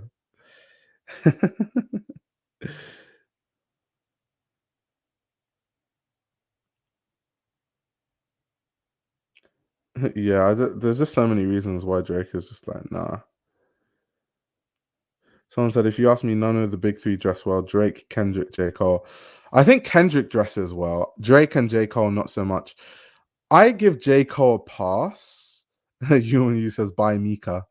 I give J. Cole a pass because J. Cole doesn't try.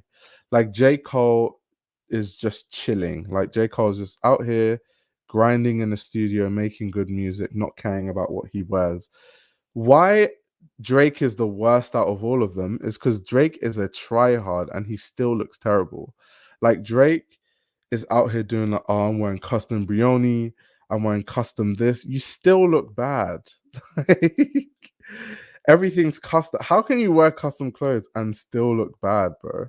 Like Drake made the Raf Simons Riot Bomber, which is an absolute grail, look subpar.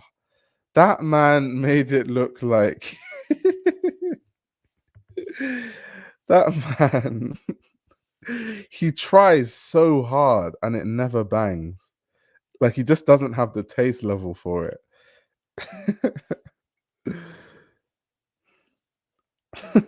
I knew Drake was corny when his house reveal looked like a hotel lobby in a Michael Bay film.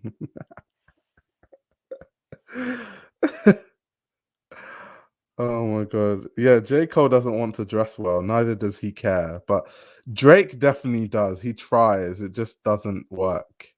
He's not stylish enough.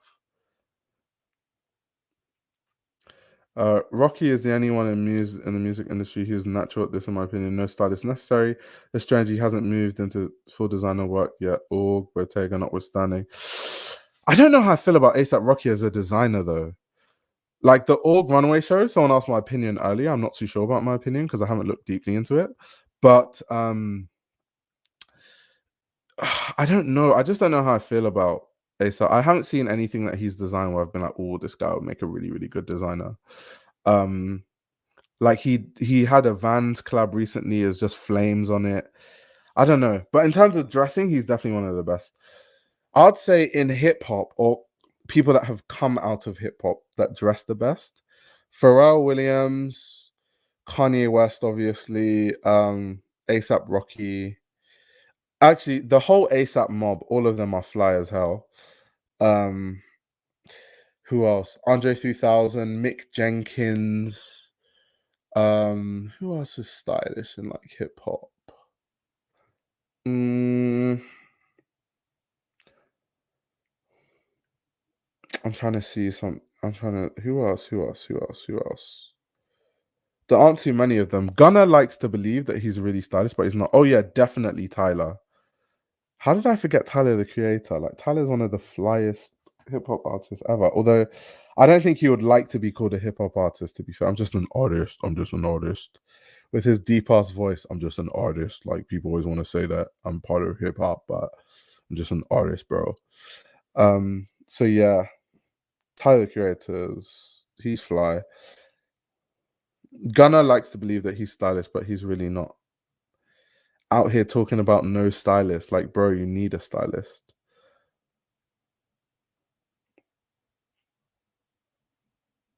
Macklemore best dressed. Bro's been thrifting. Macklemore's been thrift shopping since he came out of the womb. I think ASAP is trying to be the next Roy. He definitely is trying to make it to LV. We'll see. I mean, it would work in terms of the audience. I think it would do well commercially, to be fair.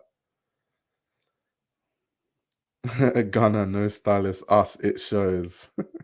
Do you remember that time when Rihanna did that? I'll show you guys. Rihanna did that like Gunner thing for Halloween. That thing was hilarious. Like this thing. Rihanna dressed like Gunner. It's so damn funny. Like, what is like what?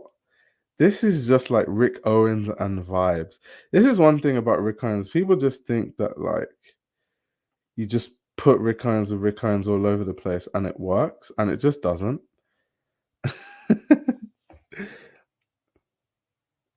Rihanna made the fit way flyer. Yeah, because the fit actually like makes more sense on Rihanna. Like she has better fitting clothes. Like the shorts are baggy. Rick Owens, like anything that Rick Owens designs, especially like the shorts, they're not tight like that. So obviously they're intended to be worn with like shorts that aren't that tight. So because they're wide on Rihanna, it looks like truer to like how you would normally like what you would associate that Rick Owens look with. And then the chains as well, like it's just so excessive. Why do you have so many chains on? Like why?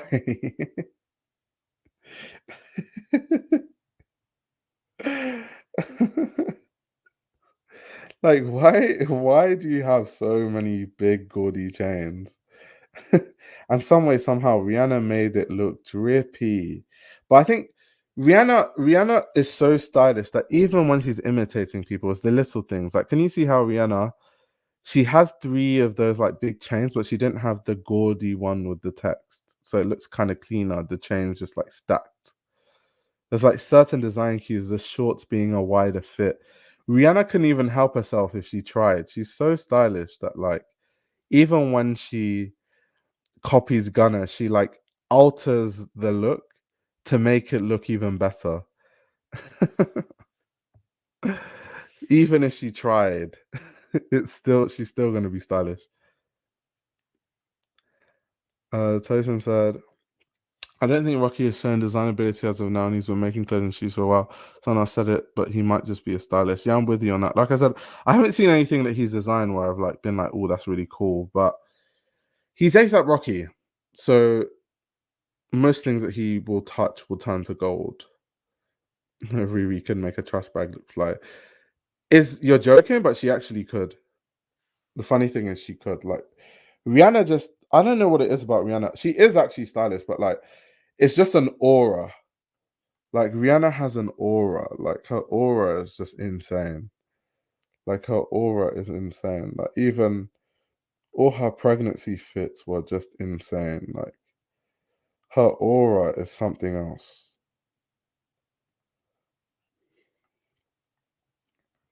You know, shout out to Rihanna, man. She's fly as hell.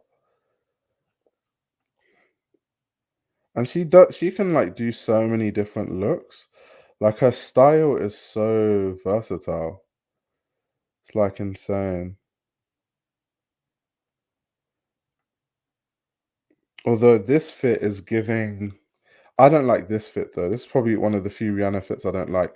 This fit is giving Hailey Bieber.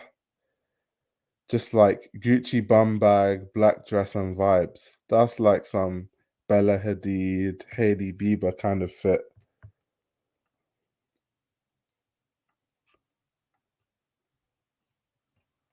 But yeah, normally she's rangy. She can put on anything. She's a Galliano girl, obsessed with him. It's more than confidence, it's just the way she is. Yeah, yeah, yeah, for sure. She's been in the game for so long, it's just natural for her at this point. I definitely agree. Riri probably did it first, though. I know, right? Bella Hadid and Hailey Bieber adopted the the Rihanna relaxed silhouette, bum bag, black dress, and vibes. I think Riri does have a stylist. I don't know who her stylist is though. I'm not really good with stylists and like celebrities and who their stylists are. there's people that like that's their like fashion knowledge, like they know every stylist for every celebrity. I don't have a clue, but she probably does have a stylist though.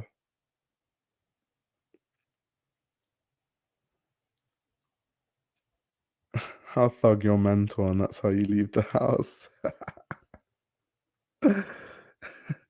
Her stylist is normally in the UK. Oh, is that why Rihanna is always in London? Because Rihanna is always in London, like randomly, like going on the train with her hoodie up and no one realizes it's her. No, shout out to Rihanna. Rihanna is just fly as hell. Rihanna is just so fly. Thug can outdress Rocky, argue with a wall. Young Thug he has some really good fits though. I won't lie. I will not lie. Burna Boy versus Wizkid. I think Wizkid. Wizkid for sure. Wizkid is a lot more fly than Burna Boy. Finn says Rihanna shops a lot in DSM after hours. Finn has all this Rihanna tea. Rihanna has a house in London. I didn't even know that, to be fair. I know she's always in London though, but I didn't know she had a house.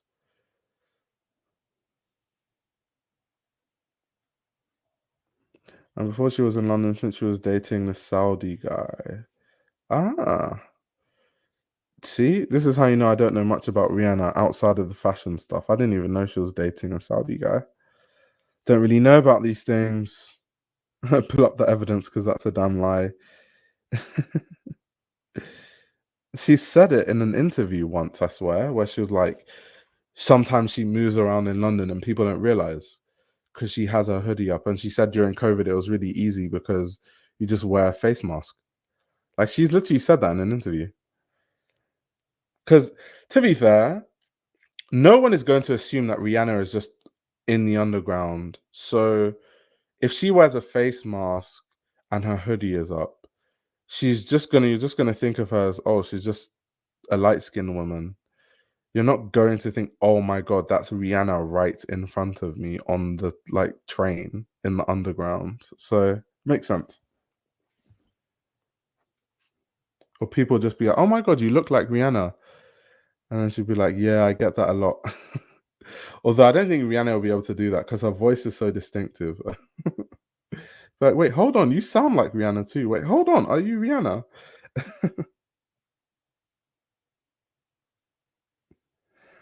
Oh, that Young Thug can dress. Okay, let's see. I've seen Young Thug have some fits. I've seen him like do some stuff.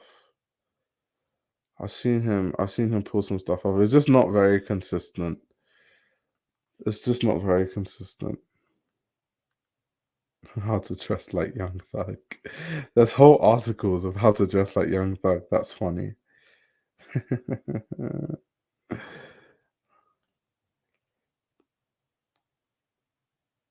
Okay, Young Thug wearing trap star, repping the London guys. I see. Dagger. Yeah, Rocky's from New York, so he knows all about fashion. Yeah, didn't Rocky say that when he was younger, he used to rob like department stores, like they're going to department stores and try stuff on and then just like run away. I swear he said that in an interview. I think it was with Karen Frost or someone. It's like so funny.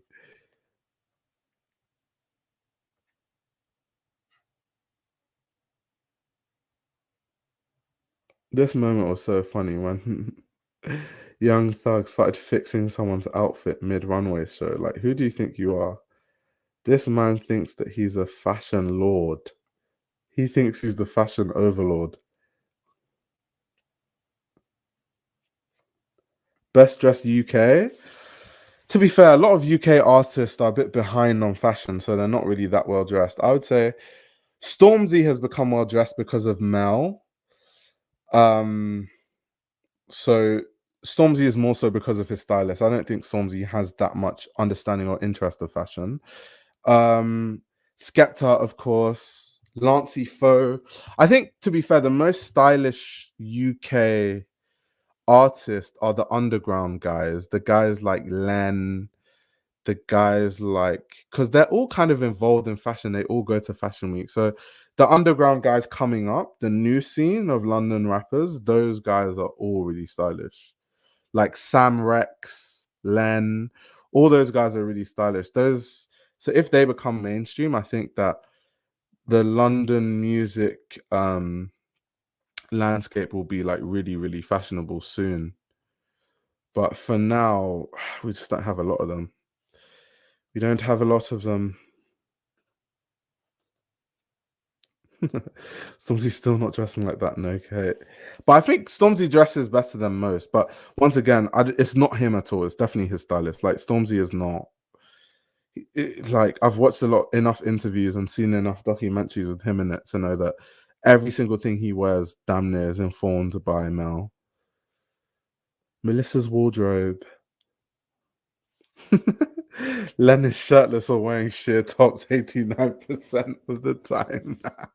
That's his summer wardrobe. But in the winter, Len does put that shit on. Like, Len puts that shit on.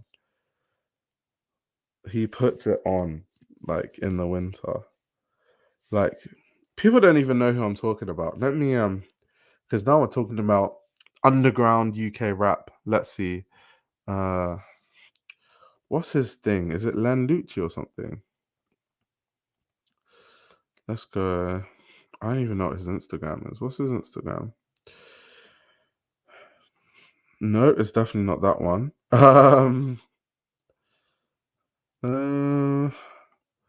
Len, is that his? No, that's definitely not Len. I don't even know what his Instagram is. What's Len's Instagram? Len UK rapper. Okay, scenes of Len. Bro, if it's that hard for me to find you on Google, your SEO. But yeah, this is Len. Yeah, that's Len on the left. I think he puts it on. Like I see him wear some like cool shit. So yeah, I think the UK underground is in good hands. But the mainstream ones, I don't know about that. The mainstream ones are less so. I want to show you guys Sam Rex. So this is the other guy I was talking about. This is Sam Rex. Yeah, this is Sam Rex. I think he wears some cool stuff. He reminds me of like the 2000s. So he dresses like he's in the early 2000s, but I kind of like it. I think he kind of makes it kind of tasteful in a way. So I like some stuff that he wears. But yeah, I don't think there's many. I don't think most people in the UK are very conservative with their style. And they don't. Oh yeah, Little Sims. How did I forget Little Sims? Little Sims is one of the most stylish artists in the UK. So yeah, Little Sims is definitely there. But I think in the UK in general, most people just don't experiment with their style, and I don't know why. Everyone's just kind of like scared to be judged, especially rappers, especially like the hip hop scene in the UK. It's really annoying. So everyone resorts to wearing like really, I don't know. Why does Sam Rex look like Soldier Boy? Where did this man buy these shorts? This guy bought these shorts from Soldier Boy. This guy bought shorts from Soldier Boy. Yeah, I like Qualum too. Qualum is cool. Qualum is cool. Let's look at Little Sims IG. But to be fair, Little Sims has been one thing I can say about Little Sims. Little Sims has been stylish because I've been listening to Little Sims for so long, since I was like maybe 15, 14, 15, like when I was in like secondary school to like sixth form. Because that was when she had like Age 101, Drop One, like all those kind of like Drop Four, Top Down, all those songs. So like, yeah, I must have been like 15 or 16 or something. like 10 years ago. Time flies.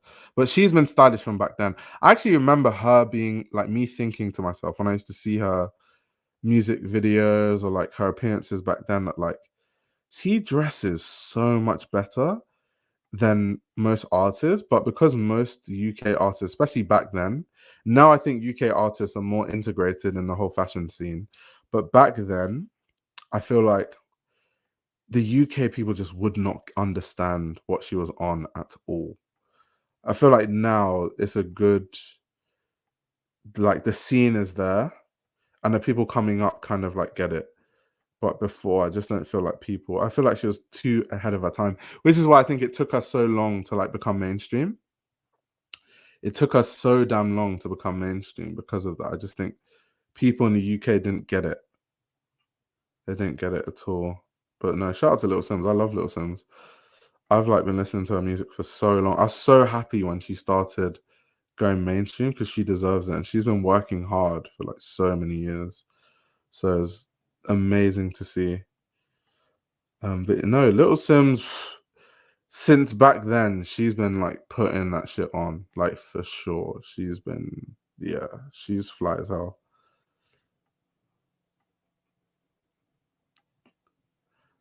Little Simbi. Yeah, that's so wild because of how many so many cool designers come out of the UK. Yeah, but you need to remember that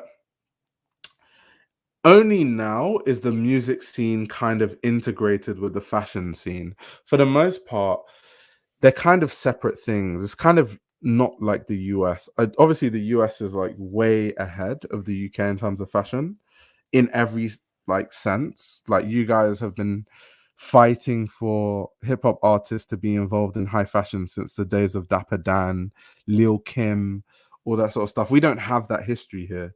So we're just kind of, you know, trailing behind. And so just the average rapper, their understanding of fashion is really, really limited and low compared to like a rapper in the US that's on the same level. So especially back then, when even less rappers even ever went to Fashion Week or were in that sort of setting or knew about any designers.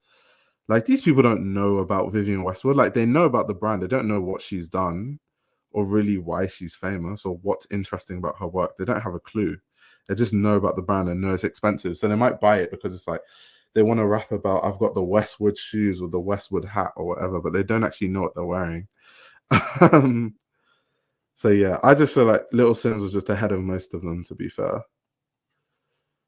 So yeah, shout out Little Sims.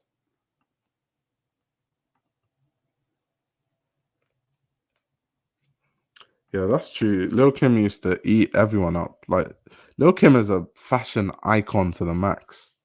What? If Skepta didn't get into fashion, UK rappers would still be touring in tech fleeces.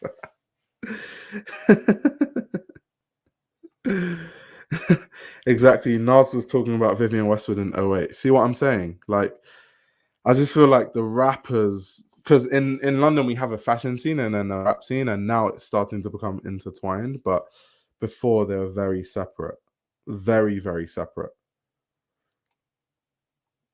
And Cornbo, this is true. American hip hop artists have more pull considering hip hop's long relationship with fashion. Exactly, like Tommy Hilfiger and like rappers or like my Adidas or in my Air Force Ones. Like this, see what I mean? What London song or anthem harkens to a piece of clothing? I can't even think of one. I can't even think of one, to be fair.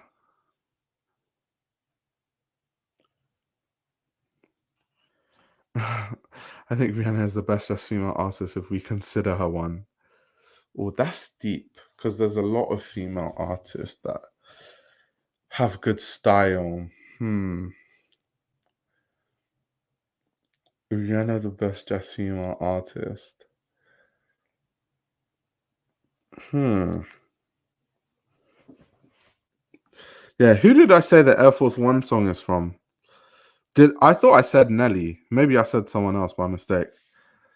Um, My Air Force Ones. Wifey rhythm Air Max 95s. I guess that's a good point, to be fair. Because in London, what we talk about a lot are the 110s. The 110s for the win. Air Max 95s everywhere. That's the classic London shoe. Or just even UK shoe, because in Liverpool they're big too. And in Manchester and Birmingham, all the big cities. Not gonna lie, learn who Ras Simmons was due to Kanye and ASAP. Yeah, but like this is how I know like American hip hop is way ahead of the UK in terms of fashion. Like ASAP Rocky was rapping about in Fashion Killer. My guy was talking about Damir Doma and Andy Mista. Bro, ask any UK rapper, I don't care who they are, if they know who Andy Mista is, and see what the response is. Any UK rapper, even fashion forward UK rappers, minus. Will Skep know who Andy is? I don't know. It's maybe or maybe not. I feel like Lancey Foe will probably know who Andre Mista is, but outside of Lancey Foe, I genuinely think that in the whole UK rap scene, no one will know what you're talking about. So like, it's just different worlds, different levels.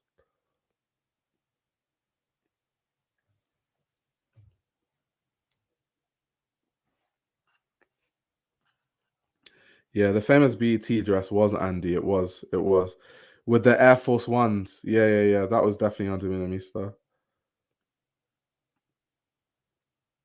Yeah, Kanye was friends and worked with Virgil since they're both from Chicago. Exactly. Yeah, even when he dropped Peso, he had bars about designers that may have been before Fashion Killer.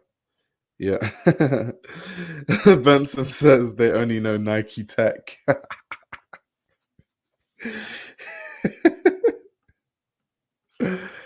Yeah, looking at Skepta, is Defo Kevin LVMH guy. Yeah. I don't think Skepta would know like Angelina Mista or like Walter Van Beirendonck or like, let me think of something more more far left. Like, do you think Skepta knows what post archive faction is, or do you think Skepta knows what CCP is? I don't think so. I don't think so. Whereas ASAP Rocky, all the American rappers like Lil Yachty, ASAP Rocky, I feel like all of them know all the brands. To be fair, they of course know Walter Van Beirendonck, like Andre Mista and stuff. Well, ASAP obviously does. He's been wearing it. So has Kanye West. Kanye West has worn Andy so many times. Um, so yeah, it's just different worlds. I just think, um, yeah, I just think American hip hop fashion is like decades ahead of UK fashion. Like it's not even close. Does Skepta know Etro? I feel like Skepta would know Etro. He would know Etro. To be fair, they're like 10 times American rappers than UK ones, and they make way more money too. Doubt grime rappers make enough to wear anything but Nike tats. I guess that's true, but some of them have money. Don't sleep. Like people like Kano, Skepta, these guys have money, you know. They're not, especially because Kano was a lead character in like Top Boy and stuff. Like Kano makes money. Don't sleep on Kano. Kano can definitely afford the fashion if he wants to.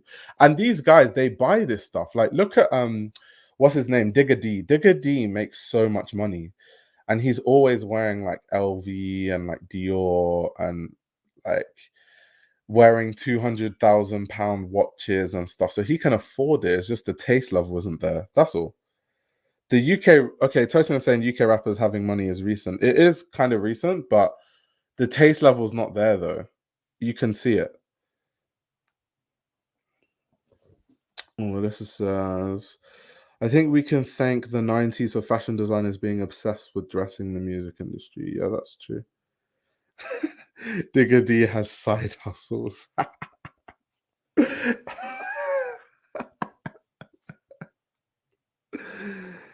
I don't. So loads of people say that Tiny Temper is stylish. I don't see it.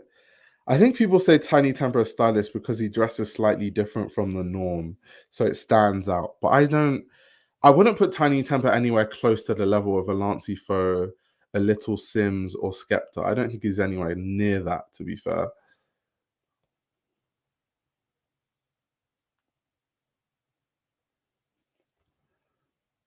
Malvo saying Lancey. Yeah, I've been talking about Lancey the whole time. Yeah, Tiny Temper is rich though. That's true. He even has his own like record label and everything. Like he definitely has money, but style. Maya says, "Love this community. Buy your time for dinner. Enjoy your dinner, Maya. Have a great dinner." Was Tiny the first UK rapper? I have to cross check that because it could quite easily be anyone. Because I feel like so many rappers in London were affiliated with Nike because of like Tech Fleece and MX95s and stuff. We'll get you that date with I. You're funny.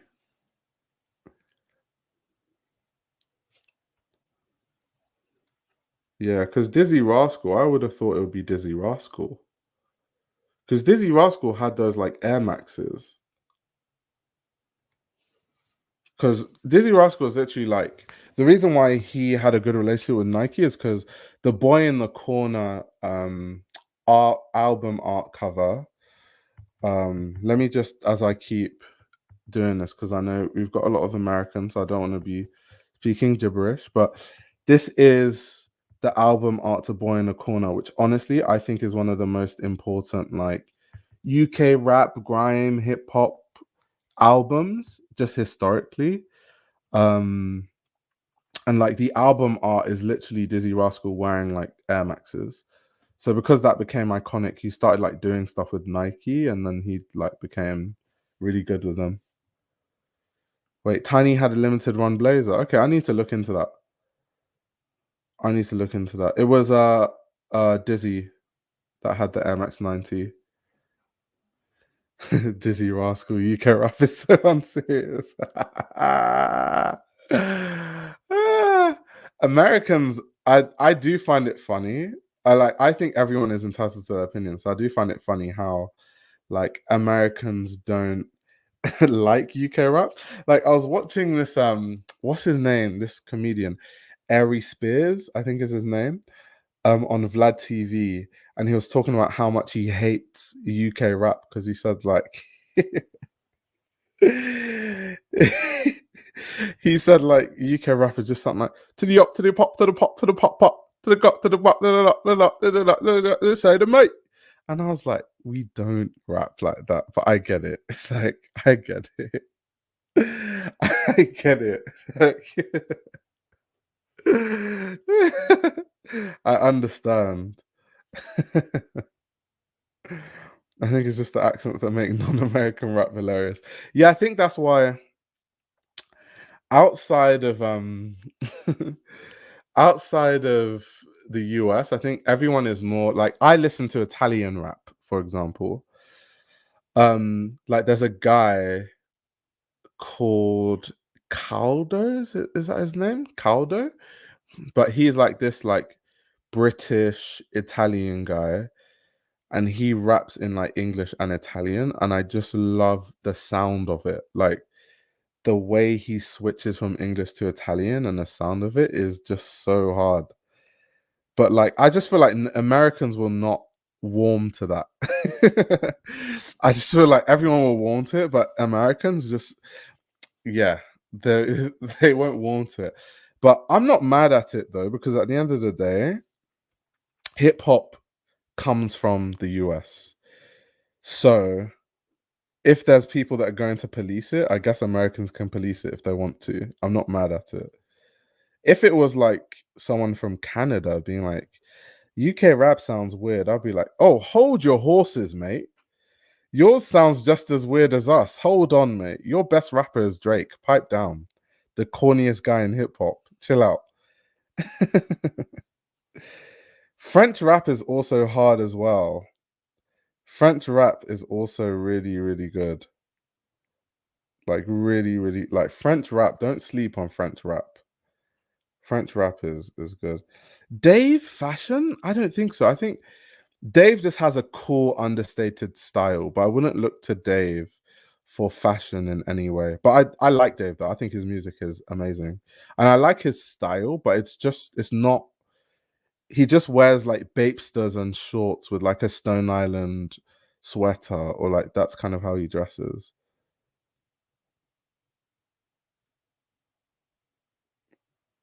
Yeah, but Drake makes the most money. Drake stole from UK rappers, if that's any indication of quality though.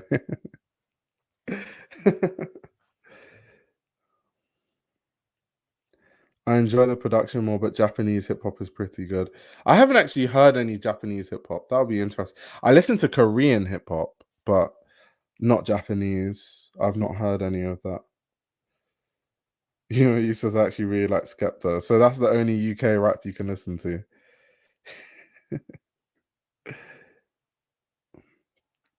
It's so weird that drill originated in the US and then it became so big in London that like drill artists, especially New York drill artists, started copying the London sound. It was so bad that like a lot of them started using like London producers, like Pop Smoke used to his producer was from London. Um that's very interesting how that happened.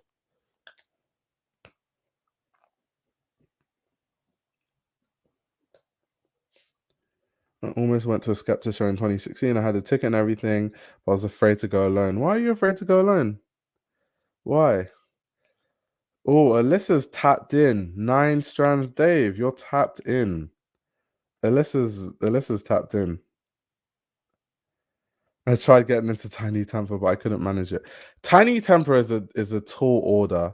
That's a bit of a hard ask um if you're American and you're trying to get into UK rap, Tiny Temper's a bit too British in the way he rap. I think you need to listen to like Dave and Central C and like Nines and Gigs, those kind of artists first before you like delve. I think Tiny Temper is a bit too British for like if you already think like UK rap is unserious, I don't think I would recommend Tiny Temper as like the first person to listen to.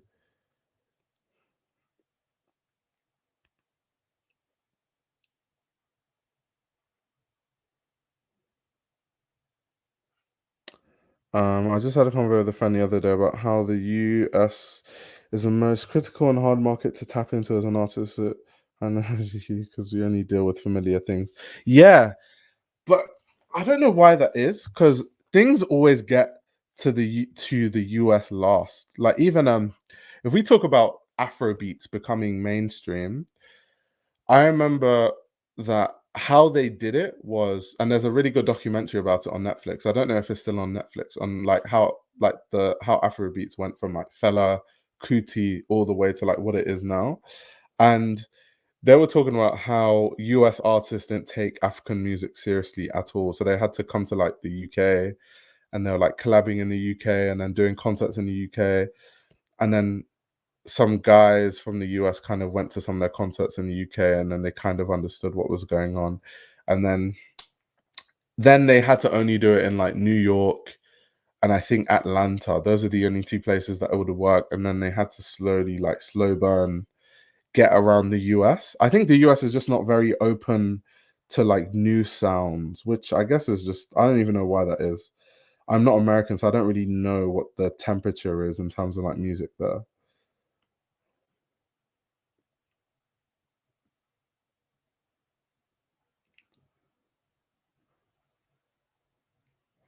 US sometimes don't even like artists from different states. That's crazy.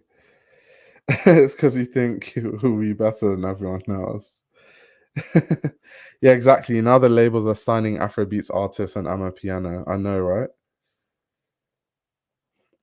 The same thing happened with certain dancehall artists. I heard stuff in Jamaica that I didn't hear in the US until a year or two later. And it probably would have come to the UK way before it went to the US. I'm 100% sure, especially if it was dancehall. Because our Jamaican community here is strong. And so, yeah, it definitely would have come to the UK.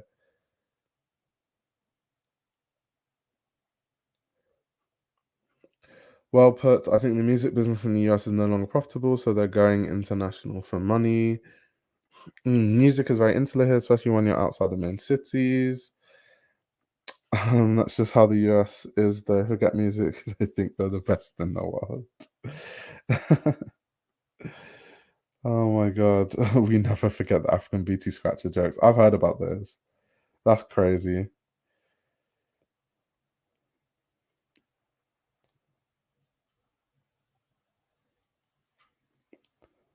Wait, regionalism is supported in the US. In what sense is it supported? No, we are, but when it comes to music, I think when things sound too different for some people, sound like something too familiar, it's harder to digest. Hmm. So you have to sell an image in the US, not just music. What image do you have to sell?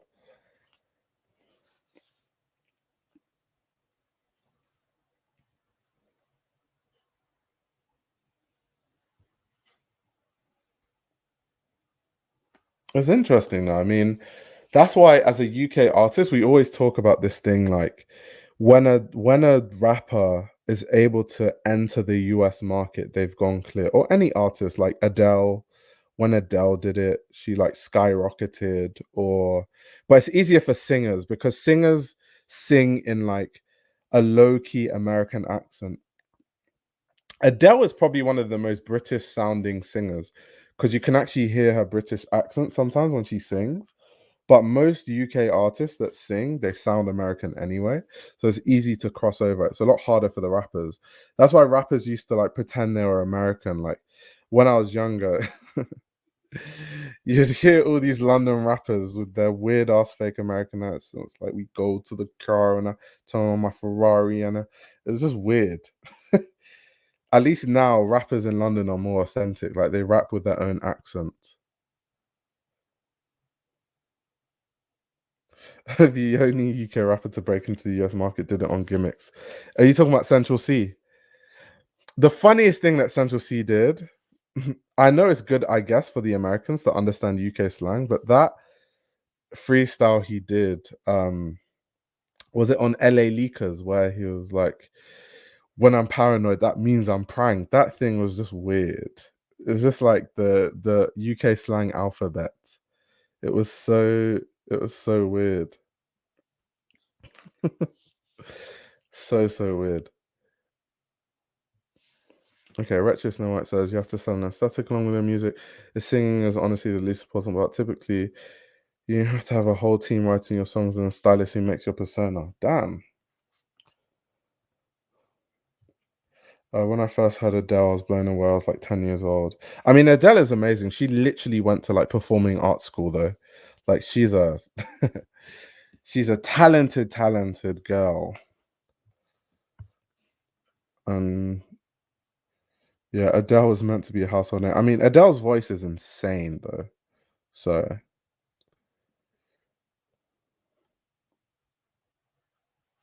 they can auto tune anyone to sound all right and then do lip syncs for live performances. I find that whole lip sync thing insane though. The fact that people pay money on tickets for someone to just lip sync to a track. That's insane. I'd ask for a refund if I go to a show and an artist is lip syncing. Oh yeah, Adele's from Ends. Adele's from Tottenham. Adele's from Tottenham. Get to know. Adele is actually from Ends. Like she's definitely from Ends. We need an IR ranking of UK Prime Ministers with David Cameron. Oh my god, please, no politics. I'm gonna get annoyed.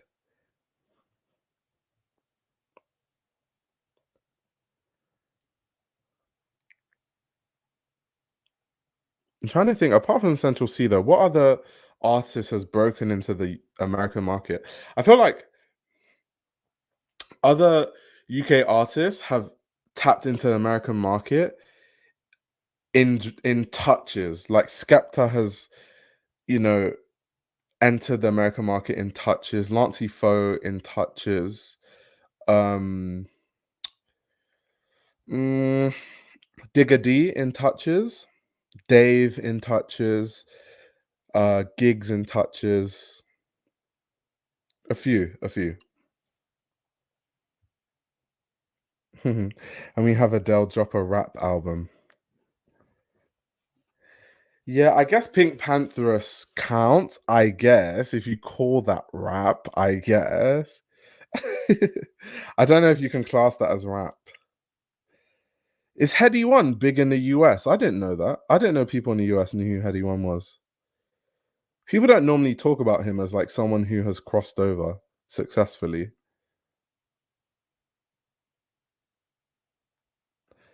I appreciate Cleo's soul, but it's honestly a little weird hearing her sing in a Black American accent. It's giving a little cosplay. See, Alyssa says who is Heady One. So there we go. Yeah. See, people are saying I've never heard of Heady One. So yeah, I don't think of Heady One as someone who has crossed over to the US. Gigs is running too close to Diddy these days. The Diddy stuff has been aging so badly.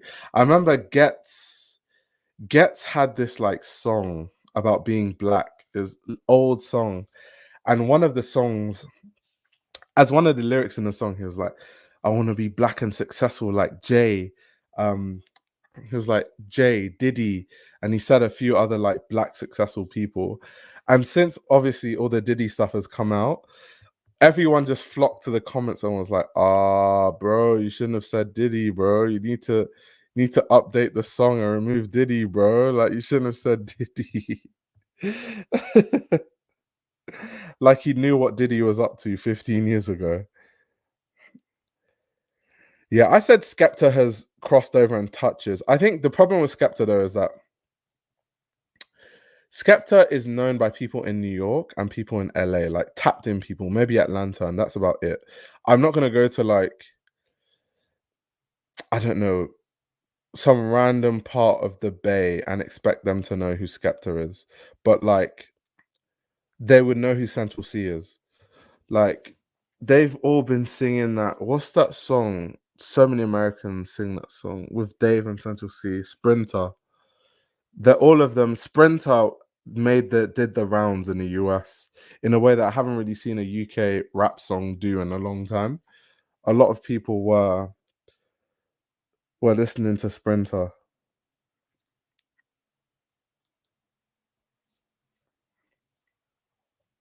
Yeah, Ed Sheeran is not hip hop though, but Ed Sheeran is definitely big in the US. That's facts.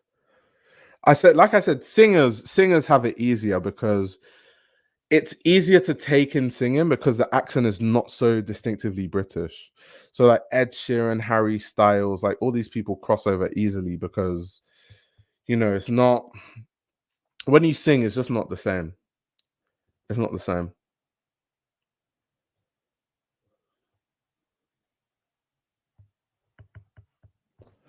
No, Stormzy has classics though. I love Stormzy's music though. Stormzy, like Dreamer's Disease, like all those kind of what, like when I wanna like before a basketball game or like before, I don't know, I want to do something important like a meeting, I listen to like Stormzy because Stormzy had those old songs when he was like living in his mum's house and he was like living in his mum's house and like making music and no one was like really believing in his dreams. Like people were just like, bro, get a real job. Like, why do you think you're going to be a rapper? Blah, blah, blah. And he was just like grinding. So he has a whole album where everything is just about like how he's going to prove everyone wrong, how he's chasing his dreams, how locked in he is, how much he wants it, like all that sort of stuff. So it's really motivational. Um He said, I'm not 20 hours on the roads on Dizzy made. I love you. That's funny.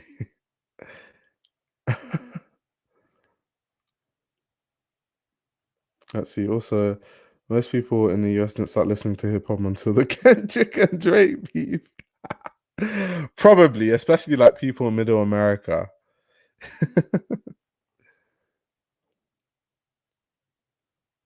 I haven't seen anyone from Bollywood crossover. Ooh. Yeah, hip hop has been hot in the US since you were born, but it depends where though. I feel like because I read some YouTube comments where like people say that like hip hop isn't even music, because some people just view hip hop as like, I think if you're not into hip hop, it's hard to understand how intelligent, like Illmatic is madness. Like I cannot believe how young Nas was when he made Illmatic. It doesn't make sense. Like, how can you be that intelligent with words at such a young age? And how can you depict a story so accurately through music at such a young age? Like, that's that's just straight up poetry.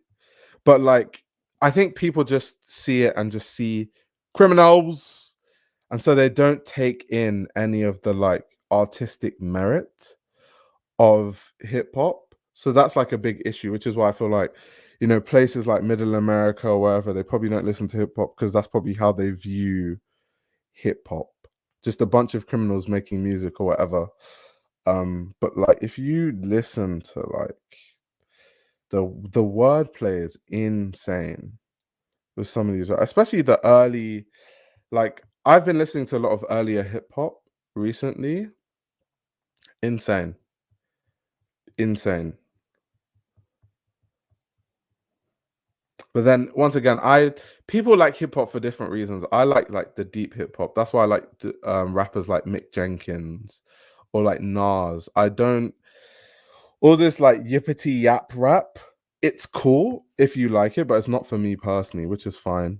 Like we don't all have to like everything. But yes, the whole get it the cat is a stat to the lat to that bat that to the cat. That's not me. That's not me. Deep hip hop is like tell a story, like show me a journey, depict something like Jay-Z or Nas, or like teach me something. Like that's hip hop that I'm into. Like certain rappers like J. Cole will say something and I have to pause the song and start Googling, and I learn a whole about some obscure stuff just because they like said it in a certain way. And I'm like, what's that? I need to understand that bar. What did he say?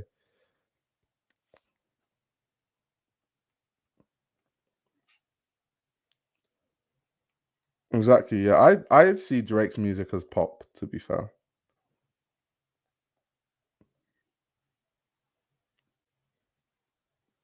Kendrick is a hip hop purist, but he's also done a song with Taylor Swift.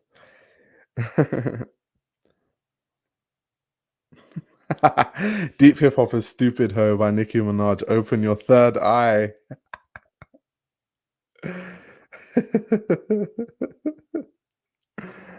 Oh man. When you say female rappers, who are you talking about? Because I listen to rappers like Roxanne.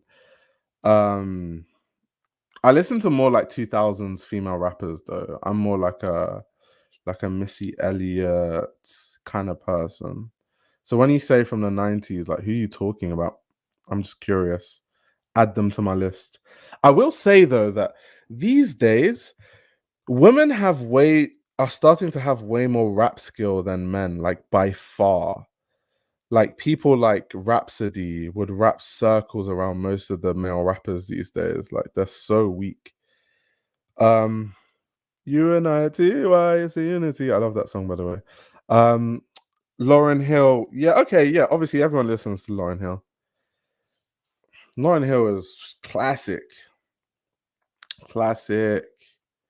What? Okay. Salt and Pepper. Yeah, I listen to Salt and Pepper. Yeah, Tiara Wack is great, by the way. She's great. What's that album, or is there an EP that she had that annoyed me? Where like Tiara Wack had this album where every song seemed to end too early, but like all the songs are really good, but they all just end abruptly, and it's so annoying. Like you're vibing to the song and it just ends when you least expect it to. Obviously that's done deliberately, but yeah. Yeah, No Name is amazing. I love No Name. She's so good. Like the female rappers these days are crazy. Like where the men are just out here mumbling crap, and then the female rappers are like out here on some conscious rap. Oh yeah, Foxy Brown was cold. Cold. I don't listen to. Does Dage Loaf still make music? The last time I heard of Dage Loaf was like that song she made, like Backup with like Big Sean, which was so long ago. I didn't even know Dage Loaf still makes music.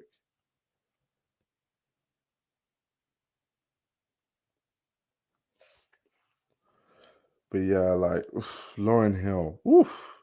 Wasn't there a rumor that Lauryn Hill was gonna come out with an album, or am I bugging? I swear she was going to like come up with an album.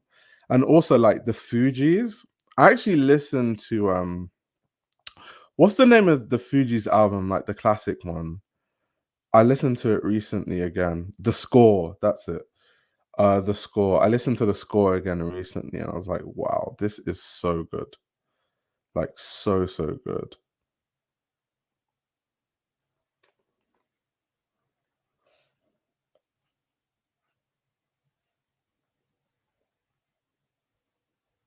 No Name came at J. Cole. I remember that time when No Name came at J. Cole. That was funny.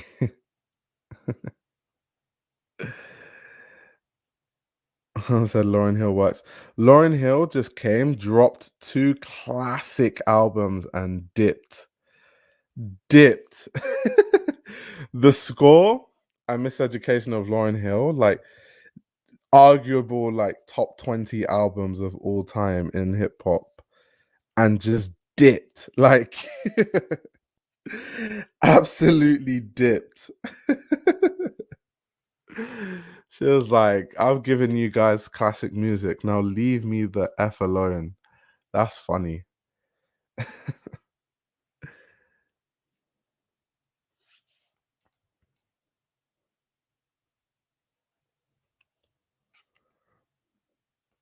Nah, hip hop is hip hop has gotten me through some tough and dark times. And even some hip hop is like what's that Jay-Z album where it's the most recent one, 444, I think, where he was talking about just like money and investment and stuff. I feel like a lot of kids needed to hear that because a lot of kids just want to be out here flexing like rappers, but even the rappers have fake chains, but people are like saving money to buy real chains, not knowing that the person you idolize doesn't even spend that much money. So they needed that investment advice. People discredit Lauryn Hill though because they said she stole her raps. Really? Did Lauryn Hill steal her raps? Really? What's the evidence for that? Where is the evidence? We're gonna need some evidence on that one. The thing about 444 is that he spread the message he was trying to save the streets from. Oh, I hated the album. I dated the guy who made the album his whole personality. And also love Joe Button.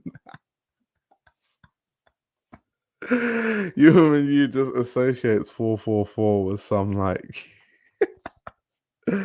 like crazy guy. He made it his personality. What he was like, I need to buy a painting for 2 million so I can feed my children. Oh my god. Who was the rapper that sang Lip Gloss? I've forgotten. That was a time. I can remember when Lip Gloss came out like it was yesterday.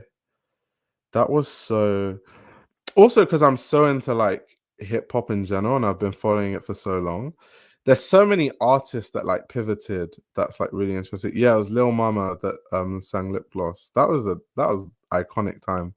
Everyone was making beats in the cafeteria. That was a nice time.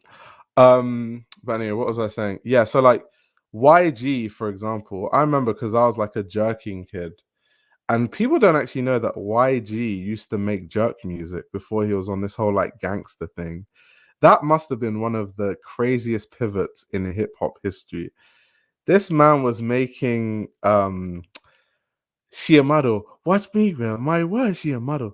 Watch me get my way, she a model. My word. That's the kind of music he was making. Next thing, he's out here making gangster rap. I was like, YG, that is not you. This man did a whole 180. That was insane. That's definitely gonna come out as like that's gonna come out as one of the most crazy like pivots in hip hop history. This man was making music for us to pin drop to, and then he started making gangster rap. That's crazy. How do I know that YG? Because I was jerking to that music. I was jerking. I was literally jerking to that music. I was literally out here pin dropping to YG back then because he had one of the most famous jerk songs.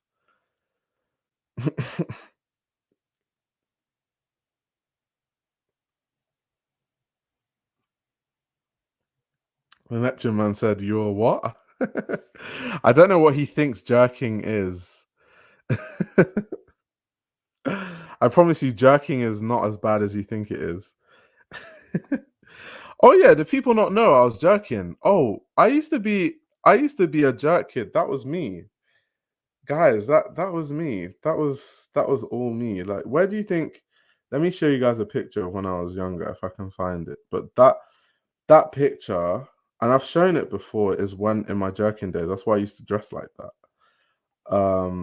If I find it though. Okay, yeah, this picture. I've definitely shown you guys this picture before. Someone said jerking in the US means something else. It definitely doesn't mean so. It could mean something else as well, but I'm talking about the dance. The dance. Yeah, that was me. That was jerking me. Look at me. I'm wearing I had those Nike dunks, and I changed the laces out because it was black, so it wasn't vibrant and colorful enough for me. So I added neon green laces. I added neon green laces to the shoes. Because it had to be like it had to be neon, and then I matched it with those like checkered green socks. Or I had like look at my blazers all those years. I had blazers with the silver Nike tick, grey blazers and red laces. Like that is the most like jerk core. This is so jerking core. Like this is me when I was like pin dropping. I was that guy. Pin dropping from the top of buildings, out here doing learning Langston's footwork, out here learning to do the Dougie like Julian. Crazy, crazy, crazy, crazy, crazy, crazy. And not enough color blocking, 6 out of 10. You know what's funny? I have so many pictures of like outfits from back then. Let me see if I can find some more for you. That was like jerkin days though. I was wearing like let me just show you. It's just funny. Um anything colorful. It's so funny because now all I wear is black. It's the total opposite of like how I used to dress. It's quite funny. Oh, don't worry. I had the bright colored skinnies. I had the checkered. I had everything. I had all sorts of. I had studded belts. I even had shutter shades. You know the ones that Kanye West used to wear that you can barely even see out of. I had shutter shades. I had everything. I was going crazy on the jerk kids.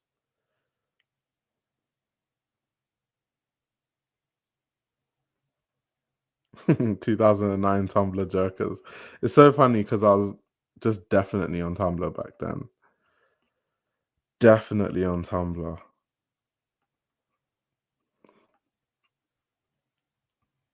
I was certainly online in '09. Definitely.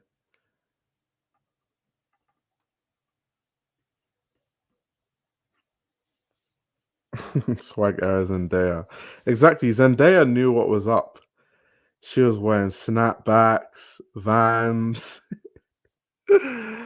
Oh my god, Swagger Zendaya was actually a time. That was a time. That was an era. People don't know. Like people do not they're not aware. Like she knew what was up.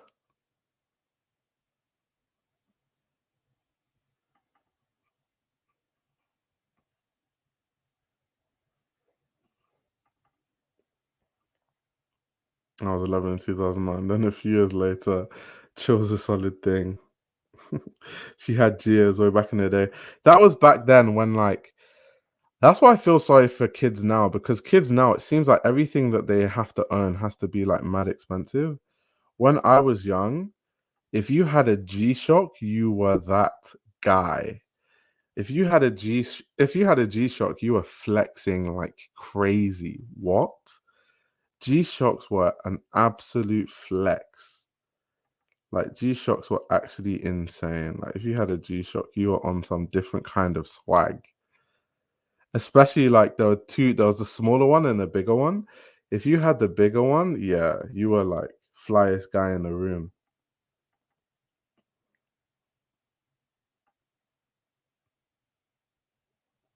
Exactly. I couldn't even afford a G-Shock. I got a G-Shock for like my for Christmas, I think, and I was like gassed. I defended that G-Shock with my life. What? G-Shocks? That was like prime drip. Exactly. Supras. What do they know about the Supras? Supras, Vlados. Like that was. And the funny thing is, back then, Nike Dunks were what a lot of jerkers used to wear Nike Dunks. So it's quite interesting. When I saw it coming back, I found that really interesting.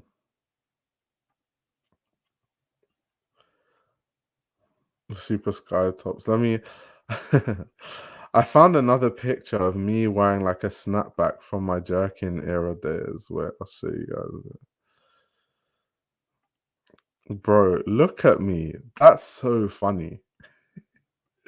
That's actually hilarious. I had every color snapback, like what color do you want? I had it. I had every color snapback known to man. He said scuffed ass resolution. Do you know how old this picture is? Do you know what the resolution on the phone cameras were back then? Come on, bro. The resolution on the phone cameras was insane. That was those were BlackBerry curve days, like 2008 cameras. Like, bro, I even did well to get this kind of resolution from back then. Like, what? No way, man. That was also so not only did I used to jerk, that was when I used to like skate too.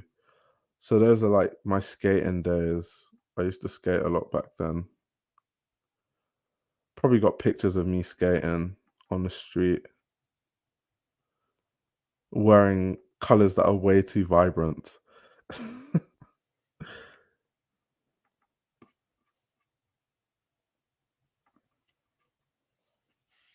No Kobe. Crazy thing is that we used to think the resolution was actually clear. I know it's kind of weird how our eyes adjust. Because I remember there was a point in time when I used to watch videos on YouTube, 240p, 480p, before HD was even a thing, and it was never a problem. And now, if I watch something 480p or 240, obviously you notice it, but my eyes hurt. The resolution is so low that my eyes go fuzzy, and I like need to make it HD. So it's weird.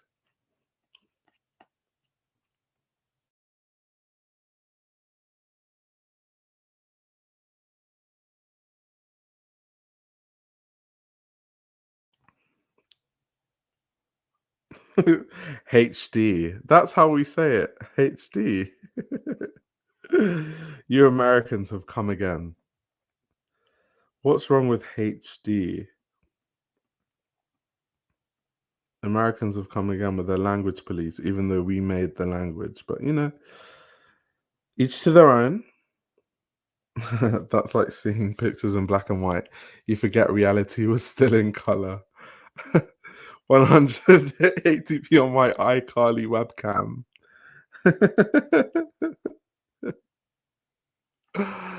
Oh my god, that's funny.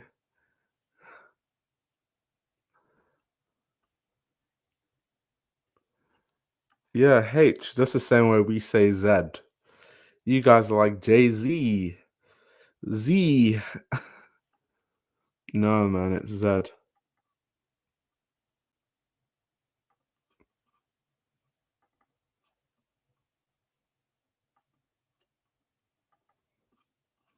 The funny thing about my jerking era days also was that I was so skinny. So, like, I look kind of weird because I was so skinny and then I'm wearing skinnies and it just made me look like a stick. Like, it was so weird. Let me see if I can show you guys one of these pictures. You guys are getting too much stream law over here. Okay, so this is another like purple Vans. This was definitely a date. That's like a going to that's definitely going to a jerk function fit. So I was definitely about to jerk. That's like ready to jerk. Africa like necklace, skinny jeans, like purple Vans. I was definitely on my way to about to just pin drop. I was definitely about to show some like Langston footwork that I just saw by the Rangers. It was Eddie Simonko before it was cool. That's funny.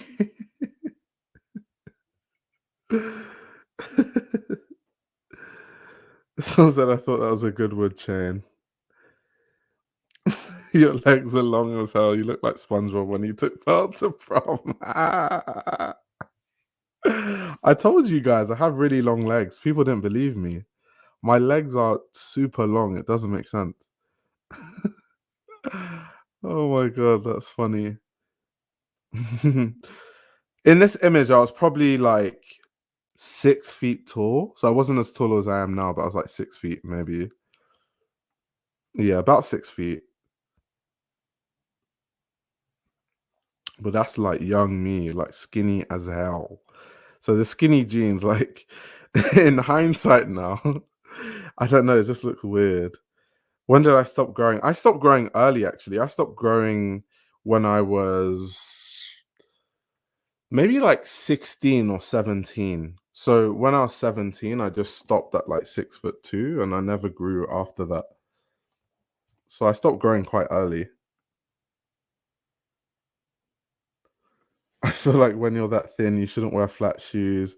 You need mid-height shoes to ground those legs.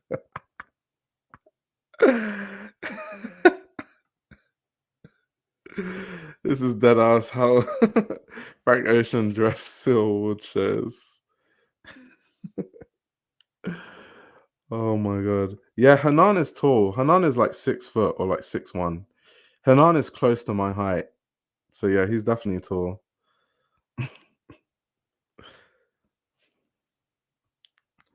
Wait, Cornbo says that's early. I stopped at 11. That's why I'm short. Damn. Damn. I didn't know you could stop growing at 11. Damn, I thought people just start because when even I thought I stopped growing early because people always say, "Oh, men stop growing at 20 or whatever." Whenever they say men stop growing, and obviously when I was 16, I was 6'2", so I thought I was gonna be like my dad's height or something, and I just never grew. And I'm just not as tall as my dad. It's so funny.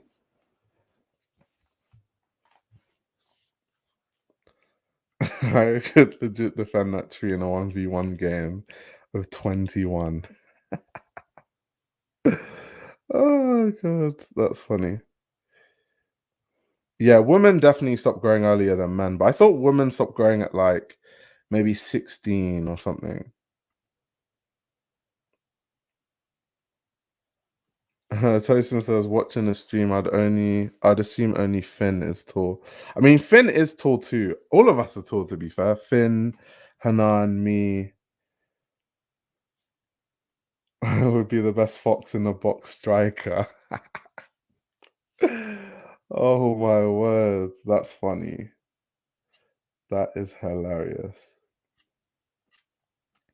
This is some serious stream law right now. Serious stream law.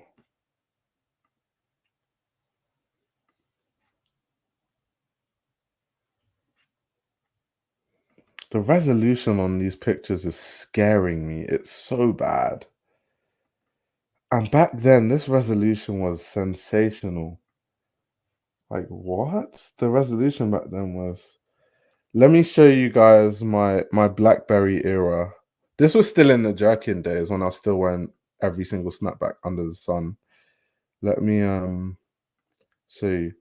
That was my BlackBerry era, guys. That was the BlackBerry Curve, plugged in earphones, white snapback.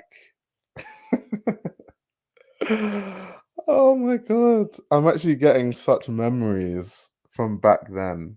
That was actually a time. That was actually a time, guys. I don't think you guys understand. That was such a time. Exactly, in the school restroom. Retro Snow White knows. Retro Snow White knows.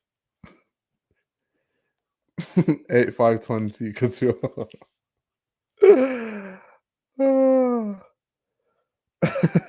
Looks like a book spread from an underground zine. Just needs chrome type. I know, right? Why are the colors in this picture so bad? I think it's because the resolution is so low, it's messing up the pixels. So then it makes the colors look really weird.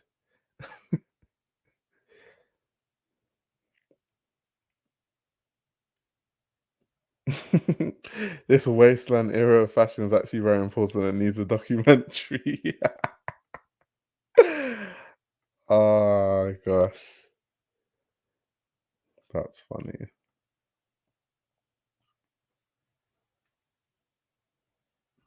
Deep fried filter.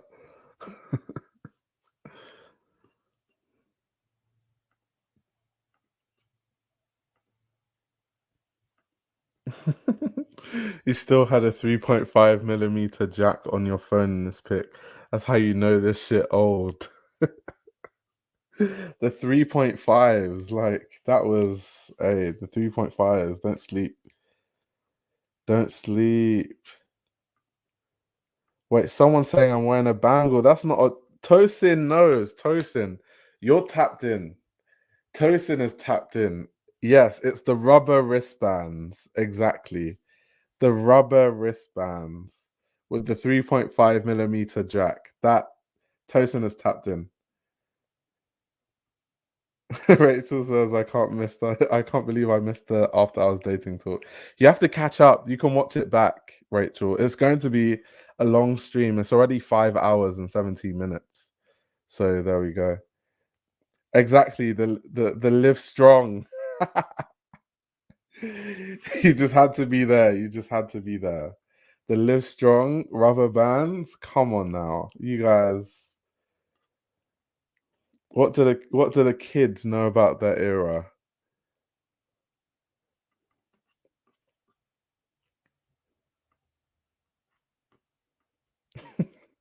Demna stole from I. I have evidence that I did it first. Yeah, the keep calm and whatever era. Facts. Keep calm. I definitely had like a keep calm and play basketball one. And I had the t-shirt too. No, I actually miss times like that was so much fun. I had no responsibilities. I didn't have to pay bills.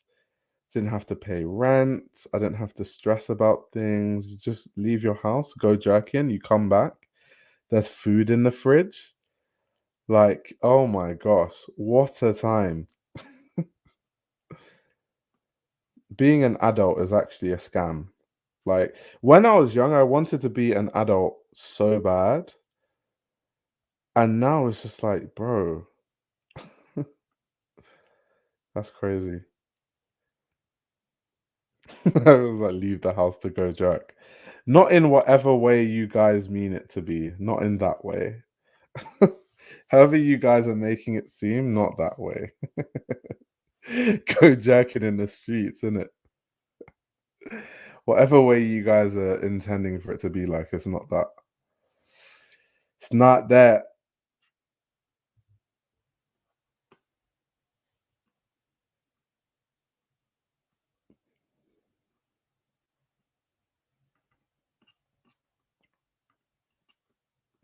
Strutting. And then it's just like fashion shoot me. All my pictures after that is just all like, apart from this era, it skips and then it's just like when I was like really into fashion and just like fashion shoots. And like me when I was like working for different brands, it's like in the office. Because a lot of fashion brands I worked at, for some weird reason, people like bringing their dogs into work. So a lot of the time, I would like just like play with people's dogs and stuff instead of doing my work. I'll be like playing fetch with dogs in the office. Facebook relationship status era. Oh, I definitely wasn't skinny when I was playing rugby. If I was skinny when I was playing rugby, that would have been sad. Honestly sad.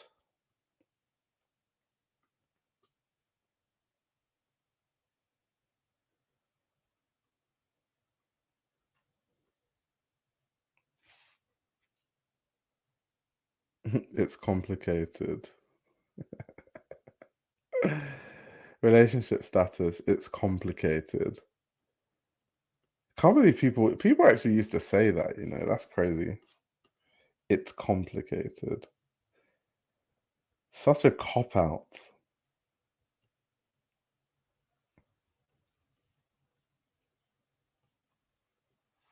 I put widowed in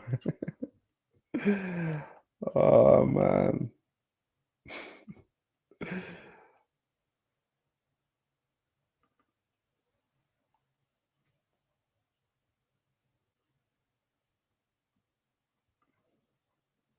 Right, someone said I grew up with boxers personally. It's complicated was so stupid. It was though.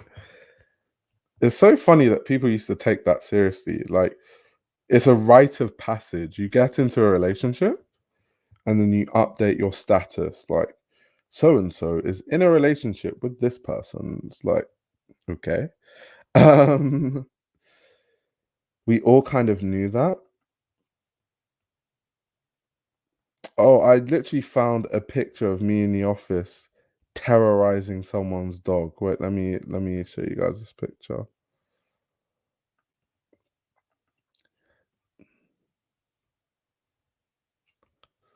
Just me in the office terrorizing my colleague's dog, playing fetch instead of working. It's probably because I finished work early and there was nothing for me to do. Just playing with someone's dog.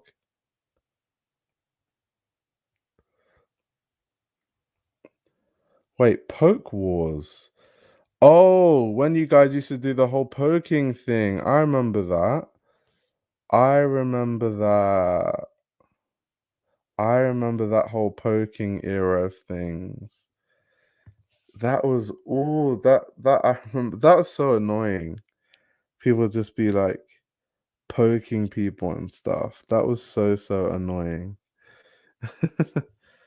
Yeah, this is definitely the Yoji era, by the way. This is 100% the Yoji era.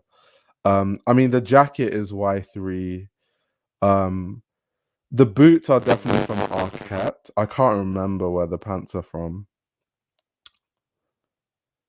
But yeah, that was definitely when I entered. This was not mainline Yoji. This was Y3 IO. This was like the Y3 time when I was just wearing Y3. Kaza highs, Y3 jackets, boots. But that was when, yeah, I started to become obsessed with the OG. That was that time.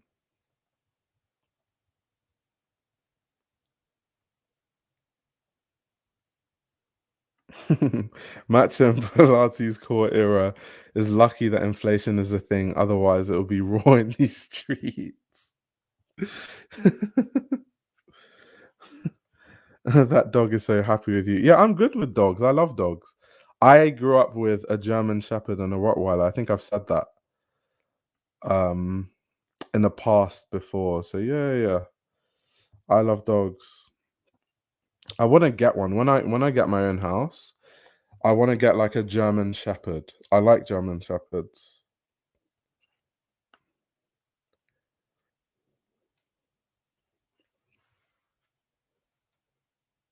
Oh yeah.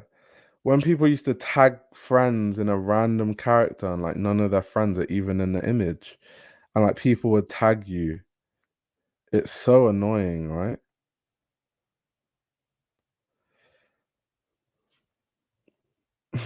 Op dogs. This dog fits my aesthetic because the dog was black and all I wore was black at that time. So aesthetic dog. But I would break the aesthetic for a German Shepherd. But if I don't get a German Shepherd, then I have to get a big black dog.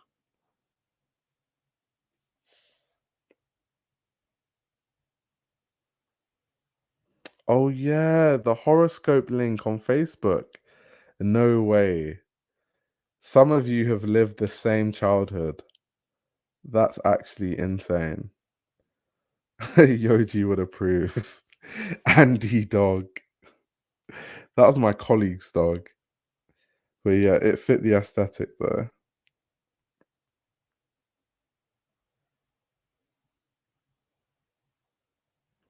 Wait, Ferg just got his dog back after it ran away for 4 years. If a dog runs away from you, I can't lie. You must be not treating it properly. Tosin said it's an opium dog. That's funny. Opium boys.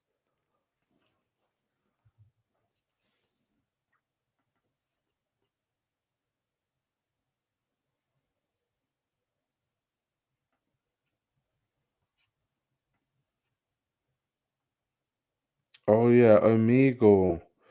I never used that. I saw it as so weird because there's like underage kids on that, and then like adults doing weird stuff, talking to under that app or what was it, like a software thing is so weird. So strange. The only reason I even knew what it was because I think Harry Mack used to rap on Omegle for people. So that's how I knew about it.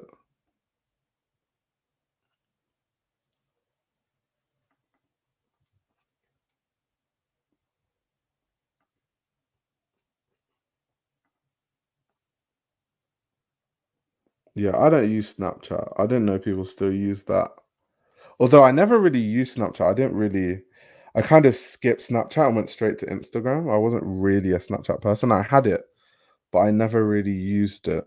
So I wasn't really the Snapchat person. That wasn't me.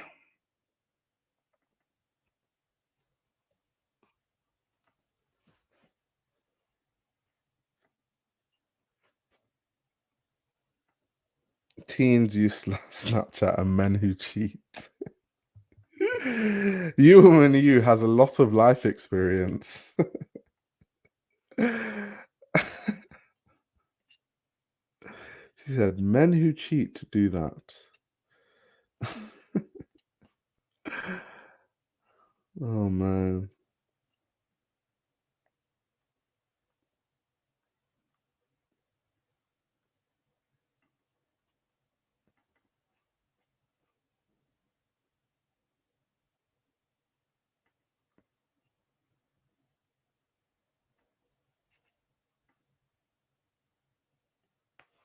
Snapshot at Snapchat was betrayal shit. He says I'm old. 30 is the new 50. I've lived the life. 30 isn't old. You still have many, many more years to go. 30 definitely isn't old. Otherwise, I'm old at 26 because I'm pushing 30. So you're not old and I'm not old. We're both young.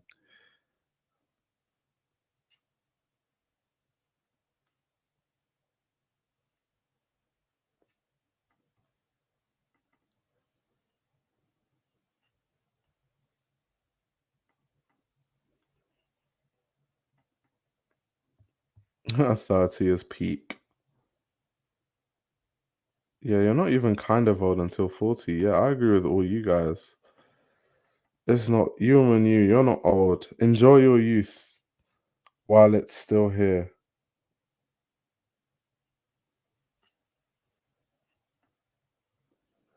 Be young happily. Someone said we need to start our families. That's crazy. I've told you guys, I live in my parents' house. No one's gonna start a damn family in their parents' house. Uh, they're definitely not thinking about having any sort of family anytime soon. Not even remotely soon.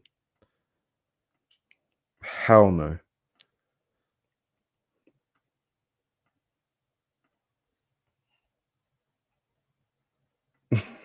30 is young, 30 under 30 is a scam. Someone said, Io, just pick someone back home. Go to Nigeria and try to date someone. That would be a very interesting experience. Especially in like Lagos or Abuja. Good luck.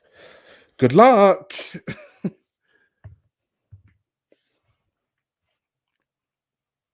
Go to the women NBA game. Oh my gosh. If I dated someone in the women's NBA, we would get along well because I play basketball. So I could help them with training and stuff in my free time. Exactly. Lagos girls will bring you problems if you're from the UK. Tosin, tell them. Tell them. Like, these guys don't know how stressful this life is. This is not a joke. Lagos girls? Whoa. Whoa. You guys want me to be stressing out of my mind. Also, thank you so much, Tarek, for donating via my PayPal link. I definitely appreciate it. But yeah, I can't believe someone said find someone back home. God damn. Lagos girls? Oof. That's a tough one. That's a rough one. Lagos girls behave like Lola. So if that helps with any context, um, and they're all like that. Kids are selling, they don't need nothing for it. You got to make sure they're good tonight. Samaritan to join society. That's too much pressure.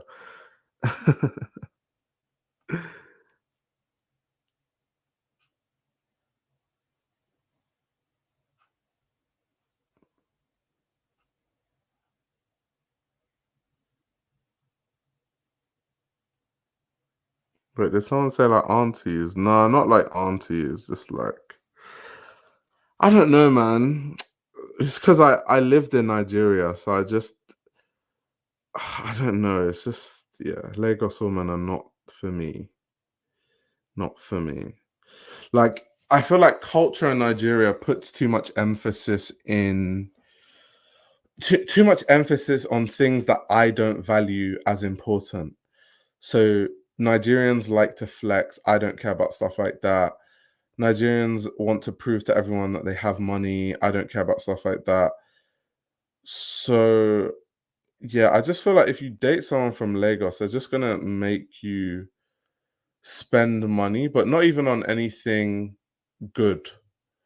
Like helping to build a relationship with a person or, building memories, traveling with the person, whatever. They're gonna make you spend money on some dumb stuff, like so they can flex to their friends, like in some childish shit. Like Nigerians just have issues with stuff like that. Like Nigerians are the kind of people sometimes that to flex, they would be living out of a car, and money that they should use to pay their rent, they're using to just like flex and like show a lifestyle that doesn't really align with their actual reality. It's kind of like a bad cultural thing. So yeah, not for me, not for me, not for me, not for me, not for me. Purple Rain says, I get it, I'm West African. Exactly, you know what I'm talking about. Ayo has PTSD.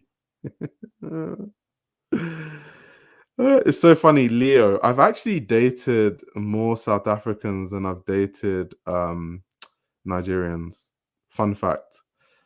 How long were you in Nigeria? I was in Nigeria so I moved to Nigeria when I was like 9, and I came back to England when I was like 16-ish. So like 7 years, 6, 7 years, I was in Nigeria.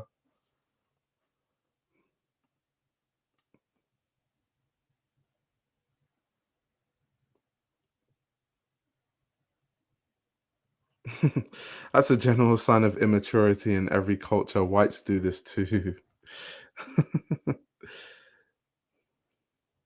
Someone said I'm chasing buns in Cape Town. That's crazy.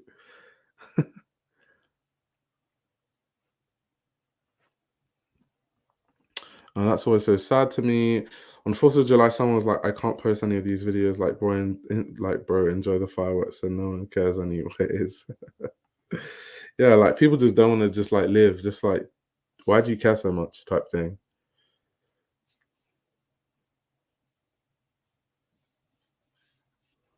Leo said there are black South African women in London. Oh, bro, Leo, there's a lot.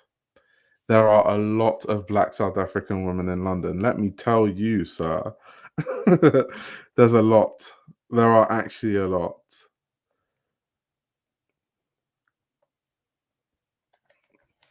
Yeah. London is diverse though. It's a diverse place. Um, definitely. How did you still keep the accent? Like, I'll cry if it rubbed off. I don't so I think that I sound Nigerian slightly. Like I'll talk to some people and they'll be like, "Oh, you kind of have an accent." It's like, "Where did you live somewhere else?" And I was like, "Yeah, Nigeria. I used to live in Nigeria."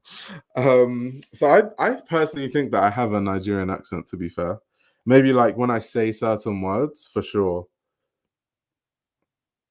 I don't think I kept the accent.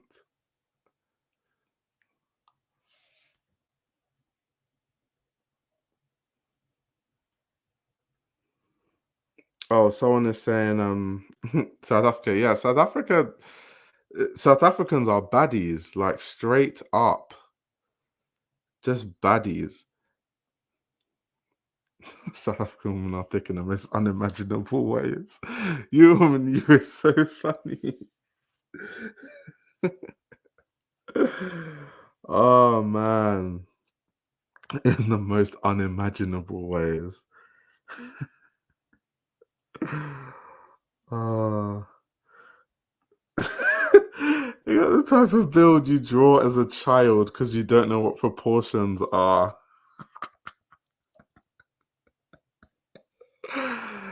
Oh my word. Leo says he wants to bring back his queens from London. No, Leo, we love the South Africans. We love the South Africans. That's hilarious.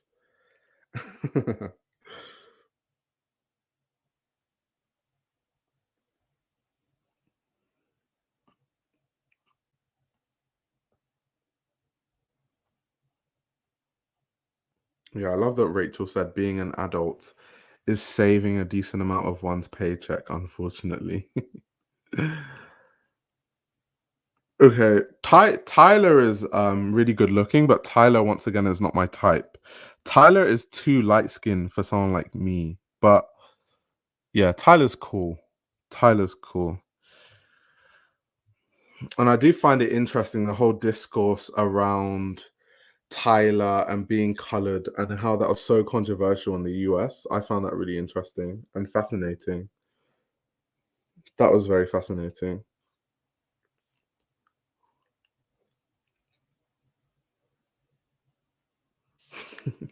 Yes, to just give back some of the black women and Zim women. There's so many women from Zimbabwe in London as well. There's definitely more like people from Zimbabwe in London than people from South Africa, but there are a lot of SA people, people from SA in London for sure, for sure.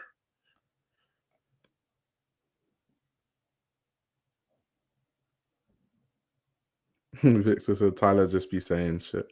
The funniest one was, I'm not sure if you guys have seen the interview on the Breakfast Club where I think it was Charlemagne that asked about um like being colored and all that sort of stuff.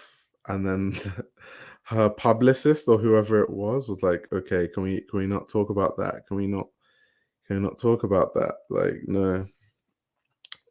Anok Yai is stunning though. Why wouldn't I? Like Anok Yai is amazing. Why not? Why not? Why not? Why not?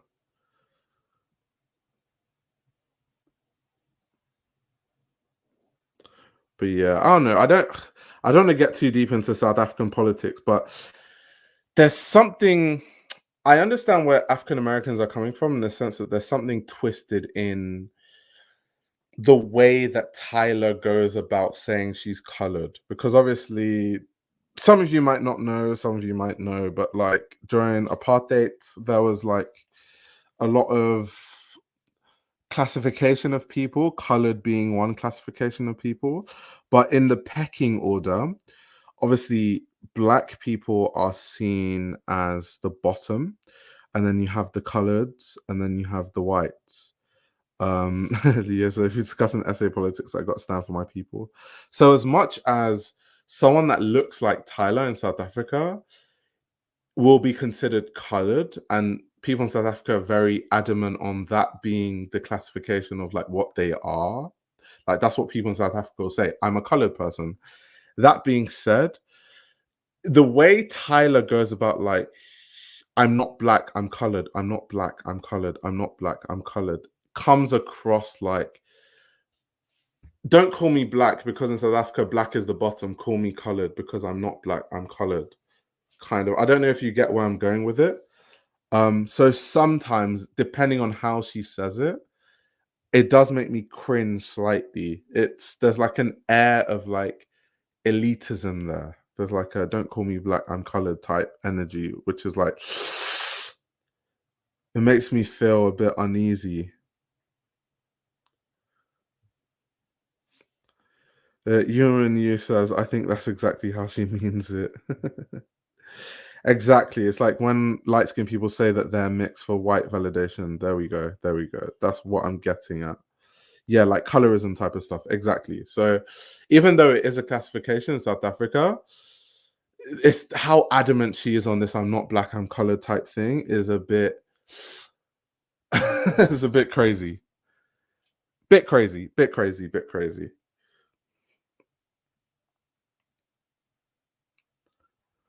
And then why did Tyler get a BET award? Girl, you're colored. Get the fuck out. Honestly, thinks he's a weirdo.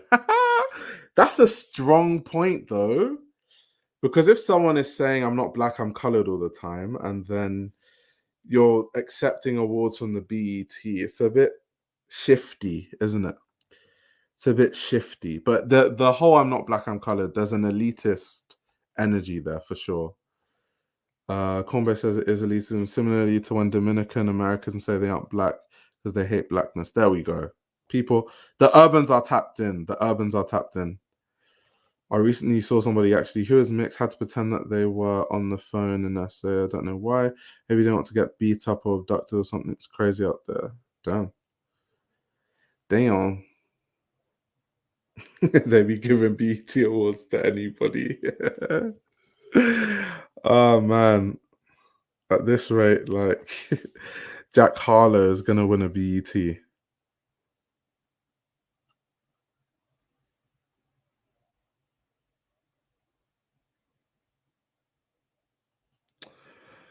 Papa Mary says, but I don't think Tyler had malicious intentions. I don't know if she does or doesn't, but Tyler's I'm going to say that she's an intelligent person. I'm just going to assume that. So Tyler knows that in South Africa, okay, that's the classification. You would call yourself colored in South Africa, no one would bat an eyelid.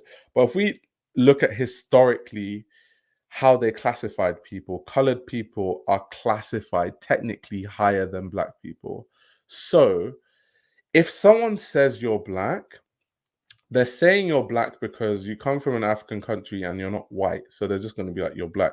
Run with it. If you're doing the, I just don't think in that context you need to say the whole "I'm not black, I'm colored" thing. I think there's, even if she's not intending to, it's kind of been socialized into her, that sort of like elitism of being above blackness, which is why anytime someone calls you black, you have to correct them. It's just a bit weird. I find it strange personally. That's just me. Like you could just run with it, like people saying that. Leo says, I think she's not well equipped for that level of discourse outside the country. I think because in American context it has severely different connotations. She has to be better equipped. Yeah, I guess. I guess so. I just think she's more intelligent than that though. So I think she's intelligent enough to understand the nuance of that. But I just don't know why she doesn't have the conversation properly, or she doesn't even ever want to address it. Leo says, my only bail for her is I think some of it comes from how here she can't call herself black entirely because she isn't subjected to the same issues a dark skinned black woman would. Yeah, I guess you can see it from both angles. You can see it as her being like, okay, I don't want to say that I'm black because I don't face those same struggles, or you could see it as her holding herself to a higher standard. But that's why she's not helping by not having the conversation, because all she has to do is clarify why she insists on saying I'm not black, I'm colored. If she said no, it's because I don't face the same issues that I think black people face in South Africa, blah blah blah blah, that whole conversation gets nipped in the bud and no one ever asks her that conversation, and she doesn't go under the same critique. I don't know why she's like she's moving like Pharrell Williams in fashion, where Pharrell Williams doesn't want to say anything in interviews because he's almost like he's scared that something he says is going to be like over analyzed and used against him. So he just opts to like barely saying anything of meaning. It's kind of like what Tyler does. But I just don't think it helps. And it's definitely worse in the case of Tyler, because Pharrell, we're just talking about like, talk about your work, but Tyler is actually like more pressing issues.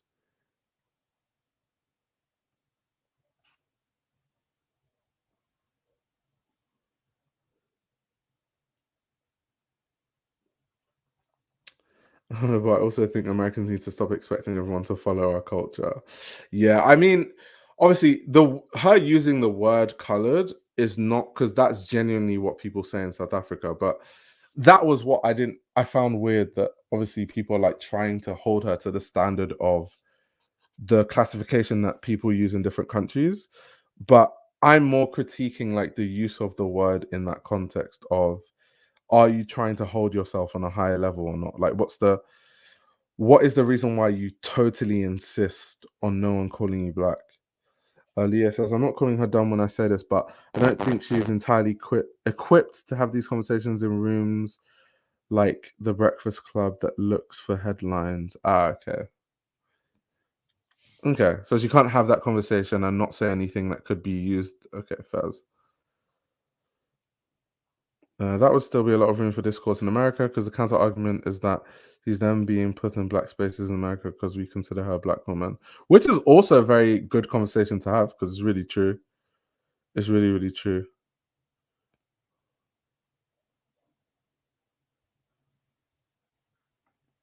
She did ask them not to ask, and they did it anyway. To be fair, though, you're not going to get Charlemagne not to ask a question. Like, of course not. He's going to ask.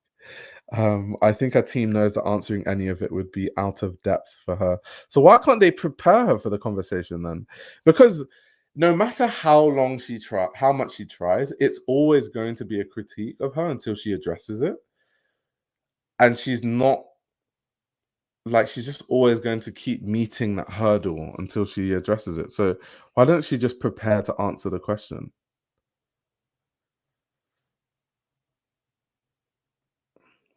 So they ignored her request, but I don't think it's messed up only because I remember watching an interview on Charlemagne saying that when they said they gave him a list of like questions that he can't ask, he rejected it and said, "That's not how we run the show. That it's either you come on the show and we ask her what we want, or you just don't come on the show, but we're not going to do the whole press release. You tell me what questions to ask and what not to ask." And they decided for her still to go. So at that point, they've agreed to Charlemagne's terms. So I think they just kind of tried to PR it by, oh, we asked him not to say that. But then the counter conversation was, well, we don't run our show that way. So if you're coming, just know we're not going to follow that. And then they still came. So it wasn't like he asked her that question out of nowhere. He literally told them we don't run our show like that.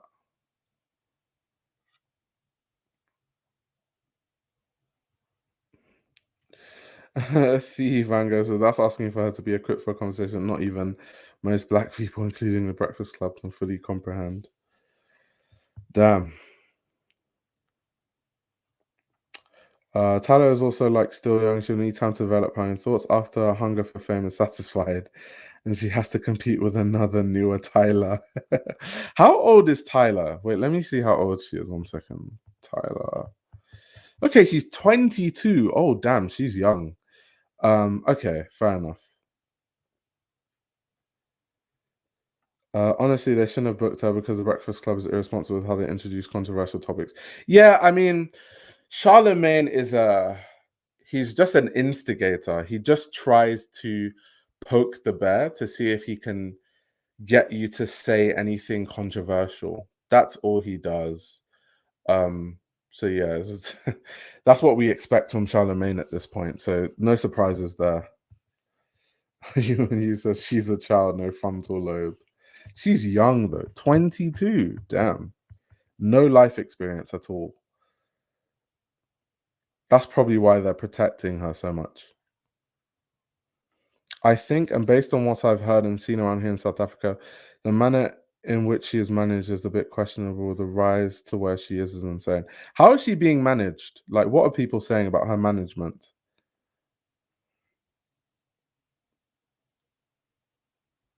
Wait, what? Charlemagne once asked Logic who R-worded his sister. No way. Charlemagne is tapped. Charlemagne is sick.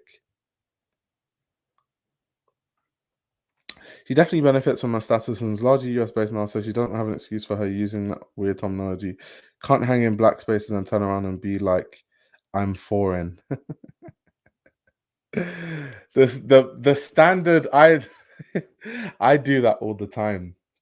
When I make a mistake in like a foreign country, and then I'm like, oh sorry, I'm not from here. I just didn't understand. And you kind of get away with it. But if you live somewhere over time, you can't get away with that anymore.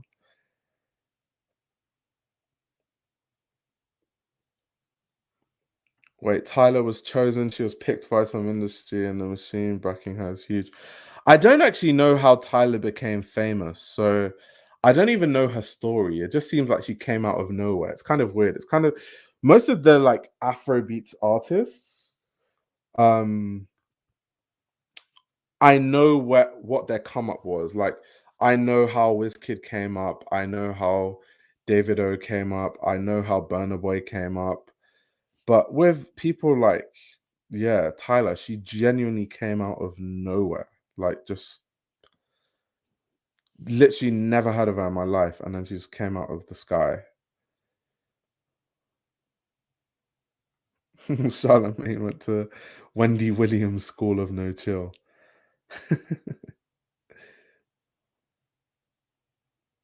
Yeah, I don't even know since when she's been making me. I don't know. I have no idea. She just came out of nowhere. I know, right? Why is being disrespectful seen as cool nowadays? I don't know. I think it's also, I genuinely think that nowadays, because a lot of people just want to be like famous, And I guess it's easier than before to be famous because you can build your own platform on a social media page. And a lot of people are really not talented or don't really have a lot of insightful information to share.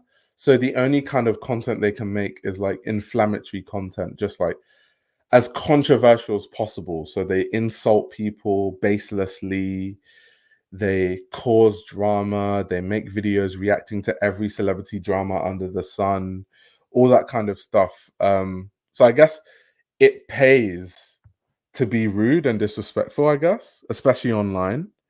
It like garners attention, and some people are like addicted to attention online. And this is also true. People are so rude online, but don't have guts to say stuff in person.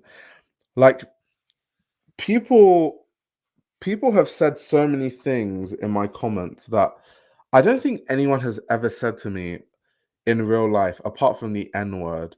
I've only in my whole life I've been called the N word once, and it was in this area in England that's like everyone there is white, and it was these two boys in a car, and they like drove the car by me, and then this guy shouted the N word, and then they drove away fast. So before I could even react, they just like drove away. Um, but I put them under the same category of the kind of person that would the kind of person that would just comment stuff online but not say it to your face. Tosin, it was Essex. It was Essex. Funny enough, it was Essex. It was.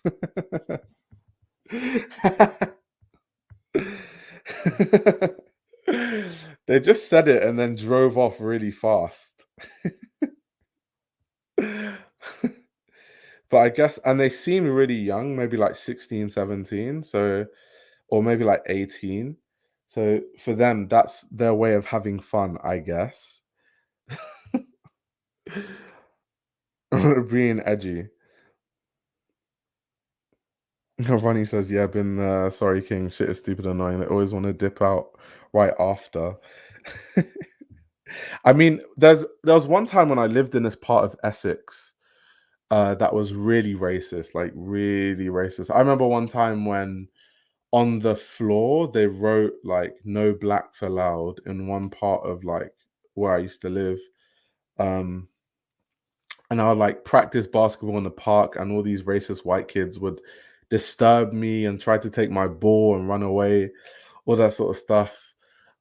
But I think when people started to know who I was in the area, they stopped doing the weird stuff. Because I remember there was one time when this like racist little kid, and it's crazy because I don't know what this kid's parents are teaching him for him to be that racist, and he was maybe like 7 years old. Um, so I went to the basketball court and I was playing, and this like 7-year-old kid is like, "Can I have your ball?" And I'm like, "Why would I give you my ball? My ball's expensive. I don't know you. Why would I give you my ball? I'm using it to practice." And then he was like, "If you don't give me your ball, I'm going to take it." So I was like, "Bro, okay, whatever."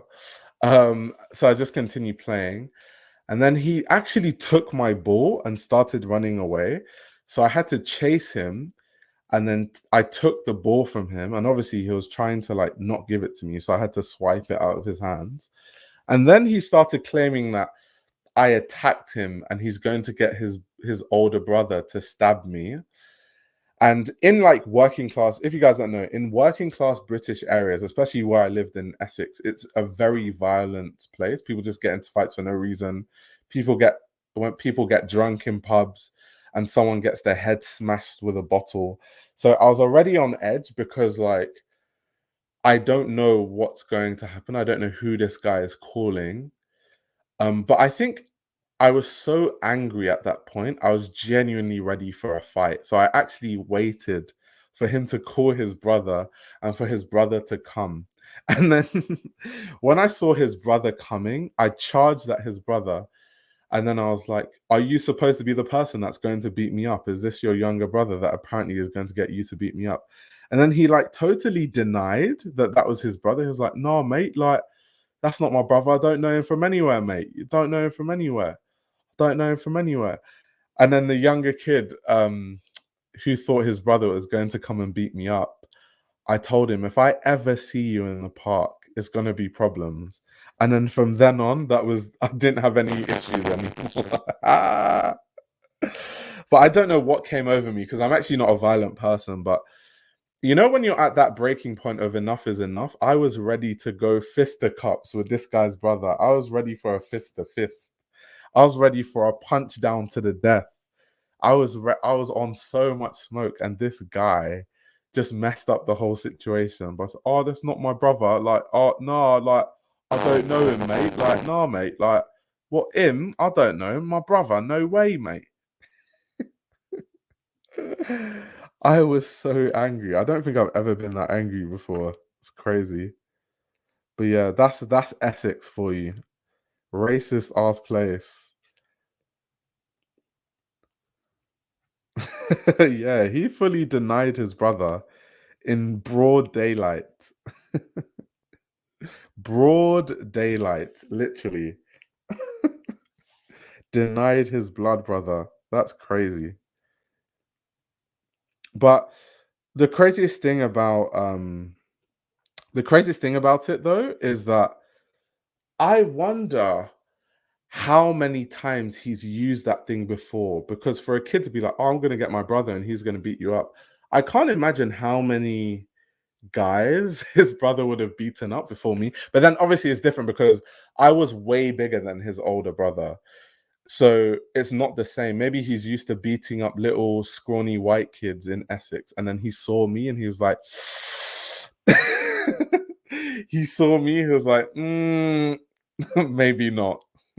Maybe not today. And I was already warmed up because remember, I had been playing basketball. So I had already had a sweat. My body was warm, ready for the fisticuffs. And he didn't engage. It's damn shame.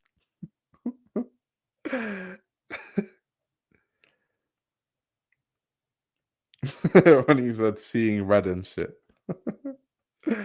I was ready for a fist to fist. I'm not tough. I don't get into fights. I used to do kickboxing, but I can't the last time I actually got into a fight outside of a kickboxing gym was probably in primary school. In secondary school, I almost got into a few fights, but everyone just holds you back before anyone even throws a punch.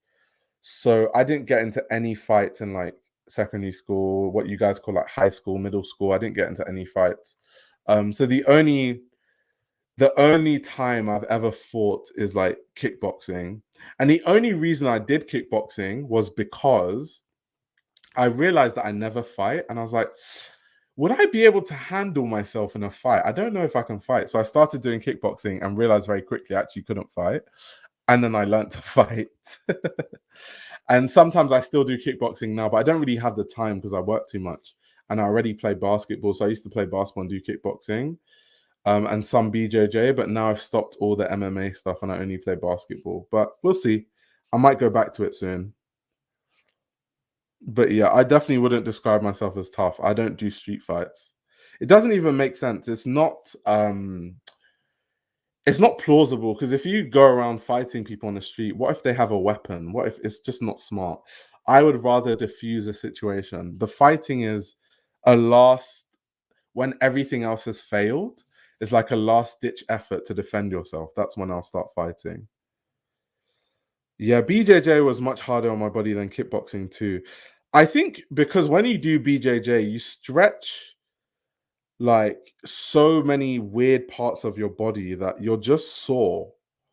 Like your body is just so sore after you're done doing BJJ. I remember my first few sessions, muscles that I didn't even know existed were just sore.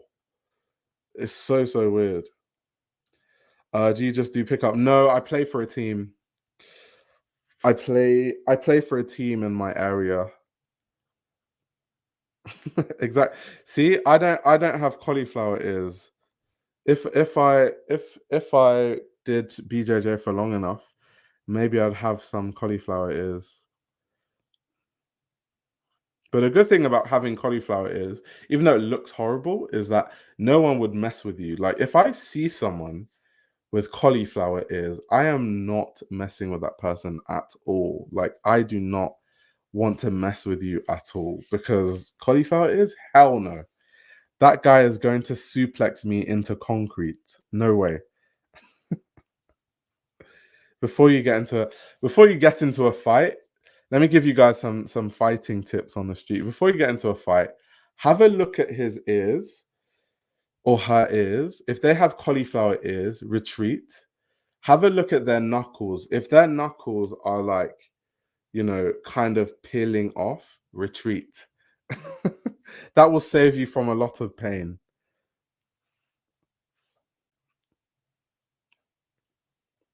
We wouldn't want you to have a concussion, CT. You probably wouldn't be the sharpest fashion commentary. I'll be like, after I have CTE, I'll be like, do you guys remember when Martin Margiela was at Chanel? Like, that was a really good time, wasn't it? Like, really, really great. Do you guys remember Chanel's Spring Summer 2001 when Martin Margiela was inspired by Japanese footwear? Like, crazy, right? Oh my word. If a woman has cauliflower ears, run away. Run away. That woman is about to suplex you into a table. Like, do not do it.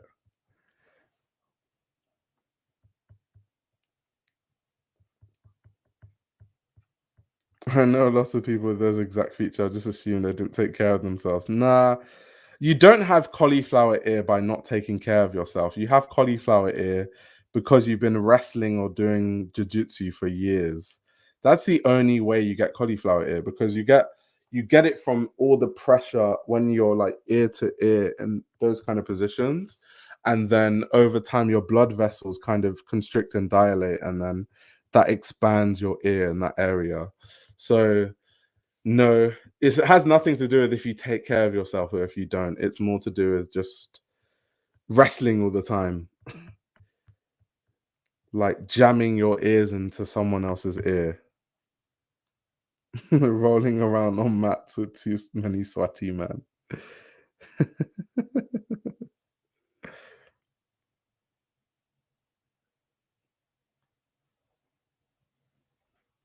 Exactly. Or you're tussling out on the street by your body slamming on concrete.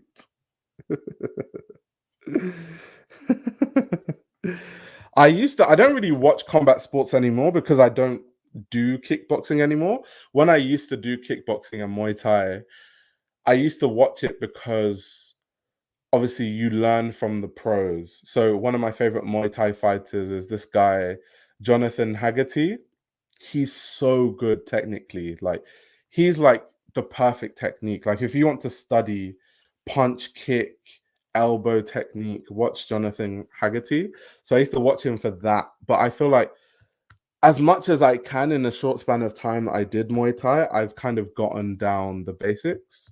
Like in terms of like self-defense purposes, definitely. I don't fight, I call the police in an abolitionist way. Oh my god. Yeah, I like kickboxing with gloves, less about raw strength, more about technique. That's facts. Like, do you know something that really shocked me about like the fact that most people can't fight? So the first time I did Muay Thai, because I had done a few boxing sessions before. So when you go to a gym, they'll ask you like, what's your fighting experience? So I was like, oh, I've like done some boxing or whatever. And they're like, okay, that's cool, that's interesting. They're like, so we need to teach you how to kick correctly and all that stuff. And I was like, okay, cool. Um, and we did this boxing drill, and it was so simple. It was like we did like a double jab cross, but we did it for like we had to do it for 5 minutes straight and then change. And by the third set of me doing it, my arms were so sore, I couldn't lift my arms up. And it then reminded me of how when boxers in a fight get tired, they don't defend their face, and you're always wondering, why aren't they defending their face? That's so basic. But your shoulders are so heavy of soreness, you physically can't lift your arms up to protect your face. So that was when I was like, damn, I need to do some exercises to build my strength. Because, and it happened to me so many times. There was a time I was sparring this guy, and he's like a seasoned boxer. Like, he had been boxing for like 3 years, and then he started doing like Muay Thai. And my advantage is I'm much taller than him.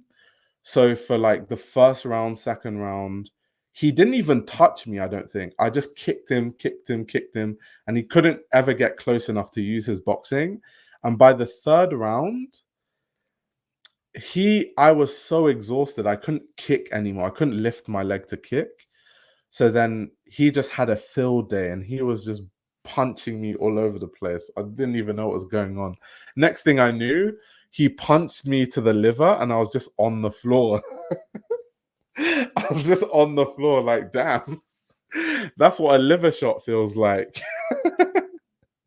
But eventually, like, you get fit enough to where your body is conditioned to like kick for it's just practice and like fitness. Like, I could kick for like 5 rounds.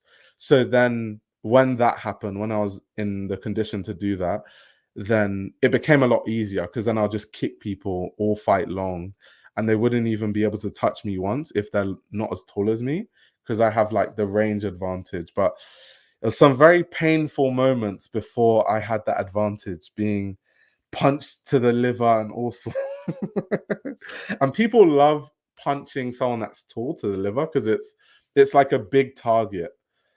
um so yeah, it's crazy, absolutely crazy. We have Bad Girls Club and World Stuff for people that like seeing civilians fight. Yeah, I definitely folded like a futon. And do you know the funny thing about when someone punches you in the liver? So when someone punches you in the liver, your reaction is delayed. So I remember it like it was yesterday, because I remember that was the first and last time I got punched in the liver. I learned my lesson after that punch to defend like that. But he punched me to the liver, and then he stepped back, because obviously it's a kickboxing gym, so it's sparring but with purpose. He's trying to teach me, because there's more experience, like how to defend and stuff. But you can only really learn that by getting hit properly, to learn that way.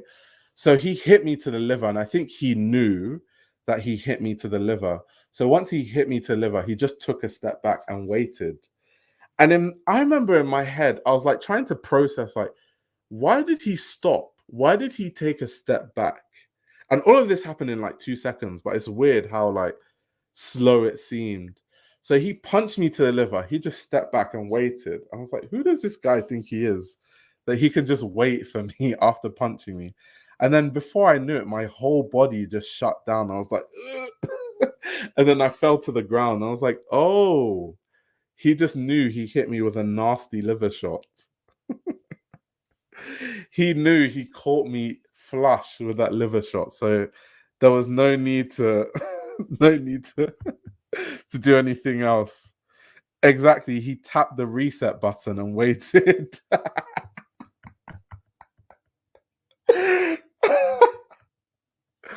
Oh my word, that's funny. That's funny. But yeah, those are some stories from my Muay Thai kickboxing days. It's a lot of fun though. I also, one of the earliest sessions too, I got kicked in the face by a little girl, because I was inexperienced. Obviously they pair you with like people that they think would be a good match. So they paired me with this girl who was like, maybe she was like 13 years old, but I didn't know who she was. Obviously it was my first time in the gym. It turns out I think they just paired me with her because she's a girl, but like, so the head coach of kickboxing was this woman who was the British Muay Thai champion, and her daughter, who I sparred against, is the under 15s world Muay Thai champion. She beats Thai fighters in Thailand. Obviously, I didn't know that. So obviously her mum is who trains her, who's like the British Muay Thai champion, didn't have any understanding of this. So I'm just like, why did they pair me with this person? Okay, cool. So you know when you see like a 13-year-old girl and I'm like an adult, so I'm like, okay, I'm not going to hit her hard because why would I do that? So I was like messing around, like jabbing her lightly, and she kicked me with a question mark kick. She kicked me in the face. And I'd never seen a question mark kick before because this was before I started watching like MMA and stuff. I didn't even know what it was. Like, if you guys don't know what a question mark kick is, it's like when you fake a body kick and then you adjust your body midway and kick to the head. So she's faked to my body and I've blocked low. And now my arms are down here and she's kicked me in the face. And my face literally turned like that. And then after, it's weird because when someone kicks you in the face like that and your neck snaps back, you just see red. And I don't even, it's almost like I forgot who she was and where I was. And then I was about to go in and start like throwing haymakers. And then her mum saw and like quickly jumped in and was like, no, no, no. And then she told her daughter off and she told her daughter, like, you shouldn't be doing those kicks on a beginner. He's not going to come back to the gym. It was so funny. Yeah, she definitely violated. She definitely violated. So that's how the kickboxing gym is very humbling because you realize that fighting is actually a skill. It's not, people just think because they're big and they're, I guess, strong, like they lift weights, that they know how to fight, but not really. Because if I got into a fight with someone, most people are not even used to being kicked. And if people don't know, but at the back of your leg, there's a nerve. And if you kick someone on that nerve properly, their legs shut down. But a lot of people don't know that. And a lot of people, like a lot of men, they fight with ego. So they always want to fight with their fist. So if I'm fighting, I'm just going to kick you to your leg and you'll fall to the ground. I'm not doing all of this fist stuff because I don't want to get touched. I want to leave the fight unscathed. So I'm just going to kick you from a distance and make you fall on the ground. But I didn't know all of these things until I got kicked in the nerve and I fell to the ground, or when I got punched to the liver and someone pressed my reset button and I ended up on the floor. So you kind of learn as you go, but there's so much technique and skill to fighting. It's actually insane. It's really, really insane.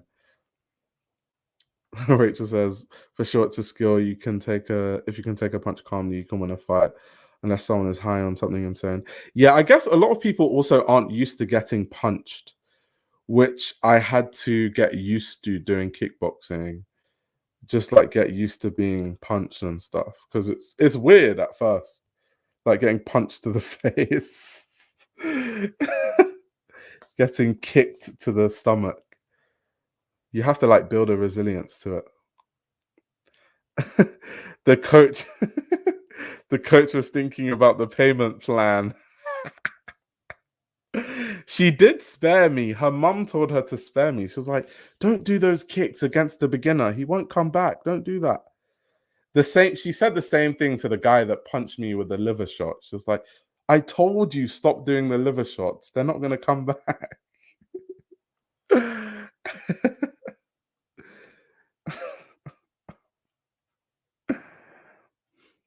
No, people definitely think it's not a skill. I think people just think that if they're big, they can beat up someone that's smaller, and that's just not true at all. You don't need to get punched to know fighting is a skill.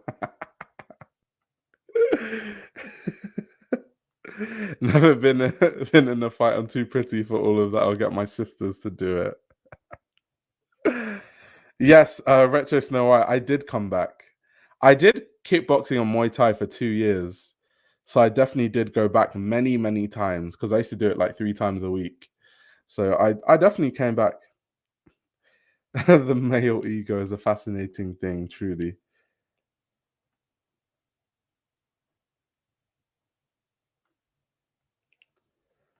Oh, capoeira is serious too. I remember my first capoeira class. I got kicked right in the face. I was so mad. Almost got my unk to murk his ass. Joke's not proud of my thoughts. It's so unexpected because once again, I've never actually, before that girl kicked me in the face, I don't think I'd ever been kicked in the face in my entire life by anyone. It was like so, and like my neck just, had just, it's so funny. Kicked my neck back. And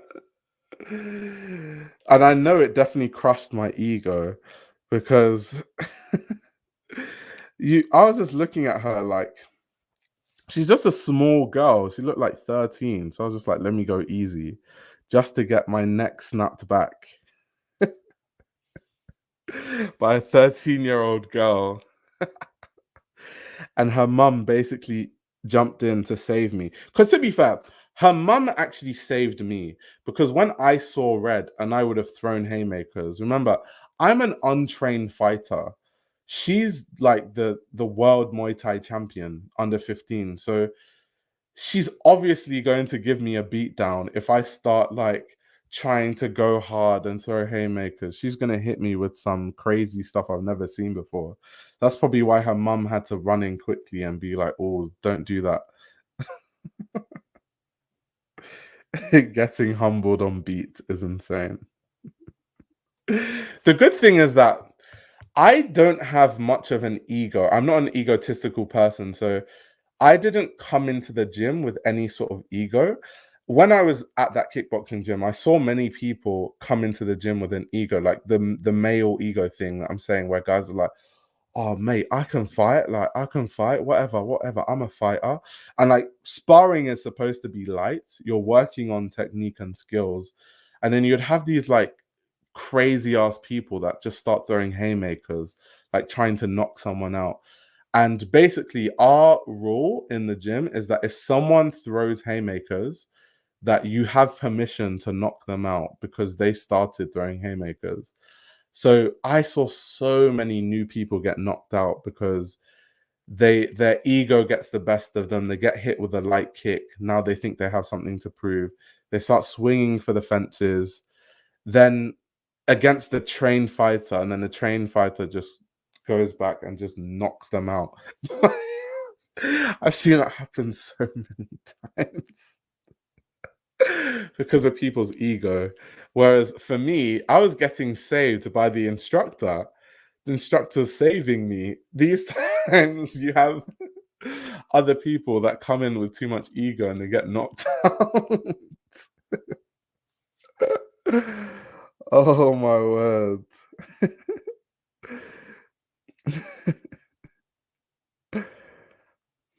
Ronnie says that's perfect. You're mean.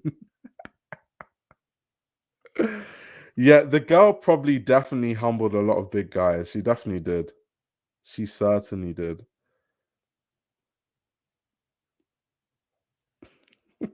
Go to sleep. Oh gosh. And the funny thing is, those guys that used to go into the gym with ego, they always learnt their lesson. So after one knockout, some of them you would never see them again, maybe because they're embarrassed or whatever. But then the ones that come back, they just come back with so much humility because they understand why they were knocked out. They're adults. They get it. They were doing too much. They come back with such a crazy sense of humility. They're humble. They're doing this to the kickboxing instructors. It's crazy what one knockout can do to a human. It's really, really insane.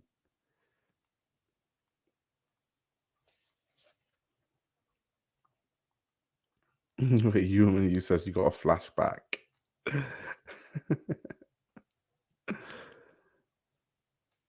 Ronnie says, I've been punched but kicked is foul. Yeah, it's not good. Some man come back and turn into demons. Start crashing out on sight. Some, yes, some. Some.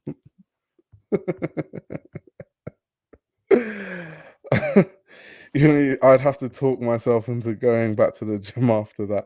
The thing is, I think that kickboxing gyms, those kind of like MMA gym, because I went to MMA gym, so they used to do BJJ, kickboxing, Muay Thai, and wrestling.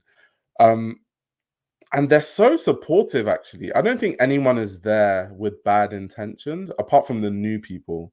And normally, by the time you've been there for a few weeks, you kind of adopt the culture of the gym, which is like to try and help everyone out on technique, on different things, on training, on fitness things. So everyone is actually there to help everyone. The people that normally mess up the vibe are new people that come in, especially the egotistical ones. So even if you get knocked out, it's probably your fault. And if you come back, you'll quickly realize that it's your fault. And you'll also realize that everyone's actually there to help you. And it was you that was messing up the vibe by trying to literally knock someone out when you're supposed to be sparring. So yeah.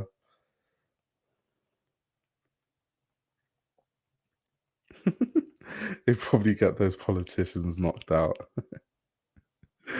Give yourself a pep talk in a car before going back in type shit. I'll never fight in the US because how can I win an MBY? The Draco switched up in the parking lot for round two. There's this comedian that has come on my radar recently. I think her name is Miss Pat. Her life stories are insane. I'm telling you, the US is not a real place. Like, she had an argument with some, like, I think it was like a pimp or drug dealer guy. And then the guy just started shooting at her and like she was running away. And the way she talks about it, she was laughing like it's normal. Like she was running away from this guy shooting at her. And apparently one of the bullets like blew off one of her nipples or something and went through her boob. And she's always, because she's a comedian, and like one of her jokes that she says is that the reason why she's still alive is because she has big boobs, and she'll like look at someone in the crowd and be like, someone with small boobs would be like, oh yeah, you would be dead because that bullet would have killed you. But like it's just what stands out to me about that story is like, that's crazy. Someone just starts shooting at you in broad daylight and she had to like jump over a fence and stuff. Like, that's crazy.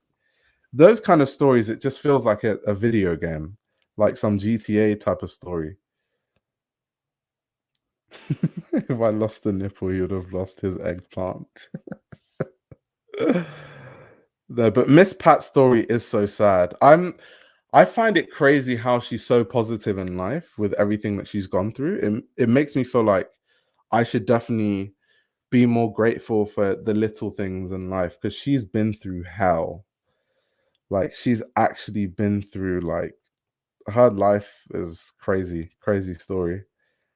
If you guys don't know who Miss Pat is, just like go and watch like her interviews with like, she's done so many different interviews with so many different people. I think her most famous interview is the Joe Rogan one, obviously because Joe Rogan is like famous. Um and like she's done so many comedy specials where she talks about her life. Like, her comedy is always about her life, but the things she's been through are just insane. It's so crazy. The scariest thing is that it's never telegraphed. So people just pull out guns at random and then you have no way to defend yourself. It's always sucker punching, shooting, same with gangs. Yeah. I mean, this, like I told you, the US is not a real place. I'm on YouTube sometimes and then you just see some random short of some guy who has like two safes full of just guns. And like, I'm like, how much money do you have? These guns are like expensive, no? Like, automatic rifles, machine guns, different pistols, like laser vision, night vision. Like, what are you preparing for? Like, are we about to have the purge in a week? Like, why do you have military grade weapons in your house at the ready? Like, why? Like, why? Just why? Wait, guns were next to the toy section at Walmart. Good lord. Good lord. You says I searched it on YouTube. Thumbnail says my big titties saved my life.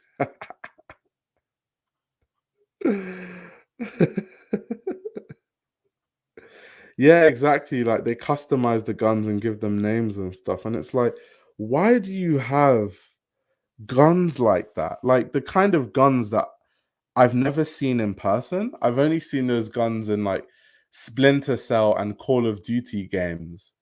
Like, why do you have some like detachable scope, night vision, 10x binocular attachment? Like, who are you trying to kill?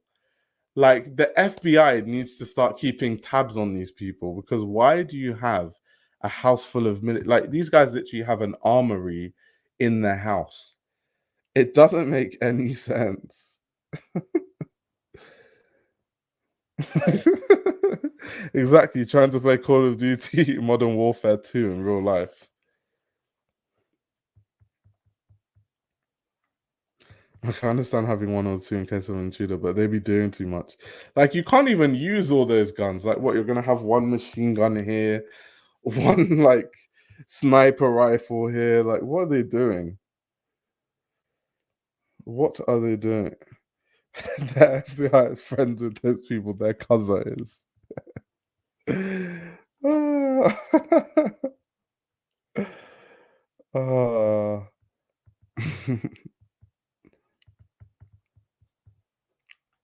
My stepdad and I didn't play catch growing. He showed me how to blow that pitch.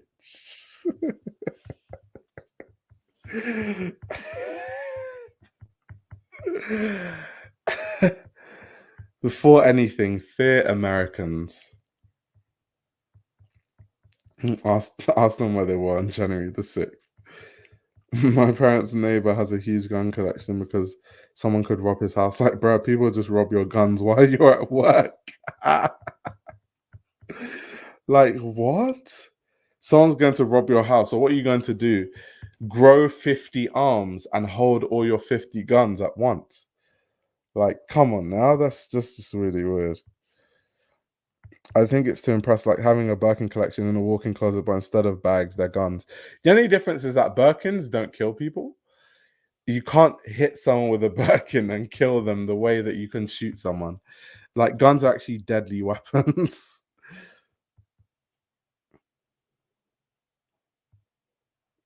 Rachel says our gun culture is insane. People collect guns here like my press penny collection. Damn. They think they're living a Punisher comic issue. It's scary, man. So scary. So scary. Like I've told you before, anyone, fear Americans. Americans are scary, scary group of people. Very scary. I'm scared of Americans because I don't want to get blown up by some gun. I don't think it's impressive when most of these gun owners are paranoid as fuck about some weird collapse scenario. Oh yeah, the NRA. You can definitely get snuffed by a Birkin filled with stones. I don't know how many owners of Birkins are filling them with stones to crash out on someone.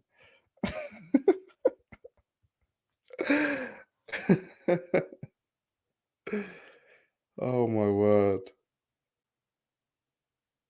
Wait, you lives 30 minutes from the NRA headquarters. Oh no, we need to be scared of you, woman, you. You, woman, you is a fashion enthusiast, but in her spare time, she's doing gun practice with the NRA. So even like maybe because once again, I'm not from a culture that has guns and stuff, but the idea of going to the gun range scares me because it's like, what would you do if when you're at a gun range, someone who's mentally deranged just turns around and starts shooting at all the different people in the different cubicles? What do you do? Why do people assume that the people shooting on either side of you would not turn and shoot you? Like, why would you not assume that? I would definitely assume that. But that's definitely a possibility. And I'm very sure it's happened before. There's no way that hasn't happened before. There's just no way. They make you do paperwork. How is paperwork going to stop someone who's mentally deranged from turning and just shooting at people? Well, you would be dead. Yeah, exactly. I knew it would happen because there's no way that doesn't happen. It's a risk our society takes for some unknown reason.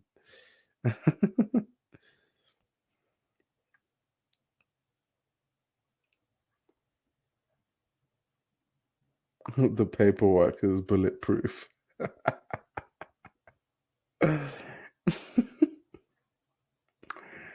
Yeah, but you could like pretend that you're okay by just filling in a few forms, some paperwork forms, and then you just go there and blow everyone up. Like, then make your own shooting range. Ah, gosh. Damn, you guys are funny. But anyway, I'm definitely gonna head out now. I've been streaming for 6.5 hours. The only reason why I stream this long is because I did say in the last live stream that I'm going to start making a lot of the live streams shorter so that they have better playback value. But I'm going to have one stream a week that's really long, that being this stream.